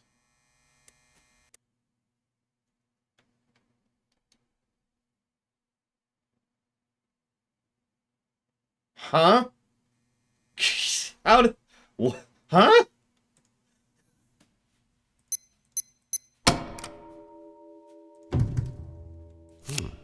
That's interesting. Nothing I can use. Something tells me the doctor got a lot of toothaches.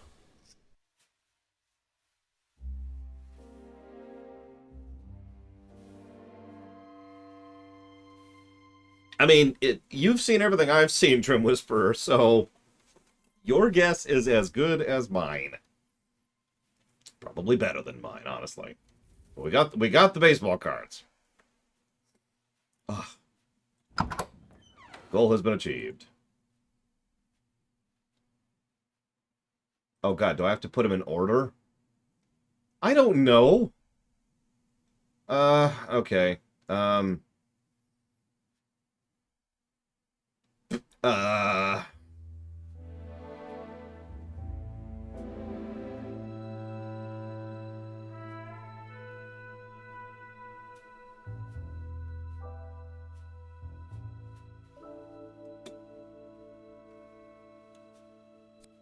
Let's back out of that for a second. Look it up. Oh, it's not even going to tell me? Aw.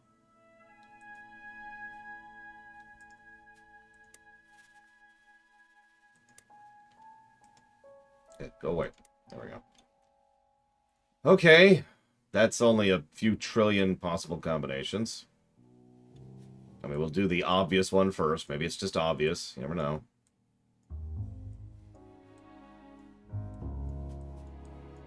Okay. Wasn't the obvious thing. Cool. Okay. And yeah, I see the 17.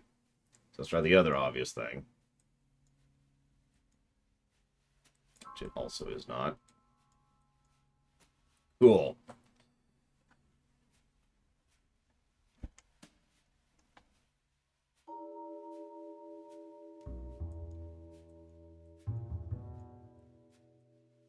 Many obvious things here. None of which are it.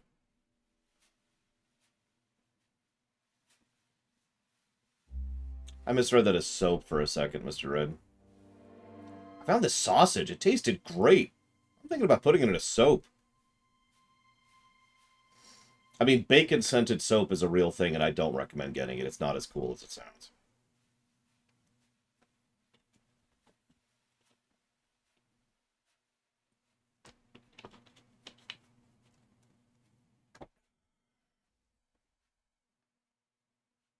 You know, I just spent all of yesterday doing logic deduction puzzles.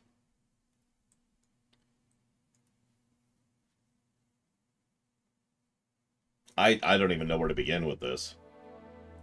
Like, there's so many different directions I could take this. So it can't be horizontal, because while 8 and 9 can equal up to that, we can't have one number equal up to 17, so that can't be it. It can't be vertical, because there is no vertical equivalent for this one, or these two. Diagonal, maybe. So we could, maybe it's like try to get the 3 lines, you know, the triangle lines to equal up to 17. But, okay, so let's see here. Let me think about this. We got...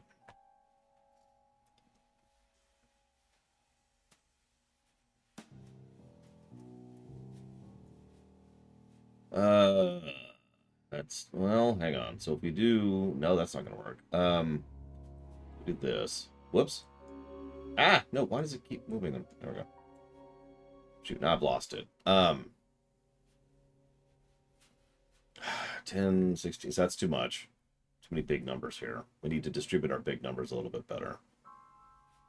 So let's scooch this out of the way. Get off! God! So let's put a 2 up here, and that way this row doesn't lose its low number. And you notice, yeah, we're going to put 1, 2, and 3 in the corners, so they're always, they're doubling up to make sure that everything has a low number. Or we could do the opposite and make sure the high numbers are there, but I feel like this is a better option.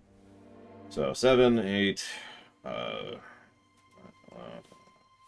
so that's 17. That's 12. So we can get that up to 60. We need a 5 for that, so that's actually not going to work.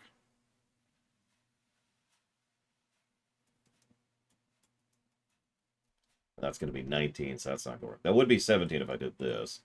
But as you can see, yep, that's off. So, but I can't just do that. That's actually accurate, and that's accurate, but now we got a problem here. That 9 is just a problem.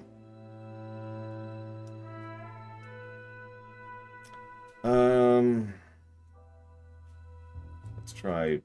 That's not going to work, though, because that's going to screw up that. Just going to screw up that.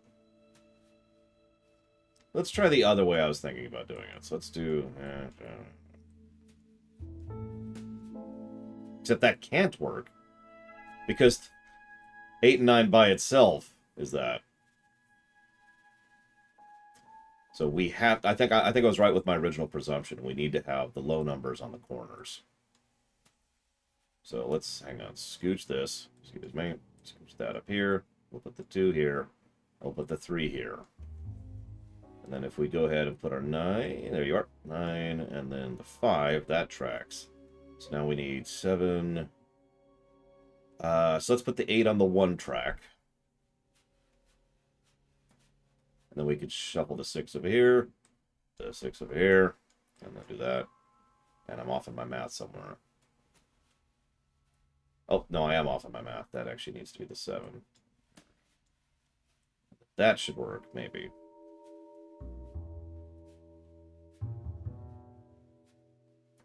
Yeah, I just noticed that, Reto. Hey, Baron. Okay, so let's swap the 4 and the 5. And that's going to put us at 8. That's going to put us at 18 on the bottom. Again, we keep coming up with 17, 17, 18. Although, let's swap the 8 and the 7. There we go. Yay. Just take all the money. Lots of cash. Usually a sign of illegal activity. Have you seen someone using cash? Remember, they're a criminal. Okay. Pawn Weekly may be even sadder than that Cat Weekly magazine. But cats are... Well, I don't actually like cats that much, but I've heard from people that cats are actually pretty cute. I've heard this rumor.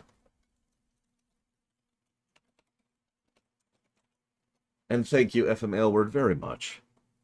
I will jot that down for Code Vein. The drawer inside this safe needs 2 additional cards. Whatever's in here must be so important that Mason Bowers keeps both the cards with him at all times. Damn, okay. Looks like Bowers was interested in some Nikola Tesla artifacts from Rook's pawn shop. Interesting. Let's grab a hard save, because I think I actually know what to do next. For once, I actually have an idea what to do.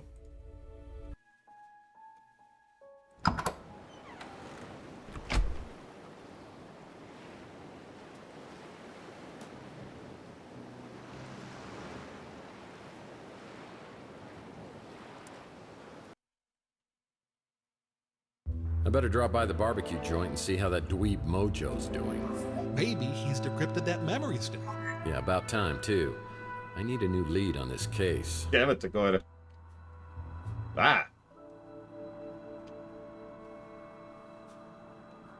Let's see how our comic book collection's coming along. Oh, nice. We're doing pretty good. Only missing 6.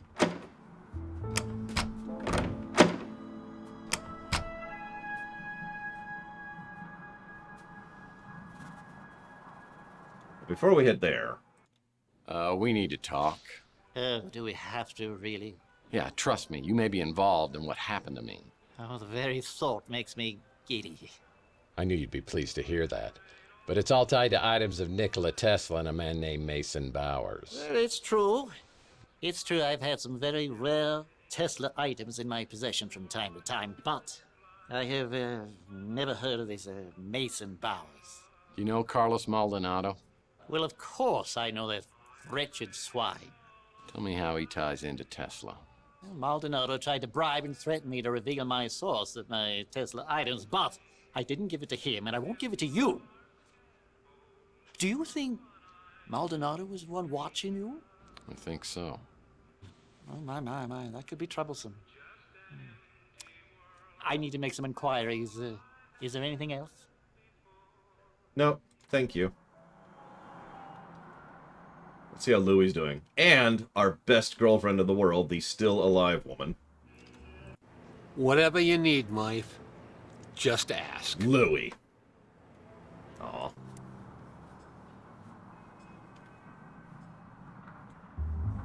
I mean, that's a very normal thing, Gum Gum, yeah. Lots of settings. Even Star Trek did the, the ship is your first colony ship thing. You ever play Master of Orion? That's what your colony ships are, is they are the colony. And it was, StarCraft did that, too. Yep, let's check out Mojo.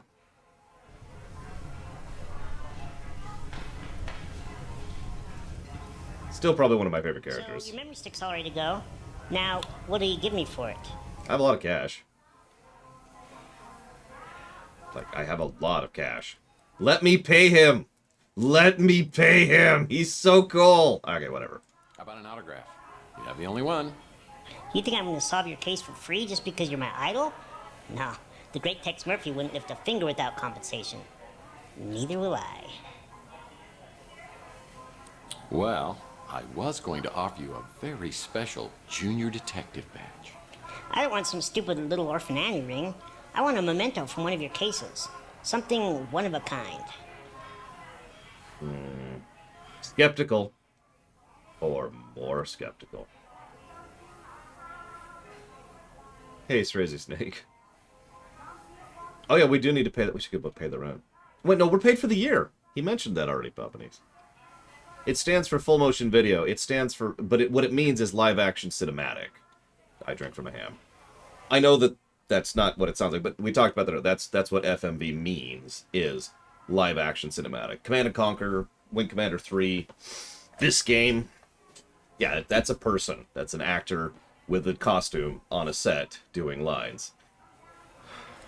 How do I know what's on the memory stick's even worth anything? You know how your cases always have 100 loose ends, and you need that one missing piece to tie it all together? Stage 1, denial. Stage 2, anger. Where do you find this stuff out? This could be that one missing piece. Mr. Murphy, you need this. I want to give you stuff. Yeah, well, I'm all out of action figures, so now what? Do you remember that sicko who was going around with a liquid nitrogen freeze gun, shooting people and then smashing them? The press called him the Nitro Stalker. You got involved, and the cops finally found him a few weeks later, smashed into 1,000,000 pieces. Damn. I really am a badass. Everybody knows you were behind that bit of freeze-dried justice. The freeze gun was never found, and I'm betting you took it. I'll trade you the memory stick straight up for it. You want me to give you a functional freeze ray. I'll see what I can do. I'm only going to do this because you're awesome. I wonder who'd know about that stupid freeze gun around here. Well, I'm going to go to Louis first. I'm always going to Louis first. I hope you don't mind, Mife. I've been telling folks in the neighborhood about your situation, just so they know it's the old Tex they're dealing with. Let me know what else I can do for you. Yeah, freeze gun? You got me there, Mife. Weird audio.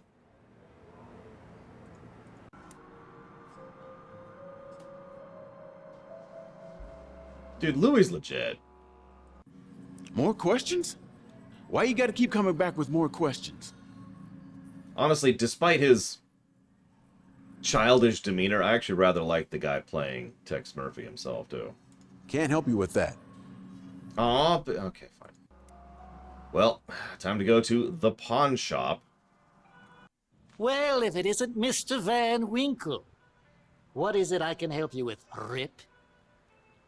The freeze gun. The freeze gun? The one you pawned that supposedly belonged to the Nitro Stalker? I believe it was purchased by one of those vigilante Morlock hunters. Great. Thanks. So we had a functional... okay, whatever. Hang on, let's ask our... There's no bell. Okay, he's gone. But Rusty's is open now. Alright, let's grab a save now that Rusty's is open.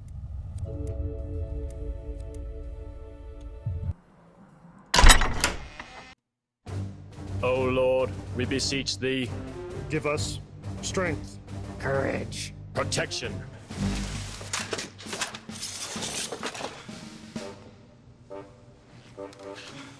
Hail, fellow countrymen. We are ready to begin our quest. Hunting the dreadful night beast. Make haste. Sorry, Tex, we gotta run. Farewell, Sir Larry, Curly, and all. I'll be sure to tell Snow White you're gonna be late for breakfast. Ooh, now this place is cool. A nerdy 7th grader's paradise. Yeah, every weapon you'd ever need to be a level 85 World of Warlord chieftain. So, that's an interesting direct reference. For those of you not aware, there's actually a band called, well, their name changes each expansion. They keep moving the level up as the levels keep increasing with each WoW expansion. That's a very direct reference there. Whoa, better tell Yogi to be on the lookout for these in Jellystone. I used to love the game of Twisty, until I realized its true sinister purpose. Sex? The half-life of Weenie World burgers is at least 20 years. It's a key to a padlock. Looks like someone has already helped themselves to the items behind the counter. Yeah, that's right, they did, Sierra Mike. I forgot about that one. Well, I don't teach go-go dance at my academy. We're more respectable than that. I wonder what this key opens. Back in the Hays Code days, couples had to sleep in 2 separate sleeping bags. Good lord. They're LARPers. Isn't that illegal in the future? Gross. No one's ever removed this thing since the incident? Mace is still a common tool for women's self-defense. Okay, I would pay to watch that. Excuse me, ma'am. Boonk! Whoa. I feel like I just missed the Fellowship before they headed off to Mordor. Yikes. No novelty toys in here. Only real weaponry. Rubber spaghetti, do not consume. Fool me once, rubber spaghetti. Shame on you. Fool me twice. Shame on me. Did someone leave these on? Because they look like they're on. Ow! Yep. Padlocking the fridge is for extreme dieters only. Well, fortunately, we got this. My God. You know what that is? It's the Cup of the Carpenter. It's from the Holy Land Toys collection by Robco. Batteries not included, a $10 value.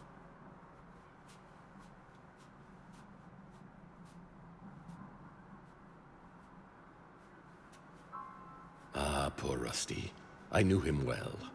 A fellow of infinite jest, a most excellent fancy.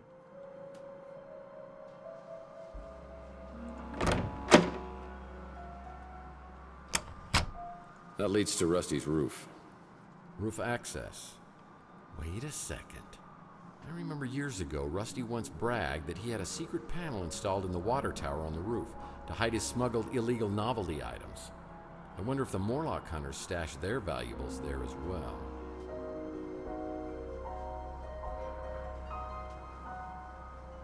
The Robco Puzzle Co Wars is what led to World War III. You know, I believe that.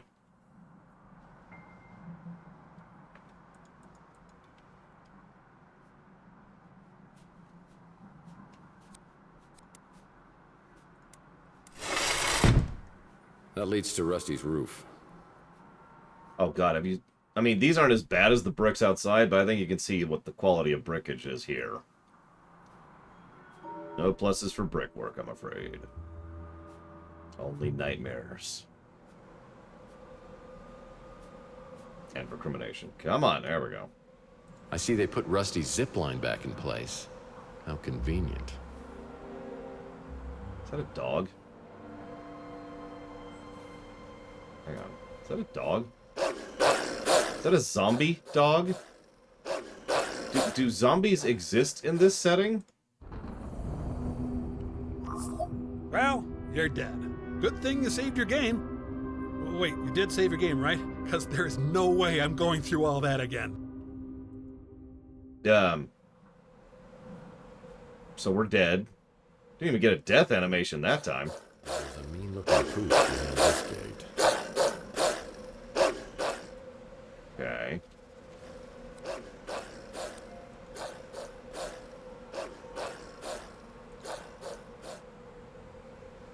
I see they put Rusty's zipline back in place. How convenient. Yeah, I need a zipline trolley to... Yeah, but mine's broken. Guess I better not be too creative, because it won't work. Hang on.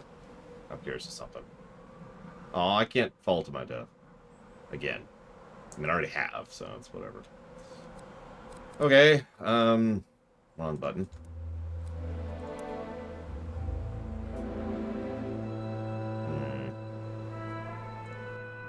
So it's not walk down, because that's going to be slow.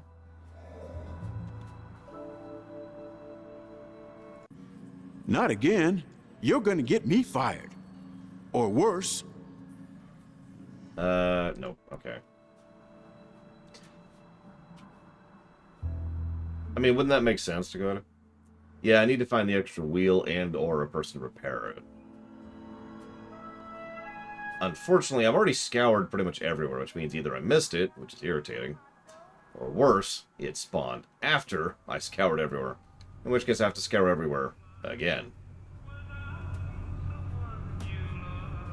So, that sucks. What's this? Or it's right there.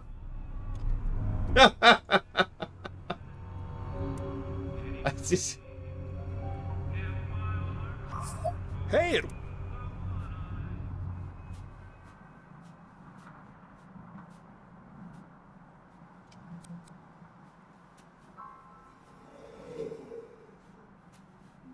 Listen, Rotu. I'm gonna need to kill you now. There we go.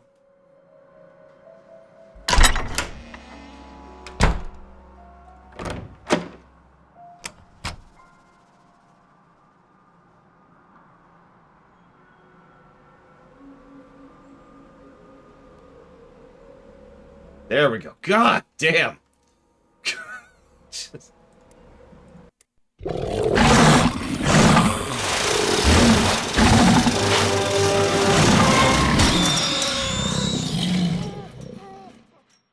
What? Okay.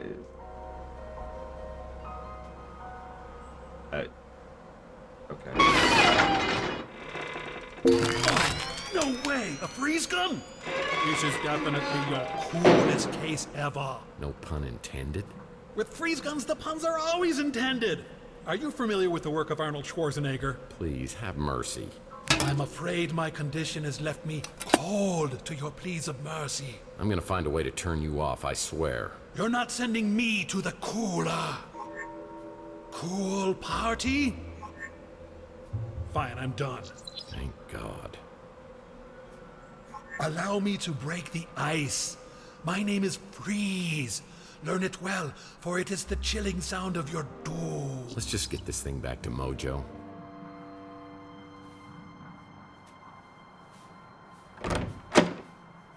Well, we all know Batman and Robin is the greatest of the bad Batman movies, so... Have you ever seen Mystery Science Theater 3000? FML word?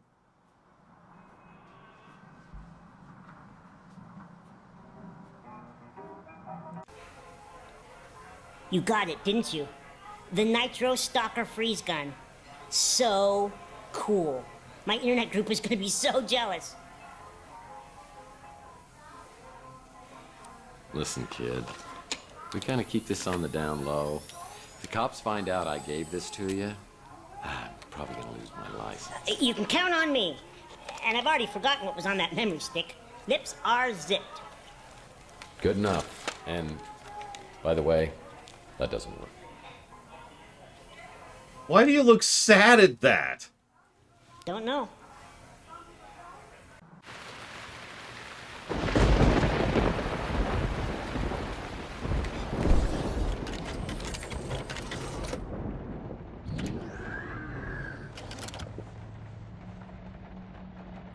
We may only get one chance, Carlos, so I wanted to go over the plan one more time. If Margaret shows up at the Ritz, call me immediately. If I'm delayed, detain her. We have to assume she won't give up the egg voluntarily, but I want to talk to her first. You know why I've given you the cryo chamber, but that has to be the very last resort. And if anything happens to me, I'll need you to contact a friend of mine. Keep it safe until I retrieve it. Well, it sounds like Mason and Margaret had a major disagreement. I need to locate both of them and get to the bottom of this. I decide to head back to my office to sort things out.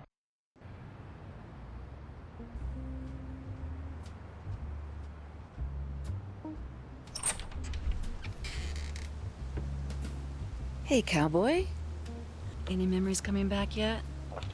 Not so far, but something tells me I might be missing out on some really good ones. That's solid detective work. So... were we dating? Dating? Oh, that's so cute. I guess you can call it that. But we were also working together in a more professional capacity. Well, now my detective skills are picking up a little sarcasm. Seriously, cowboy, you're good. I've learned a lot working with you the past couple weeks.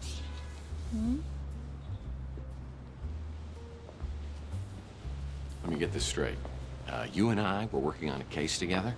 Do you mind telling me about that? Not at all.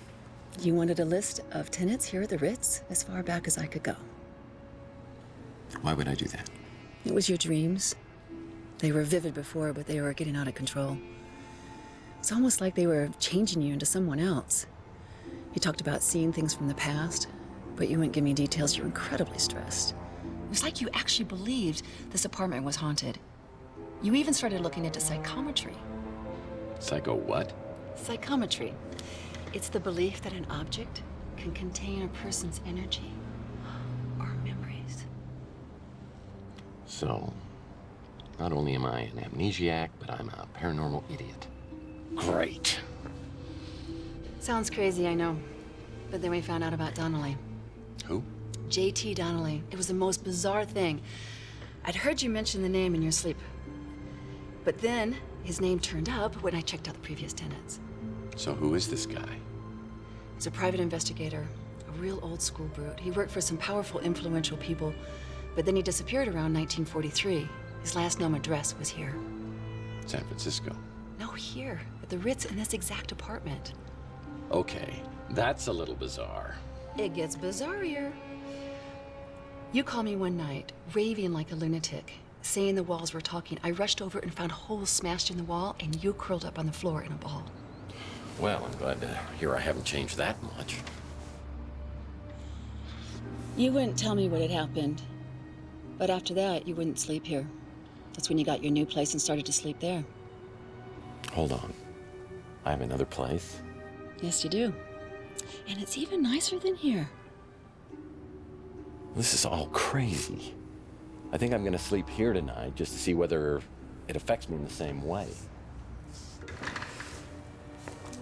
Do you want some company? Listen, Taylor, I'm beginning to see what the other me saw in you. But in my head, it's still 2043. I've got to tell you, there was somebody else.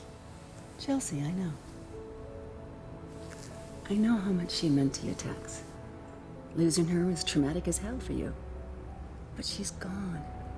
And there's nothing you can say or do or don't do that's gonna bring her back. Do you feel that? I sure do. I'm alive. And that's my heart. It's yours if you want it. And it comes with all the other bits. Interesting choices. I will admit, she's probably the more interesting of the two femme fatales we've encountered so far. So purely based on curiosity, I would probably go with this, even if Papaneeks wasn't demanding that I do it. And Papaneeks basically paid for this run, so. Well, I think it's time for the big sleepover. I'll make popcorn. And I'll pitch the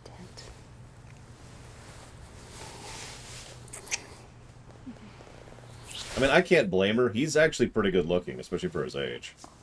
As I said before, I wish I looked that good, and I'm pretty sure I'm younger than him. 6 hours later, the rain was finally letting up. Somebody once said, you can't change the past, only the course you're on. And that's what I intend to do. It's time for me to take my ship in a new direction. Being with Taylor last night felt comfortable. She accepted me as I am. Maybe I had to accept myself in the same way. Still, I know I'm in the middle of something sinister, and I've got to deal with it.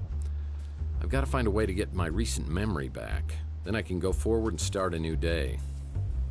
As Taylor was leaving, she slips me a key to a place called the Resort, and said it might provide some insights about myself over the last few years. She wasn't kidding. This is my place.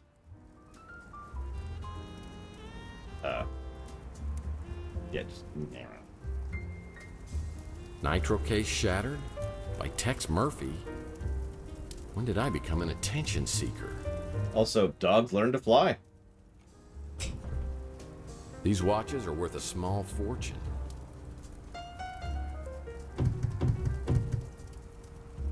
So you can always tell it's a rich place when light jazz music or classical music is playing.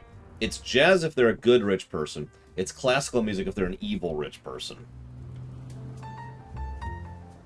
Well, that is an intimidating knife.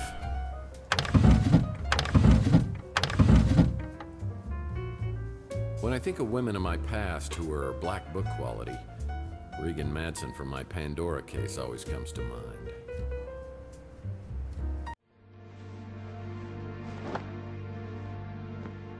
Well, I suppose you've already sat in my chair and I've eaten my porridge, too. Took you long enough. I thought I was gonna have to start in by myself. I hope you don't mind I made myself comfortable.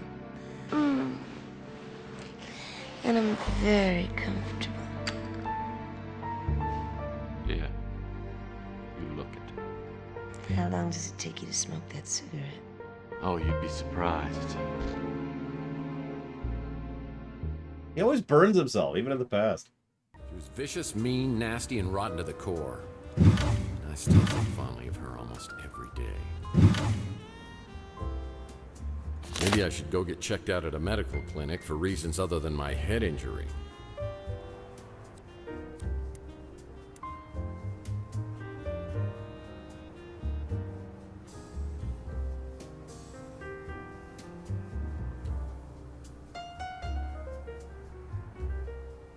Uh,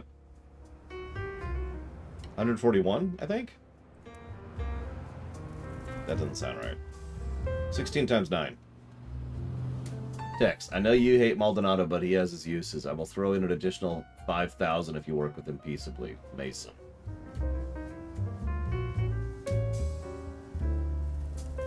$5,000, I don't know, that'll only buy me a couple of smoothies. Yeah, 16 by 9. Or, sorry, 16 times 9. Sorry. 144? Nope, yep, you're right, 144. I was 3 off, because I'm an idiot. I was adding the wrong side of things. I'm hoping this isn't mine. I don't want to know. Also, why is this on?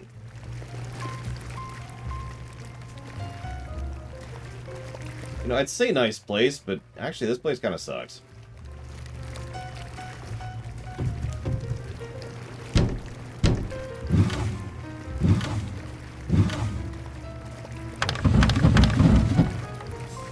I'm hoping this isn't mine. Ah, Mercury.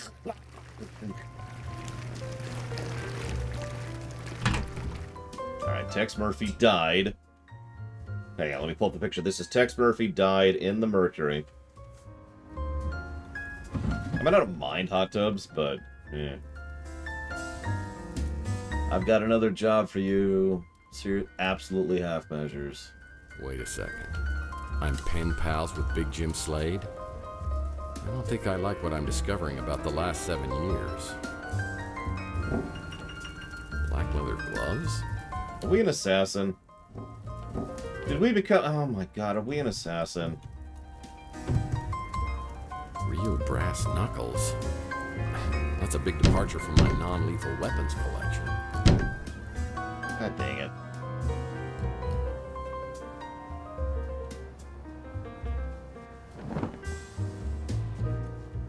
Emily? Oh, man. I hope she's doing this to get through school. Wouldn't be the first woman I've known to do that. Really.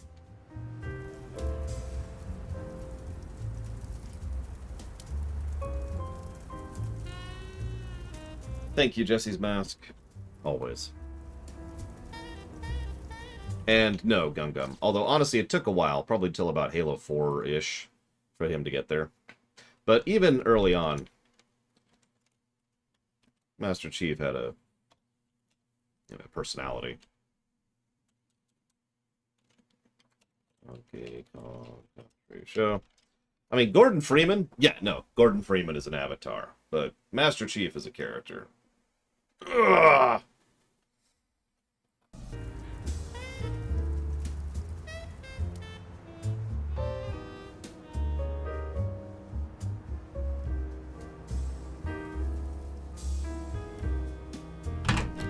So, you know, I'm actually pretty lenient and, you know, understanding / accepting of sex work, for lack of a better way to put it. I will admit a decent amount of that comes from this one girl I knew back in high school. So she was doing that in order to pay her way through college. But she and I were kind of friends, and we got to the point of being honest about certain things. And at the time, I was actually studying to go into politics. I think I've told this story before. And she mentioned what she was doing. Now, she was going in to become a pharmacist, specifically. But she mentioned that, and my reaction was probably exactly what you'd expect if you believe the reputation I have of being anti-romance, which is just, oh my god. And I reacted just kind of, huh? I wasn't, like, disgusted. It was such a shocking, weirded out thing. And she got defensive, as she had a right to be, and what ended up happening was like a 2-hour discussion about the topic. It was very frank, very interesting, and very engaging, and I'll admit at least part of my current viewpoint all kind of traces back to that first conversation. I don't see anything else here. She was doing she was doing like cam work, or it was actually picture work at the time, because, you know, webcams didn't exist, and posing, that sort of thing. I mean, that actually did come up to Coida. That wasn't when I decided not to go into politics, though. That came later. That was more into college range, but...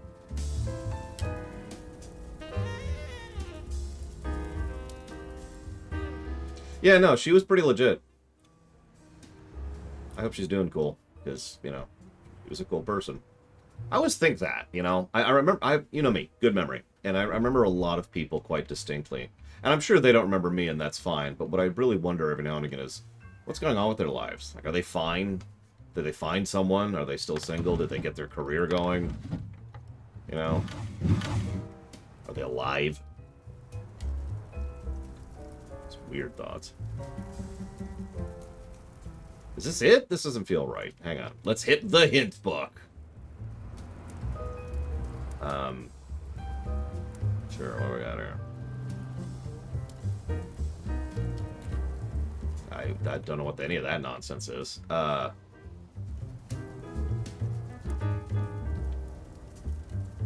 apparently we're not supposed to be here yet, so okay, whatever. No, hazardous. You have a fax. I don't like giving names out anyways.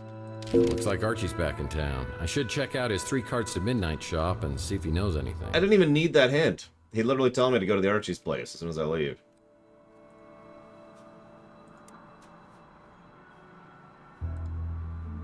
And we've still got that 144 number, or whatever that is. You've got me. That's got to be the most irritating frickin' thing. Imagine if your phone just said, "You've got a call. You've got a call." You just endlessly until you actually acknowledge it. Archie Ellis is my herbal tea-loving, source for all things alien, supernatural, conspiracy theorist. Or he's just plain crazy. He ran into some trouble with the NSA on my last case. Last I knew, he was hiding out in some tropical locale with a bevy of beauties. I'm surprised he's back in town. Hey,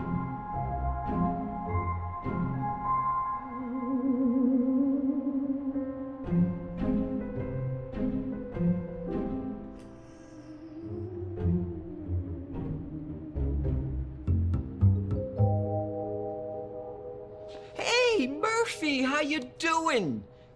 You okay? I heard you were having some kind of amnesia. You know, most alien abductees always have some sort of memory loss.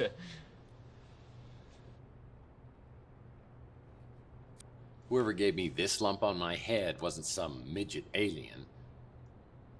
No offense. Hello, aliens? We all know they have long arms.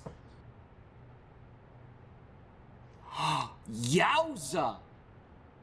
You really back off, man, because I swear I will shoot the next person who tries to touch this, okay? Okay, I'm sorry. Ouch. Ooh.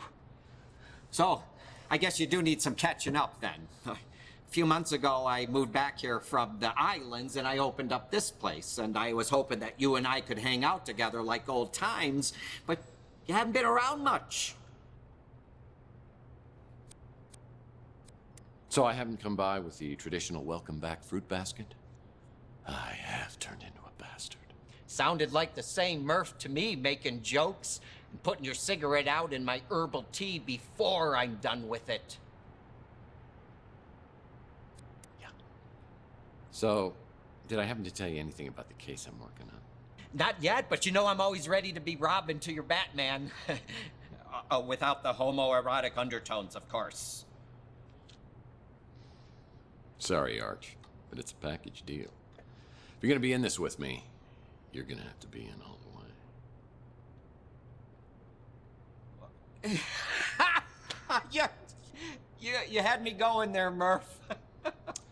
Okay, Boy Wonder, I need you to enter 2 names into the Bat computer. Mason Bowers, Margaret Leonard.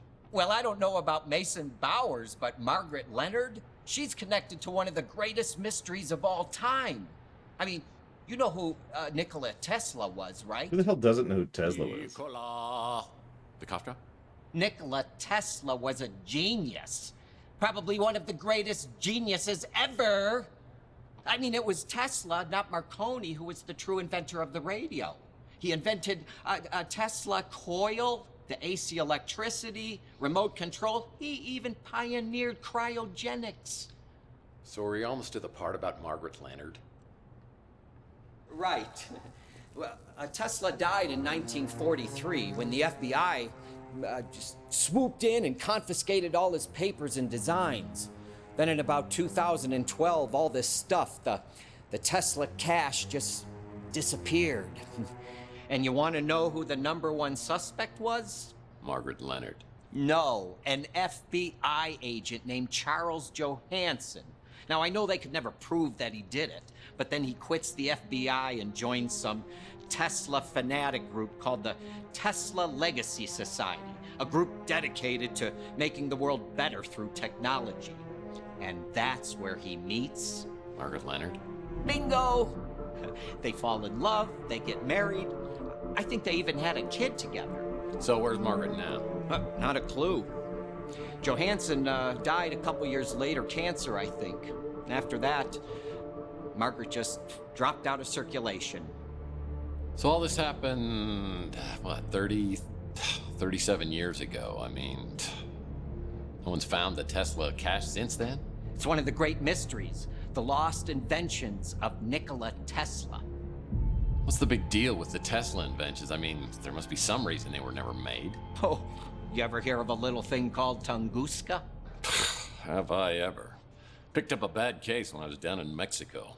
It's where I learned the phrase, Baños, rapidos, ándale muchachos, vámonos! Oh, Murph, you're too funny. You know, in 1890s, Tesla conducted an experiment and created a resonance frequency. You know, like a big vibration, and it nearly took out a whole chunk of New York City. And then in the 1900s, he began to work on what he called a teleforce beam. The press called it, you know, a death ray, you know, cooler name.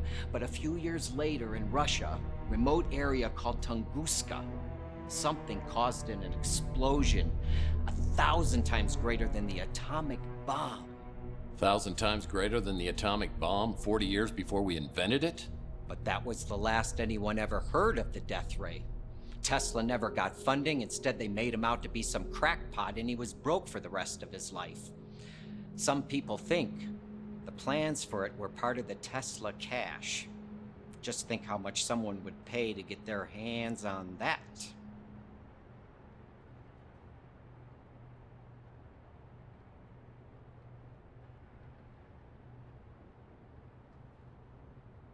Well, I'm not legally allowed to talk about Tesla, so I'm just going to leave that one alone. And yes, I did, Zactaf. That sounds typical sarcasm, which is something that JJJ is very gifted in. That's a lot of things to cover. Tell me about me. And I'll never forget what you did tipping me off before that whack job NSA guy could get me. You're welcome. That sounded like the middle of a sentence. Tell me about the hotel. Seems nice. Tell me about Archie. You know me, Murph. Always up for an adventure. As long as I don't have to go anywhere. I like him too, by the way. 3 cards to midnight. You like my shop? Kind of like my old one, the Cosmic Connection. But I had to change the name in case, you know, the NSA and all that. Freaking NSA. Always ruining everything. Tell me about Louie. I eat at the Brew and Stew all the time. Why would you do that, Retu? Archie's cool. I've known him for 20 seconds or 5 minutes, and you can already tell he's cool. In fact, let's just jot down Archie here. Archie. Question mark.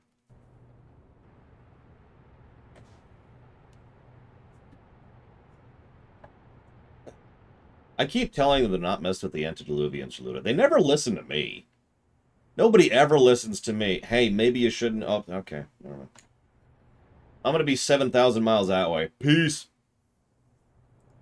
I actually wouldn't mind forgetting a few years of my own life, mostly my teenage years. You and me both, buddy. Although not teenage in my case. Tell me about Holly. Yeah. Oh, that's the hollow babe at the Golden Gate. Yeah, Mojo is warm for her form, or lack thereof, as it were. I'm not here to judge. He's not very friendly, is he? I'm here to judge. My little buddy Mojo works over there.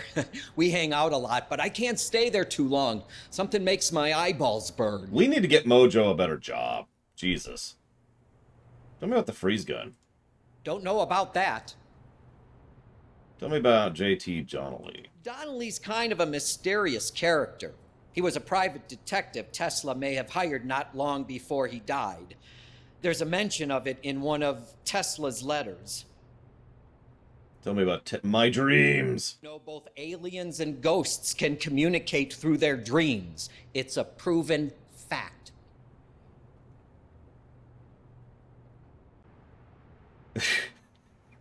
Damn it, Sarah Mike. Tell me about this Charles. He died like 40 years ago and either left the Tesla cash with Margaret Leonard or somebody else. Or he took it to the grave. Cool.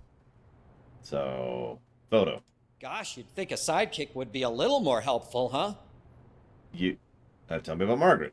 I've been checking my sources, but no one's heard a thing about her in years. In that case, tell me about Tesla. The Tesla cash is right up there for me. Oh, and the death ray? Well, the name says it all, doesn't it? Yeah, but it's all it can do is blow things up. Does he have anything useful?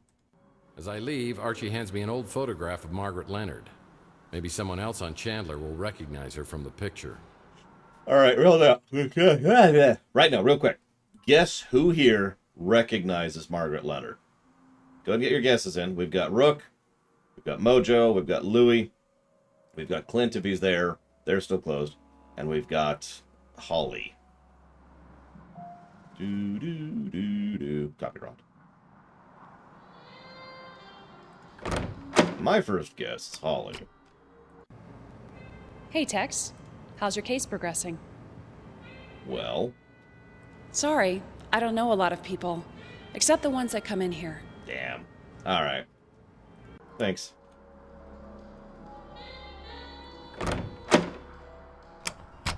Second guess is Rook. I know what my third, fourth, and fifth guesses are in order, but we'll see. It's not Rook. Got it. Let's go to guess number 3. More questions? Why you gotta keep coming back with more questions? You're evil. I remember her. Sweet little old lady. Used to see her around the neighborhood years ago. Don't remember the last time I saw her. Thanks. I guess we'll just keep asking. I mean, why not, right? Still can't believe I'm working with the one and only Tex Murphy. What can I do for you, sir? Well, have you seen this woman? That's the witch. At least that's what I call her. A couple times I've seen this old lady sneaking around the neighborhood. Thanks. So she's definitely been around here. I think everybody's pretty happy that you're back to your old self. Except Rook. That ornery old cuss. No pleasing him, I guess. How are things going for you? They're okay. Thanks, Louie. Do me a favor. Can you tell me of these dreams I've been having? I know you was having bad dreams way back when. But I didn't hear nothing else about him after, you know, the thing with Chelsea happened. Me too. I drink from him. He's probably my second favorite actor overall, only beaten by the guy who plays Mojo. Tell me about the photo. Oh, I know this little lady. Haven't seen her around in quite a while, but she used to come in pretty regular. I think she lived at the Ritz, at least for a time. She and Chelsea were real friendly. Really? Pretty sure her name wasn't Margaret Leonard, though. At least that ain't the name she told me. Her name was Chelsea! No, yeah, I like Mojo. I like Louie. I like the woman who plays Taylor. She's only had 2 scenes, but she's been really good in both of them. And I like the guy who plays, you know, us. Tell me everything or die. If you were looking for me earlier, I wasn't here. Yeah, I caught that. Well, it's not like you're gonna just sit around here waiting for me to ask questions, right? Yeah, that wouldn't be very realistic, would it? So what can I do for you? You recognize the woman in this photo? Oh, nice. I think I saw her in a playbook from 1996. Is this your girlfriend? Romancing the Stone? Not yet, but I'd like to take her out for dinner and drinks, and well, then we'd go from there. I'm just kidding about this woman being your girlfriend. She's actually mine. No, I'm kidding again. This is Margaret Leonard. She's had a room here at the Ritz forever. She used to live here, but I haven't seen her in years. So, she may not be here anymore, but she auto-pays her rent. So it's all good. Any chance you can get me into her apartment? Not a chance in hell.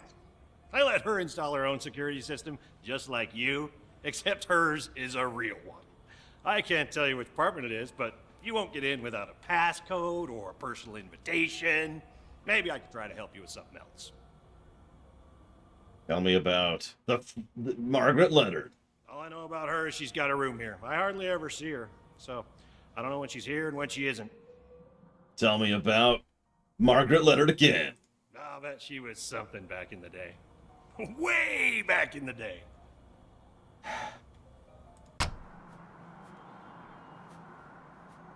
All right.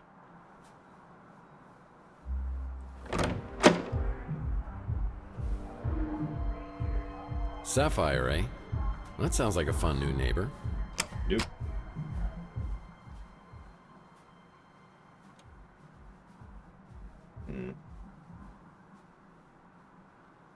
Oh, I had this door permanently sealed as it opened directly into my bedroom. People thought that was awfully presumptuous of me. Nice, Uh-oh. That doesn't look good. thing. Needs a key. But, okay. That's Chandler Avenue, the street I call home. Not always, Cubic. It varies. Like, I like Geralt in Witcher 3, but I don't like Geralt in Witcher 2, to use a direct example. People who stay here at the needs a key. Okay.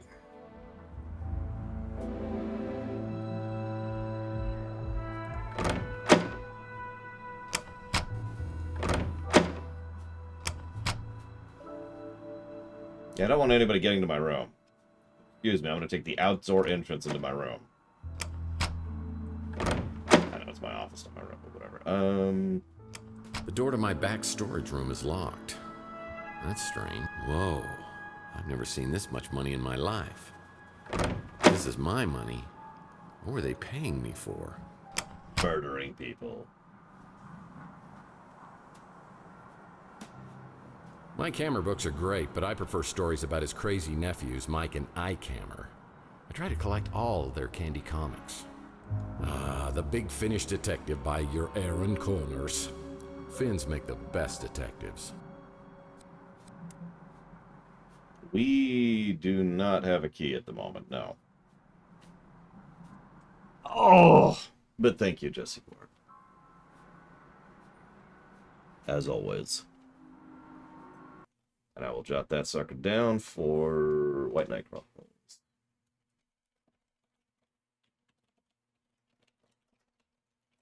Two.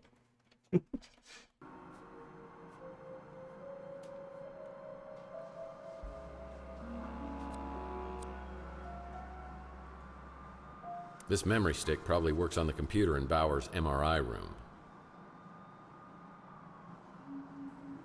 Did we never do that? Hang on.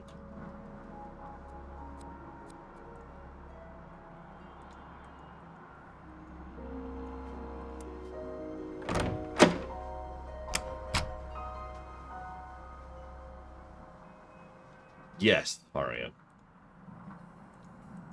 I can't. Okay, well, I actually cannot leave to the other area, so that's whatever. Okay.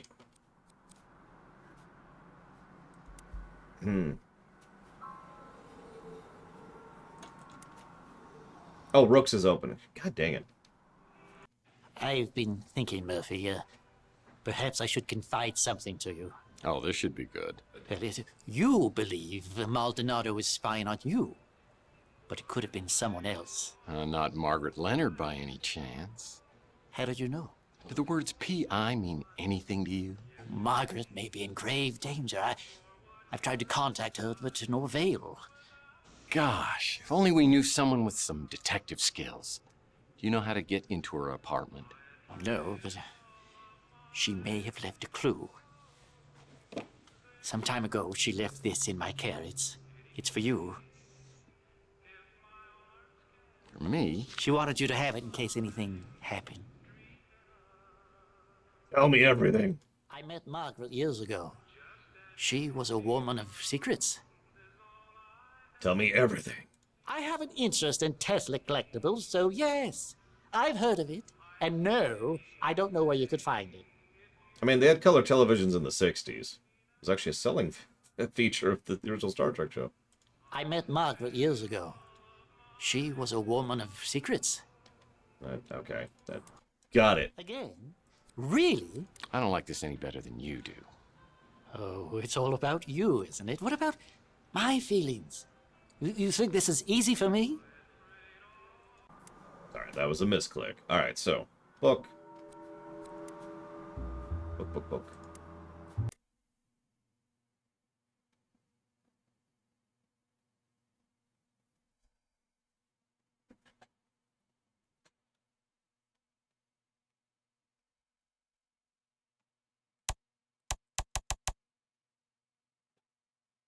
I don't know, Dakota.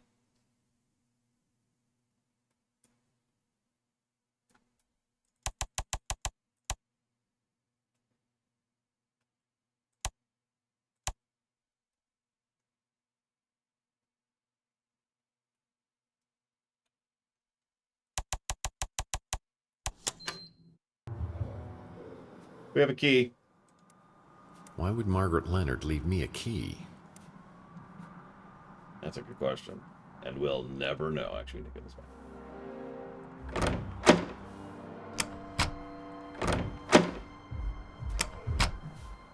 Yeah, why would you put out your cigarette in someone else's drink? Under any circumstances. Like, well, okay. If you're intimidating them or if you're, a dick, sure, but... Well, we weren't trying to intimidate him. We were just asking a buddy for help. Uh-oh. That doesn't look good. Great. Right, I keep forgetting it's worse than not having it. Oh, there's a flower for each month of the year.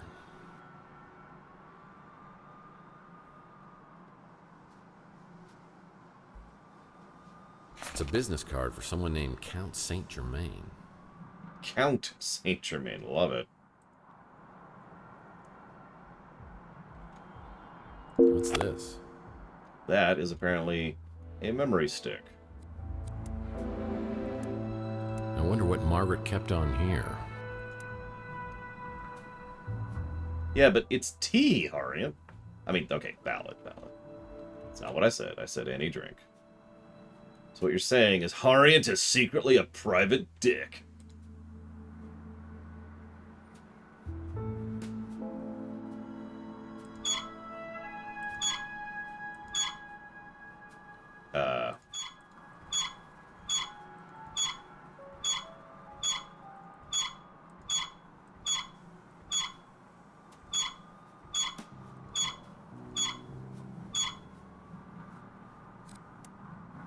We'll come back to that.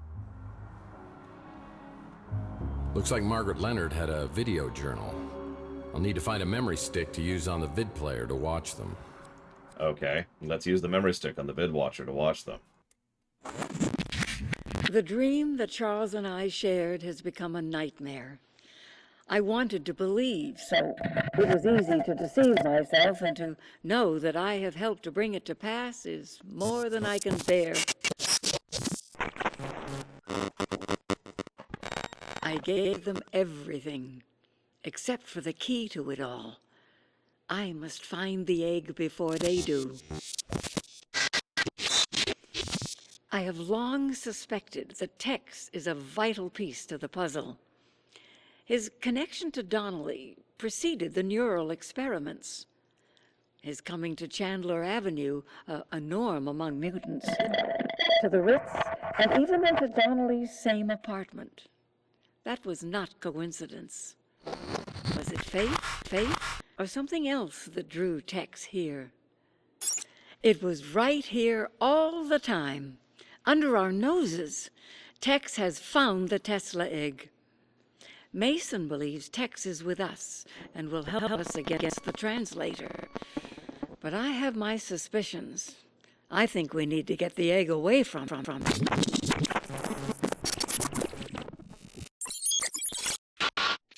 I wish I had the courage to destroy the egg. I just can't let go of hope.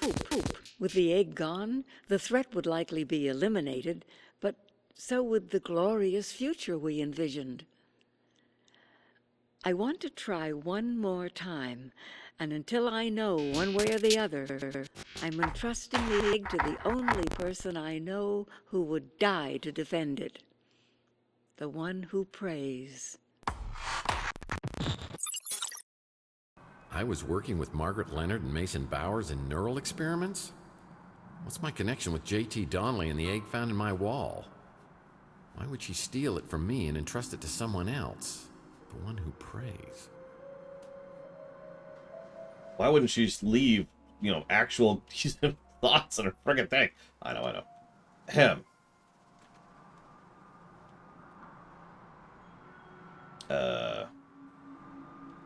Oh, there's a flower for each month of the year. Yeah, it's just... Skunk. There we go.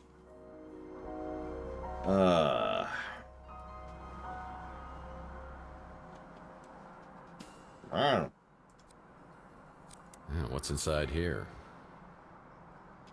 Yep, we just keep playing detective games. It's kind of our thing. It's a business card for someone named Count Saint Germain. I wonder if anyone else on Chandler Avenue has seen Margaret Leonard. Also not a great actress, by the way. She had issues with her lines. And reading. As I walk in the bathroom, I realize there's something wrong here. Something terribly wrong. It's...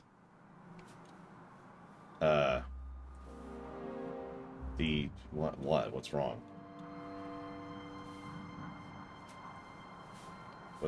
What? What's wrong? There's nothing wrong! I'm paranoid. That, but I can't interact with that for some reason.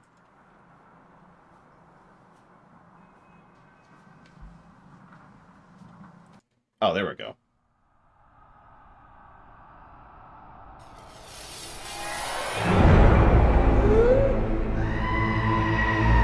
Appropriate.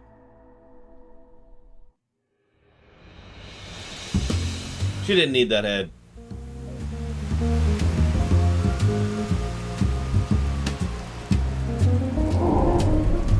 Saints and Sinners, or the Unusual Suspects.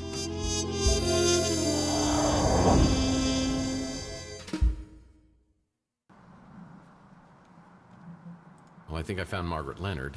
Well, most of her.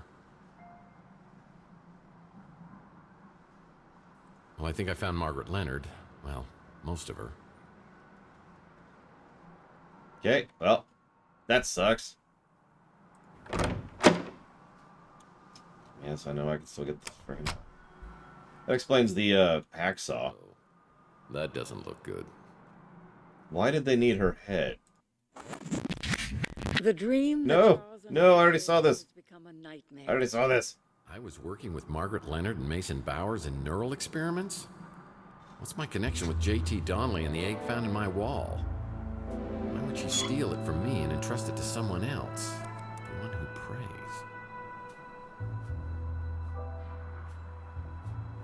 Okay, hang on.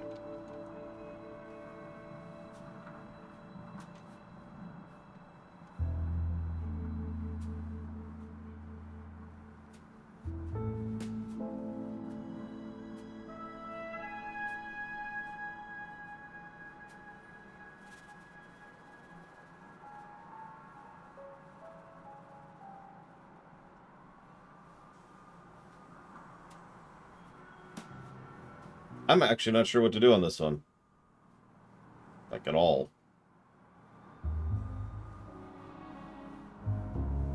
Any ideas?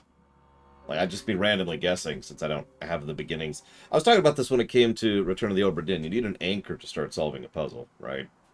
Otherwise, you're just staring at it like, ugh. So anyways,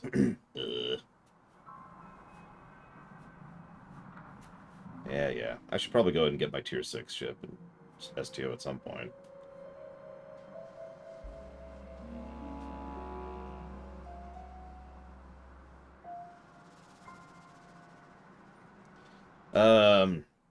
That's valid, Dream Whisperer. Okay, so hang on, let's back off. Someone write this down, please. So that's going to be 2, 4, or no, that's wrong, isn't it? Sorry. 4, 6.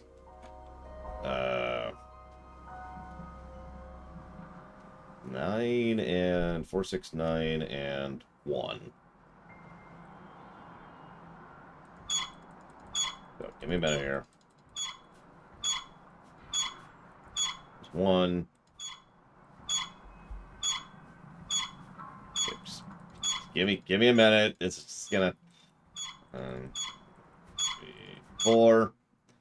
I forget which one was 6 and which one was 9. I think that one's 9 actually. Oh, that one's 4. That one's 6. Damn it. Alright, hang on. 4, 5, 6. This one's 4. You were right, Dream Whisperer. Good job. It's a picture of someone named Mantis. Right, Mantis? It's a picture of someone named Okay. Anything else in there? Nope, okay.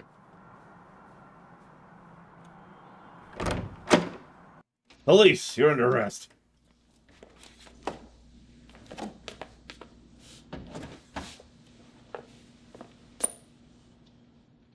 Well, hello, boys. Mr. Murphy, you need to come with us if you want to live. Seriously? Just kidding. What was going on in there? You know the drill. Why do so many people around you end up dead? Look. Well, everybody dies eventually. But not all at once. Did you kill Margaret Leonard? Really? You think beheading a little old lady fits my MO? But we keep walking in on you with all these dead bodies. You must be the unluckiest guy in the world.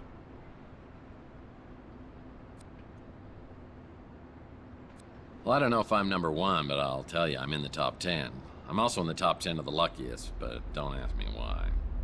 I don't care why, I just want to know who. Wait a second, how do we even know it's Margaret Leonard? I mean, maybe that's why they took the head. Yeah, that might have worked 100 years ago, but now we've got apps for that. We've already got a positive ID. It's kind of fun, isn't it? I mean, kind of working together, bouncing ideas, sharing information.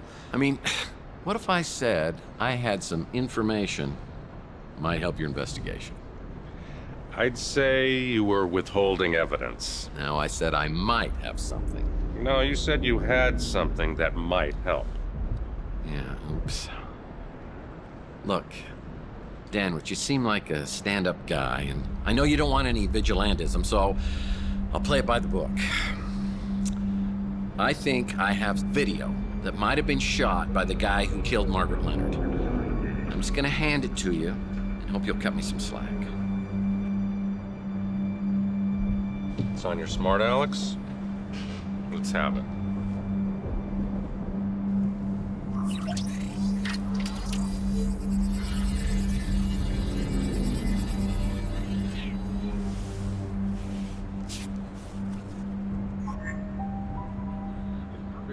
The guy in the video's Mason Bowers. And this is the guy you think was abducted. The problem is there's no evidence of anyone being abducted, so I can't investigate. My hands are tied. Well, mine, as you see, are not. I may have seen this guy before on some kind of surveillance video. A surveillance video, you say? The video could have shown you in your apartment talking to an elderly lady. There may have been another man there as well, a mutant of some kind, who might have jumped you. The elderly lady, in theory, could have appeared to have injected you when you were restrained. In the ensuing struggle, you might have been knocked out on the fire escape. And when would Bowers have shown, hypothetically? Right after you were knocked out, tore through the apartment in pursuit of the old lady. So everything that I've told you matches up, and we're both looking for Mason Bowers. Are you familiar with a program called VCT, Vehicle Compliance Tracking? All cars come with sensors that report when one is out of compliance. For example, when you have your right front headlight shot out, if you could access the VCT database, which is illegal and highly inadvisable, you would find a list of all vehicles with the right front headlight shot out. If you could provide more information on the vehicle, you can access an ID and an address from the registration. Any chance this might have been the vehicle seen in the Maldonado surveillance video? I gotta get back to work, Murphy. If you got questions, ask them. And then stop wasting my time with this speculative nonsense. Tell me about Zach Williams. I know who Zach Williams is, and who his associates are. I'd advise you to keep your distance. What about photo? Don't recognize the face. Sorry. What about Margaret? That's Margaret Leonard? I'll have to take your word for it. What about... a speeder with a broken headlight on the front passenger side? No idea what you're talking about. Thanks. As soon as I got back from the new San Francisco Police Department, I had an urgent message from Rook. It seems Rook had a soft spot for Margaret and wanted to bring her some justice.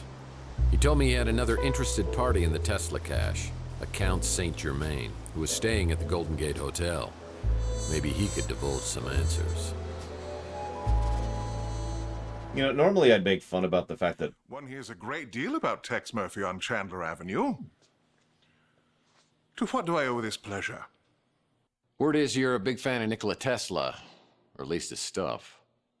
Yes. Your local pawn shop has a remarkably extensive offering of Tesla paraphernalia. Certainly the largest cache I've found this side of Belgrade. You mind if I ask what your interest is in Tesla? I gather you're at least somewhat familiar with the story of the Tesla cache? I believe some of the items Rook has were part of the Tesla cache, but he refuses to divulge how he obtained them. I presume from Margaret Leonard, or some third party who got them from her. Shocking. Rook normally would cut off his right arm if he thought somebody'd buy it. I've spent many years searching for something. My hope is to find a clue as to its whereabouts in Tesla's letters or journals. But the trail has led me here. Tell me, Mr. Murphy, do you know the name J.T. Donnelly? Yeah. I mean, I just heard about it, but he was a PI, and he lived around here back in the 1940s. At the Ritz, in the very room in which you now live. An intriguing connection. Yeah, I mean, it's interesting and maybe a little weird, but it's not a connection. But it's so much more than that. Back in Donnelly's time, there was a man known as the Sleeping Prophet, Edgar Casey. He made a compelling case for the belief that most of us have lived past lives. You're losing me. Come now. You've said on more than one occasion that you felt as if you'd been born a century too late. A man out of time, as it were. Tell me, do you have disturbingly realistic, vivid dreams of another era? What? You know about my dreams? I must be getting incredibly broad-minded in my old age. So what are you saying? I was J.T. Donnelly in a former life? We could explore that possibility, but first, have eggs ever appeared in your dreams? Oh, I love eggs, of course. Poached, over easy, scrambled. I mean, they're certainly nature's wonder food. There are affordable accommodations in better parts of the city. Something could have been drawing you specifically to the Ritz. Don't you agree? Yeah, cheap rent. Could you maybe help me out with these memories? Help me interpret these dreams? If you could find this egg, or even put me on its trail again, I have certain techniques, such as regression and channeling, that could help you recall past events. Yeah. And, I should add, the egg is worth a fortune. Which I would gladly pay. We talk for a few minutes longer, but I tell him I need to get back to the case. This is way beyond my comprehension. Mystical eggs? Mind regression? Past lives? It's boggling. Margaret spoke of an egg being held by a religious fanatic who prays. Was it the Tesla egg I found in the wall at the Ritz? If so, it would have been there for over 100 years. Does it have some sort of channeling power from the person who possessed it? Well, Mason Bowers is still the key. I need data for the VCT so I can find out who kidnapped him. I better start asking around. Time for some good old-fashioned detective work. You should talk to potential witnesses and see if they know anything about the suspicious vehicle involved with the abduction.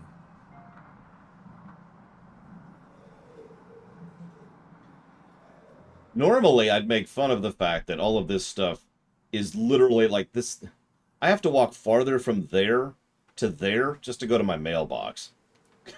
And all these people are all right here. But no, I'm not going to make fun of that. It's just an interesting circumstance. Also, yes, Crazy Norse. That's why I just kind of snorted there, because, well... You know, Murph, I think we make a great team. What can I do for you? I actually talked about that in a Voider episode. Can you tell me about everything? That's the most recent photo of Margaret Leonard I could find. Like I said, she's been out of circulation for a while. Tell me about the everything else. We were talking about some stuff. Tesla, Romanovs, Fabergé, that sort of thing. He sure seems to know a lot about everything. We Romanovs have our legacy to consider.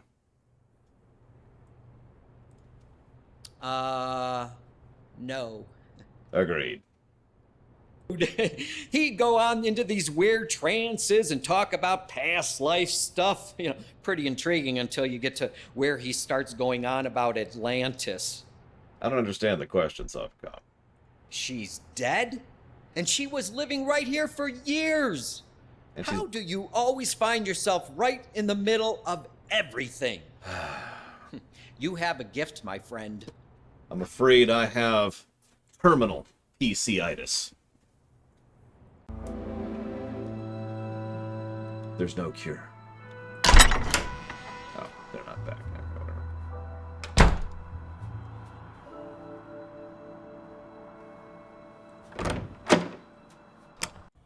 Wow, that is crazy what happened to Margaret Leonard. Is everything okay with you and the cops? Yeah, the cops would love to pin it on me, but I think it's all tied to a Mason Bowers who was abducted outside the Ritz a couple of nights ago. I'm just trying to find anybody who might have seen something. Oh, well then you probably need to talk to Sapphire. Sapphire? Sounds like some Greek oracle. Well, I don't know if she's Greek or not, but she's definitely exotic looking. And she's one of your fellow tenants. Her door's decorated like a French nightmare, but it suits her business. So, if you hear any noises you can't identify, you might want to come back later. Okay. Not a clue. Cool. We're good. Well, I've been putting it off. Let's meet Sapphire.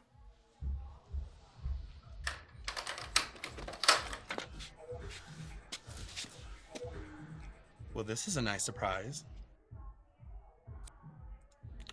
Likewise, and may I say that the neighborhood has become more friendly and more beautiful than I remember. Thanks, Tex. You know just what to say to please a lady. I don't know what any of these mean. Wow, is that a... what kind of contraption is that? So, what brings New San Francisco's sexiest PI to my door? Business or pleasure? Business. Let's start with business. How disappointing. Well, we could use that home gym in there to work off some stress. I'm sure you wouldn't mind a happy ending, if you know what I mean. Well, yeah, I mean, yeah, that's all anybody wants, right? I mean, and they lived happily ever after, that kind of thing? Fine. You don't want to scratch each other's backs. But what if I don't play ball? Can we still rough and tumble? Well, Sapphire, don't make me twist your arm. You can't make me talk. They are tall. Do this the hard way or Look at the that. easy way. I mean, he's not exactly short. Excuse me? Are you threatening me? Because if you are, I'd love to see you try the hard way.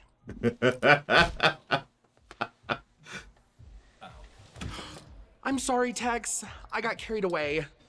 I didn't mean to hurt you. At least not like that. Do you forgive me? Not until I give you a good, firm interrogation. I'm all yours, Mr. Murphy.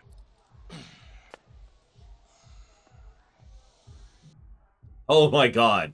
Okay, we're gonna be here a minute. Tell me about me. You're a tough guy who thinks he's above the law. What girl doesn't like to get a little turned on by that kind of man? I'm pretty sure there are several. Tell me about the abduction. First, I hear people running around up in your apartment. Then, this speeder lands outside. I hear some man yelling and screaming outside the Ritz.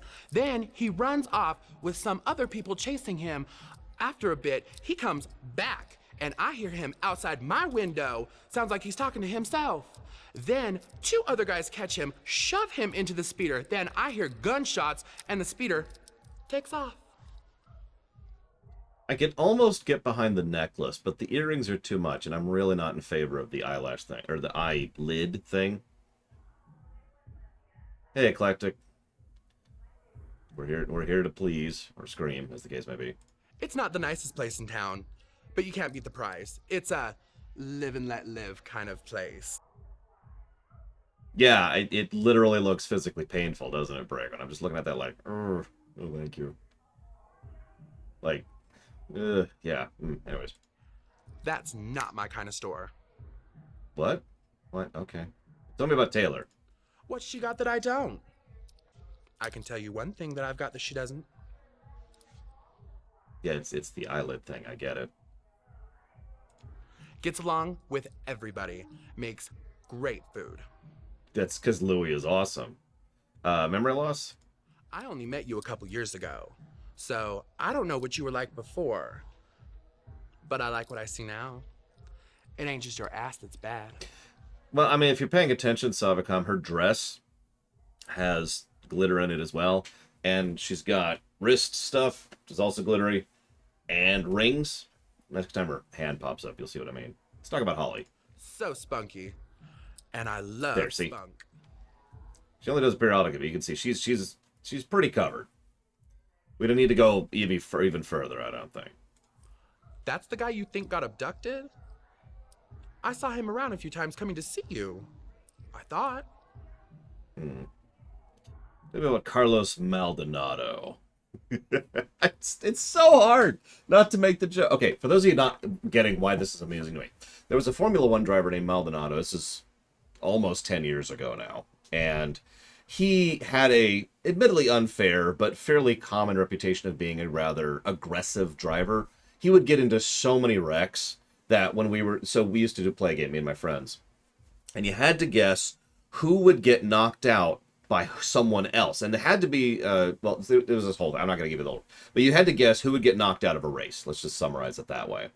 But the thing is, if someone was knocked out by Maldonado, you get no points from it because it happened so often. And it was only like 12 or so times, but that's a lot for a season or two. So, yeah. That's why I keep laughing every time I see Maldonado. It's like, he's coming. I saw someone once do this music video thing where it put, like, horror movie music behind him every time he's coming out the corner. It's Maldonado. That scumbag detective has been watching me for months. What about the surveillance video? He's been videotaping the Ritz? Uh-huh. What about Rook? Sorry. Even now, this is still hard to read. Rook's one of my best customers. His tastes aren't as old-fashioned as you might think. Tell me about Zach. Runs the electronics shop, though he's hardly ever there. Part of the problem, too, is you can tell this is plastic because you can literally hear it and how it's chinking when they move around, so... After Clint took over ownership of the Ritz from Nilo, things got a lot better. He even removed all the bugs and hidden cameras. Oh, that's pretty nice of him. Tell me about the Inspector Burns barbecue. But that place will literally kill you. I believe you. Do you know this woman? No idea who that is. How about the freeze gun? Now, what would I know about that? Well, that's a good question. Photo. That sweet lady used to live here. And finally, the actual question we're here to talk to you about. It looked black, or midnight blue at first, but when the light hit it just right, I could see that it was actually close to sapphire, which, of course, I would remember. Why aren't you wearing blue while we're on the subject? You do know she's a he, right? With the strength of 10 ordinary men. Yeah, when they picked me up bodily and threw me against the wall, I kind of figured that out. Thanks.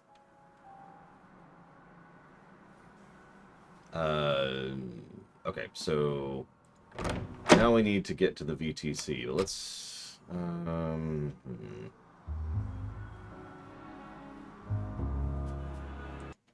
Hello, Murphy. How goes the investigation? Tell me about everything. Tell me about Count Saint Germain. Interesting fellow. He was particularly interested in anything to do with Nikola Tesla. He mentioned that he stayed at the Golden Gate Hotel. Yeah, right. Tell me about the speeder. A speeder that flew away after the gunshots I heard? Mm-hmm. I'm not sure what type it was, but I did notice that the interior was very unusual. It was all white. That's interesting.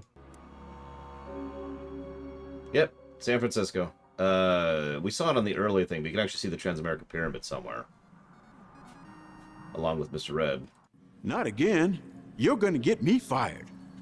Or worse. You keep saying that, but it keeps not happening. Yeah, after Puzzle Co. and Spike Co. got into a bit of a tiff, World War III happened, and now this is the result. Thank you, Mr. Red. I will put that towards The Last Guardian. Suspicious speeder. Yeah, there was a speeder that took off right after the gunshots. Saw it in my rearview mirror. I got a thing for high-end speeders. This was a 48 Pandian. Sweet ride. 48 Pandian speeder. Well, let's go talk to Louis first, because Louis is awesome. I don't think he's going to know it. He's just awesome. Hey, what can I do for you, Murph? Count Saint Germain? Big guy? Talks like he should be on the radio. Yeah, he came in the other day. Didn't seem too impressed with my, cuisine. Proof positive that Count Saint Germain does not have any taste. So this is the speeder you think took off after those gunshots and the abduction the other day. I do remember seeing a vehicle. I didn't get the license plate or nothing. I just saw it was one of them nice Pandians. The Bi-Turbo XL model. It's okay, you can say extra large. We're all adults here, except for me. I'm playing a child in a trench coat. Of all the face-melting food joints in all the towns in all the world, you walk into mine. Can you tell me anything about the speeder, Mojo? Would if I could. Aw, okay.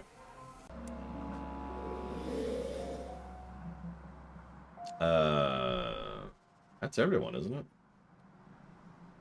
Yeah, that's everyone. Oh, you're right. We didn't talk to Holly. I was just saying, like, I feel like I was missing some. I keep forgetting because that just doesn't look like a building for some reason to me. It looks like background instead of building. And that's why I was having trouble finding it at the beginning of the game, too. Hey, Tex. How's your case progressing? Yeah, Holly. Could you tell me about Count Saint Germain really quick, please? Due to my restrictive protocols, I can only confirm that Count Saint Germain is currently a guest at our hotel. That's cool. I understand. Could you tell me about the speeder, though? You're talking about the speeder I saw take off after the shooting? That's the one. What I can tell you for certain is the last 2 digits on the license plate. They were the numbers 6 and 3. Thanks, Holly. I'm sorry I was a dick to you earlier, but in my defense, the dialogue options are nonsense. Well, I finally gather enough data to identify the kidnapped vehicle. It's registered to a company called Cezanne, and the location appears on my map. That sounds like a good pause point, but before we really pause, let's codify briefly here. I can definitely codify several things. Let's get rid of this. I don't think this actually qualifies.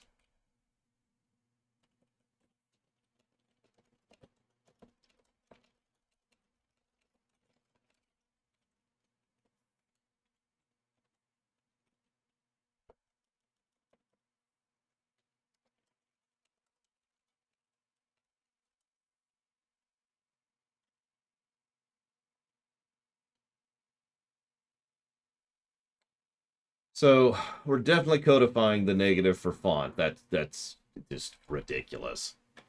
I'm having trouble reading it, and I'm playing it at a much higher resolution than what you got over here. I'm going to give a plus for the in-game hint system and the flashlight mechanic system. Even though they're optional, that's actually kind of good in its own right. And I'm giving a plus for generally enjoyable puzzle design for reasons I don't think I need to clarify.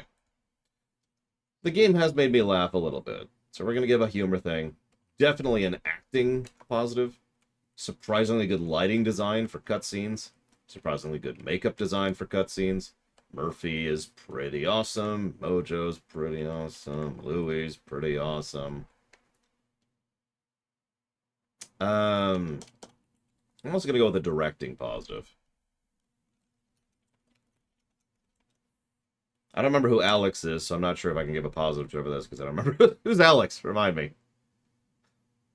I know who Archie is. I'm going to give one for Archie. Oh, right. The damn computer.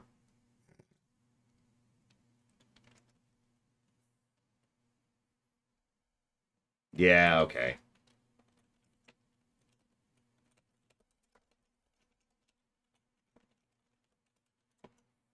Tom Servo. I'll put Smart Alex. That'll help me remember. We've got a generally good supporting cast, but I'm going to leave that in a question mark for right now.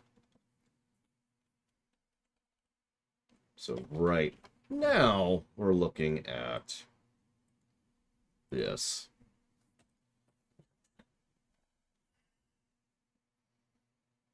Now, I'm debating... I don't think I'm going to be harsh, because there are a few specific cutscenes and a few specific lines and specific things that just don't work narratively. In fact, actually, no, I've got a much better idea. Let's give 17 negatives to story for just being one of the worst stories I've ever seen. And we're going to have to hunt down Papa Neeks and have him murdered for actually recommending this, so... Let's see here.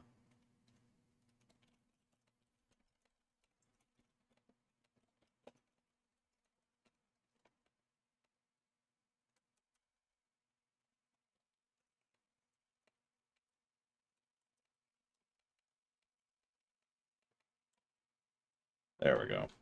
Yeah, no kidding, Don Crow. I am actually going to give a negative for several relatively small but periodic issues I've been having. Sometimes the lines are just a little bit too try-hard. Sometimes the acting just doesn't land, and sometimes the camera's a little bit off. It is only a periodic thing, and that's why I'm lumping all that into one negative, but that is an issue I've seen periodically, and it does need to be acknowledged. The rest of it, I'm actually pretty with. I'm enjoying this more than I thought I would. We'll see, we'll hopefully finish this game up today. If we don't, whatever. But either way, I will be back in about an hour after lunch.